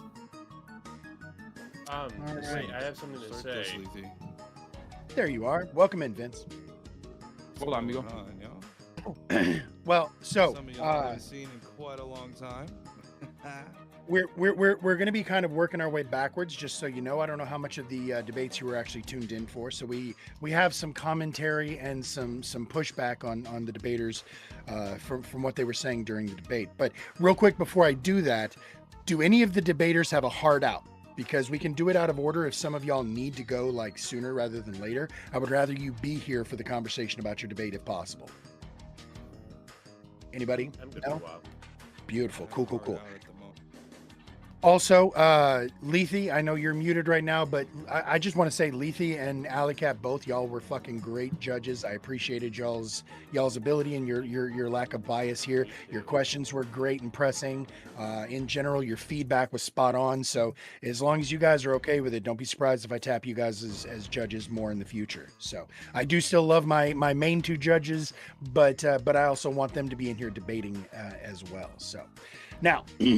Real quick, I'm going to talk just because I want to, those of you who do not know, I keep shit tons of notes while you guys are debating because I have to keep my mouth shut because I'm just a silly little moderator here. I'm going to kind of go through some of this stuff real quick and just give you all my feedback. And some of it's going to sound kind of crazy and disjointed and like a fever dream because I don't really keep it in a great flow. But for the two debaters, I kind of want both of y'all to just sort of hear what I picked up from this. So protesting the law while obeying the law seems hypocritical to me. I don't remember who it was that said that it was okay to protest the law, but you can't obey the law while protesting the law. That's Actually like can't. we're gonna obey parts of the law while we're protesting other parts of the law, etc. But it just seemed weird to me. Prioritizing the wife's wishes over the law, that was a really cool point that you made there. And then also pointing out that the stance against Islam seemed anti-liberal, even though you were willing to accept their ability to do it. I felt like the way that he brought that up was pretty good, or the way that he just didn't drill down on it, I feel like. I don't feel like you guys got to all four of the things that you mentioned in your opening, Tyler. So I feel like you left some meat on the table there. Jason's mentions for exemptions for religion, that was absolutely bomb, where he said you're not allowed to have dual citizenship for POTUS, but the president is allowed to have religion, so that obviously shows a difference. I would also say, though, how many Americans would support a president who didn't at least claim to be Christian? I don't think very many will, and I don't think we've ever had one that wasn't. So I would say that there may not be a codified bias against it, but I feel like there's definitely a voter bias against it. There's definitely a cultural bias against it. I mean, honestly, bias, when you talk to an atheist about what they found, their foundation of their moral philosophy, you'll actually find 9 times out of 10, hell, you know what? 19 times out of 20 that is going to fall back on Christian morality and then later preferences, because most Western philosophy is actually based off of Christian morality. Somebody say atheist morality. So That is the other correct. That's thing, what was and in it's other just countries. I just got 2 more points I want to make real quick, and then I'm going to throw it back to all of y'all. Welcome in, Ancom. So first one, a really good point from Jason was whenever you caught Tyler with his pants around his ankles about having about holding anything over nationalism, the fact that do you hold the federal in above any other morality, et cetera, et cetera. I thought that was a really good gotcha for you. And then similarly, I thought that it was a really good, meaningful point that, and Tyler, who's not even here to listen to this, was whenever he brought up the Thomas Jefferson and the Ben Franklin part there at the end, agreeing with the concepts. So yeah, again, like I said, I thought all of that was really interesting, and I thought that was really good. Ben Franklin also had a history of psychosis from syphilis. He was a celebrated ladies' man, and because he spent most of his time in France, I mean, so he is caught Tommy all J. kinds. He caught all kinds of. He's celebrated. Not Franklin. No, Was Franklin in France as well? Oh, I didn't know he had the ties. Franklin was an ambassador to Franklin's been a lot France. of time in France as well. Yeah, I didn't Franklin know was an ambassador for America to France for over a decade. Yeah, so Like after Jefferson? Considering the American. Yeah, after Jefferson. Okay. I did not know that. But again, yeah, just because somebody's crazy doesn't mean that everything they say is illegitimate. But I do hear your point there. So anyways, so everybody who just piled in, Vince, you were in here first. What's on your mind? What do you think, especially of this debate specifically? I came in at the very tail end. All right, no, that's no worries. You missed a good show. I probably did. I came in here. I was like, open panel? Sure, why not? I got out of bed. I'm like, I haven't turned my camera on in a minute. And Lethe, I felt like Lethe was calling me here. He wanted me to channel my inner Andrew Wilson. Come on, Lethe, don't do that. Come on now. Plus, I haven't seen some of you guys in a long time, so I just wanted to, kind of jump in and see how everybody's doing. I'm glad I could facilitate a reunion tour. Well, then I will just ask you the TLDR, and you can just give us your top of the mind thoughts on the subject. Do you believe that religious people have a dual loyalty problem the same way that dual citizenship would? I have not thought about that as much. Do I think religious people have a dual loyalty problem? They can, in certain circumstances. It depends on what that you define. Like, I could see it being dual loyalty in the sense that they are, like, for example, with Christian nationalists, that might be more, have a dual loyalty to the nation as well as God. But that's kind of like a 1,000-foot overview. So it just really depends on what you're referring to. If you were to say a traditional Christian who goes to say church on Sunday, and now there can be other theocracies where maybe like in the Middle East, for example, with Islam, there are certain Islamist countries that have that loyalty to the state as well as their religion. So it just really depends on where and how and context. So it's a very broad question. It's kind of difficult to answer, in my opinion. All right, cheers. It's actually, you brought up a good point there, and when you look at the Islamic nations, they are ran through the religion itself. In fact, they rely on the religion to show their ability to exist. That's why the caliphates existed throughout their history. So I would actually argue, in the case of Islamic caliphate or some of the Islamic countries, maybe there would be a dual loyalty issue, but basically because the religion is dictating how the country is ran. The U.S. overall, even though Judeo-Christian values are actually quite prominent within our culture and in our government, it's not the religion itself that runs America. So I believe there is a distinct difference there. What is Judeo-Christian, my dude? God, you said it. I was like, would I be wrong if I point that out? Good Lord. I mean, Yeah, feel it free to. depends on the. I mean, I definitely think we have, for example, when we came to like JD Vance. See, first of all, so people are well aware, my forte is more current events, more so than the 1,000-foot political philosophy. So something that I can tie this into is, for example, we saw the March for Life, right? I would say some of that Christian nationalism kind of came out a little bit in that speech. Thus, what I'm trying to say is sure, with Islamic countries, there are certainly, where religion is deeply tied into their governmental activities. It does not negate that there is an element of Christian nationalism within the United States, even though, and you could say the fact that the vice president is at the head of the federal government at this point. Obviously, we don't have an established religion in the United States like maybe some Middle Eastern countries, but nonetheless, it still exists in this country, and I think there is still a dual loyalty problem within that particular sect of Christianity here in the United States. Again, now whether or not that's a negative connotation or a positive connotation, I guess that's a deeper question to look into. But in terms of if there is a dual loyalty problem, I think there is dual loyalty. Whether or not it's a problem or not, I suppose that's a bigger question. In the case of Christianity, there shouldn't be any idols. I know I'm talking a while, but there's the idea that there shouldn't be any idols. So there shouldn't be a dual loyalty problem in Christianity. And I think that's where Christian nationalism tends to have a bit of a conflict in that. So I just want to pipe up here. I was about to say, Ancom. No, you were next. You were the one. I was just about to turn to our resident. Yeah. Communist. So What do you I think? want to point out that though by the wording of the prompt, Jason is, I think, more correct on this. If you go with the spirit of the prompt, which is to point out the conflict between religious belief and loyalty to one's nation, Jason's own words here defeated the spirit of this question, which was he specifically said his loyalties go God, family, country. Like, it's not that it's a dual loyalty situation. He's literally putting God above family and country. I'm not saying that's a good or a bad thing. I'm just pointing out that if you that's a look valid at the spirit, cool. yeah, Let me if you look at the let's spirit go of the into question asked, pointing out that there is a conflict between religious belief and patriotism, loyalty to before you nation, go off- whatever. Before you go off, Jason, that's why I want to point out to ANCOM. I think that's why the judges' decisions were split. Because we were both looking at both sides of that, and we voted based on what we perceived more of that. I think we need to do an internal critique on this.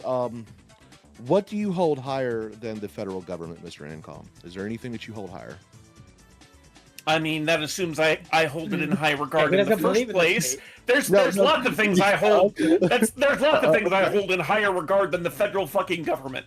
I'm an anarchist. Is there anything that you would? Is there anything that you would kill for? Anything? Is there anything I would kill for? Yes. Okay, what is that?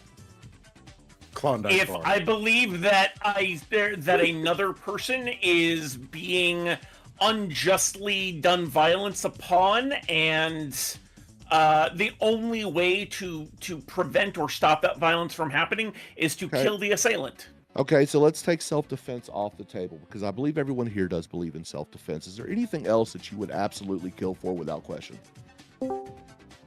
Without question, no. There's nothing that I would kill for without question. I So the question highest- almost everything. Okay. So you're the ultimate skeptic. Interesting. Okay. He actually is. Now, I did say almost. I did say almost everything. I don't need to give full. Please name something. Okay. Something I'm trying to come at this with good Okay. faith. So I need fair enough. something. Well, yeah. So it'll take me a moment to think of something. So the question is, what would I kill for without question? And that isn't self-defense or defense of another, right? No, well, so taking self-defense. Because you said if you I said witness something, if I self-defense.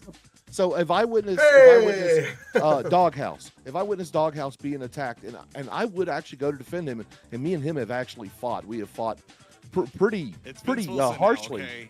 Doghouse. I don't know who exists. I don't know who that is. Anyway. Okay, Connor's cockholster. So if Connor's cockholster is being attacked, I would. No, I give him shit. I give him shit. But look, self-defense. Look, even though me and him have been rivals on some things, I would still defend him because I believe in my, my brother and sister, in human flesh. It doesn't even have to be in Christ for sakes. But if you were to see something like, so, do you remember where you were on 9/11? Yes, I was in my sophomore year of high school watching. It was a small little charter school, so we just had like a little atrium area with a TV. And we're watching the news. I used to teach at charter schools, man. Charter schools are awesome. Yep. So I remember myself. In fact, I was 2 days back home from a deployment with the United States Air Force from Saudi Arabia when 9/11 happened. As soon as I saw that plane hit, I immediately called up and was like, who do we need? Where do I need to go? Who do we need to kill? Okay, because I saw my country attacked. And even though I knew that I wouldn't be able to take vengeance out on the individuals taking out that, I wanted to attack those who did it. Okay, I would happily go to war. In fact, have on multiple occasions go to war, go to combat zones, and perform sometimes immoral actions in the defense of my country. Okay, I would do the same for my family. Okay, and I damn sure if I saw an abomination, some form of blasphemy, like in the Church of Christ, how do you define abomination? Quick question. I would do the same thing too. Yes. You were in Saudi Arabia before 9/11. Yes. But Jason, wouldn't that be kind of your considered fault? a feature and not a bug of religious control? Let me ask you. Let me ask you a question. Leafy actually had an interesting question. I want to address. Would that not be considered a feature and not a bug of religious that? control or governmental control? What The ability to get example are you you? to unquestioningly go over and take people's lives based on that ideal. Well, it's a loyalty thing. If you're loyal to someone or something, and something is someone else or something else harms that thing, you want to go defend it. I mean, wouldn't you do the same thing for your wife? Would you do the same thing for your sister, brother, mother? You know, In things this like instance, I that. wouldn't call it defense, as there was no attack coming our way after that, and us going. We over don't there know wasn't that. gonna We stop. absolutely don't know that. We absolutely know that. Well, there was no way no, they we were going to invade the U.S. Who the said idea invade? that- The fact that they ran, that they legitimately ran aircraft in the building, killing They actually did thousands invade. of. Yeah, they actually us did. invading them and us invading them does not Islamist. solve that. Islamist. I think an attack and invasion are a little bit different, to be fair. Islam? But that's just me. I didn't say invasion. I said attack. I said attack. So. Yeah. Well, a white Christian nationalist shot up a couple of black. Did you know churches that probably a couple Islamic times people already helped this us year. capture the So am I at Islamists who war did with do that? Christians? Wait, let Lonzo. Should I go? You- Should I go everyone look for talks about Christians Lonzo now real because quick. we're under attack? As a black man, I feel like I'm when a black church still- gets bombed by a white if Christian you nationalist, feel that like is an you attack should, upon if you me. feel like Should I just you go should, hunt for it. down a bunch of Christians? I say go for it, man. Okay. Okay. You know, Let I me- didn't think I was gonna have an I intelligent have a question here a little bit for Jason, and this Yeah, is really just to kind of get at the core of your moral beliefs. If you were alive in, I want to say the 11 or 1200, I can't remember when the First Crusade was, would you, like, if you had been a British citizen, or, you know, under the king, would you have gone on the Crusades? Absolutely not, because the British were Protestant. The Crusades were a Catholic function. If I was French, if I was French, It was French. the Romans. I and said they called 11 and upon the banners. 1200s because that was before. Okay, I'm the- sorry. I'd be pagan. I'd be pagan at that time if I was British. No, So you would if you're you would talking still about be the French, Christian that's because the- this was after William the Conqueror, but it was before Henry VIII started the Church of England. So everyone was still Catholic at this point, unless you were Orthodox. But like that's. Yeah. Well, I mean, if you were living in the UK and you were Orthodox, you weren't really living in the UK. Let's just be No. honest. Yeah, the point is, I'm trying to get at your moral stance of this, because if you were a Christian in Britain at the time, because it wasn't the UK, it was just really just England at that point. If you were a Christian in England in the 1100s when the First Crusade was being declared and men from all over Christendom were being called on to go and invade the Middle East, would you have been one of the people to go on that, and would you have felt morally justified in doing so, if so? I mean, if I was, and honestly, Britain would probably be a bad example because I believe most people who went on the First Crusade was Italian and French. If I was one of those people, probably would. If I was one of nobility or a trained soldier, although the majority of people that did go on the Crusades were literally they weren't your average day individual. Most of them were. They couldn't afford the Crusades were called upon bannermen, and then the bannermen nobles took their Sent who peasants they with had. them. Yeah. So I probably, I'm not going to say I wouldn't. Okay, I think Well, it I think depends on the if the noble Crusades were called you. actually, yeah. I'm more assuming that he had been called upon for through if I was whatever called process on- that would have taken. If He I would was have called answered the on, yes, Okay. absolutely. And you would have considered that a morally justified expansion action? of Christianity. Absolutely, yes. It wasn't the expansion of Christianity. The claim was to reclaim the Holy Lands, and that was I can't remember the Pope that called for it, but that was the call. And yes, I probably would do it. Yeah. Multiple. So real quick, there was only one Pope. There's only been one Pope at any time. we're talking about the first. Well, there was the whole Crusade. anti-pope thing, but Yeah, but that's So an real quick, Orthodox thing. Might have come in here, and I haven't given him the chance to put the mic on yet. I So vouch for him Might- 100%. Oh, yeah, I appreciate that. Mida's royalty here. So, what's on your mind, Mida? Because I know you had something to say. Yeah. So I wanted to touch on the prompt that was being talked about the separation basically between church and state. I think that it is a conflict of interest with dual loyalty, because even though we have the separation of church and state, we still see a lot of religious texts and religious ideals being used as a fundamental platform to push forward either side of the political spectrum, whether that be the Democrat or the Republican Party. And even in that sense, when they are sworn into office, they have to swear in on the Bible, which is a religious text and a structure that exists independent You of absolutely the do not have to swear on the They Bible. can choose any book they want. You don't have Yeah. I think this is more Has to my there ever argument been than Jason's. anybody? You can swear in on a dictionary if you wanted to. Yeah, There- you can I swear don't- on to any my book. It knowledge. does not have to be the Bible. Well, your knowledge is faulty. And in But Trump's case, Has the, there ever been one? the separation of church and state is very simply described as there will be no state-ran religion. Okay, That is not what it the whole means, life. but- That is more or less. literally what it means.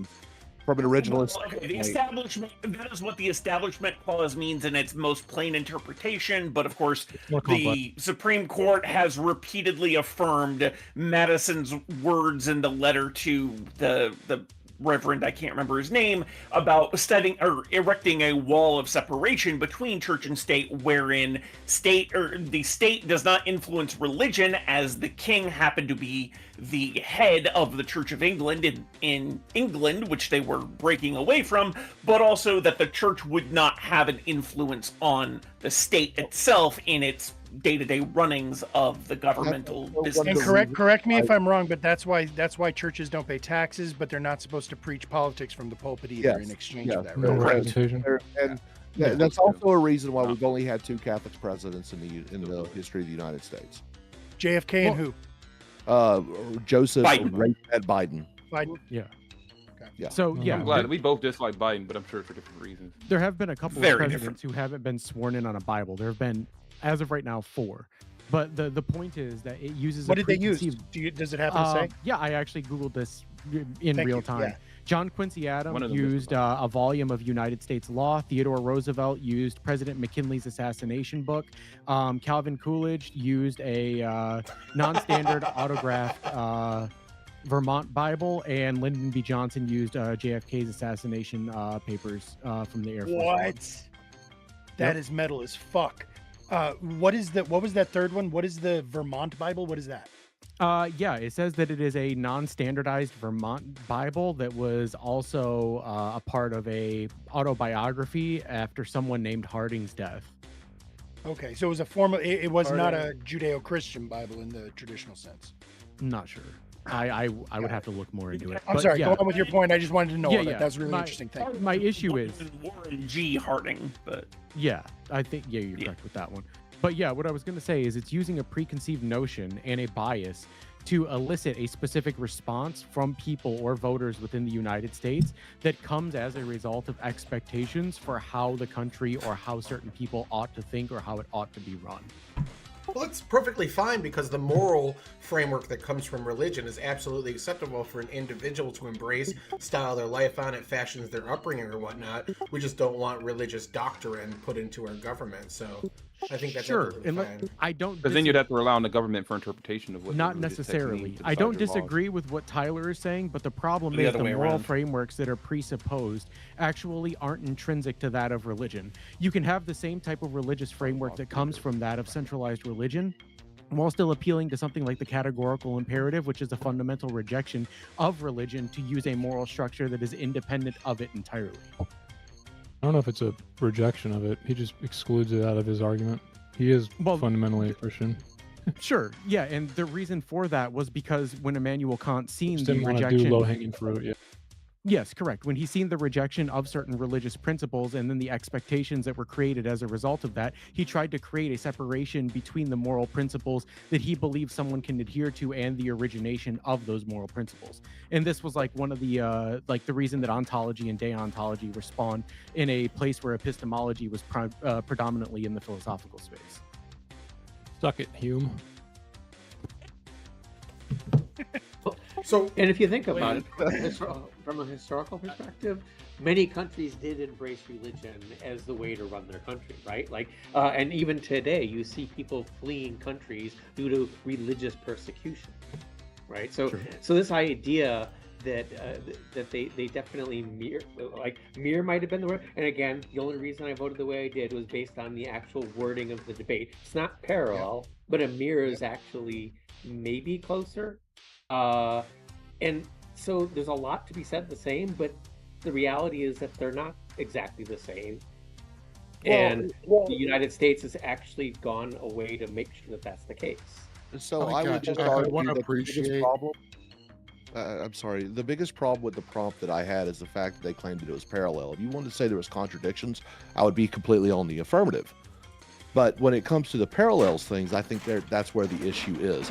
And mainly because historically, there have been religious groups that have been targeted with that same trope based on nothing more than their religious affiliation. And we can go over to Arlington and I can show you a whole lot of tombstones that have Christian markers, Jewish markers, even Islamic Muslim markers. Okay. Why do you Like always the Somalis? And even Muslims, like bro, it's not Like the Somalis are being targeted for being from Somalia? Rare. Look, I don't have much opinion on light bulb heads. Skinnies should go to their own country. Wow. But I feel that way about. Real, bro? I don't get it, man. Could you tell? Hey, let me talk. No, because I've been sitting here listening to you guys talk all a little nice and stuff about like all this technicalities and stuff here. But I just kind of want to rip into this guy's stupid ass opinions on the difference between Islam and Christianity. You're not that guy. Wait, I just wait. You really don't want to go down this route, buddy. Look, you already shit the bed on the whole. Real quick before it continues, I just need to be very, very clear. We have to stay within TOS of Twitch. Oh yeah, TOS is easy. And we do our best to not just insult each other and try to get gotchas. But if you have an actual thought, like I'm not saying you have to completely purify it, but My just wife's tits try look to great. keep it above the belt. Go ahead, Lonzo. Point out that the phrase Alright, I'll light stop bulb streaming. head is getting dangerously close It's to all about TOS. over anyways. Okay, and I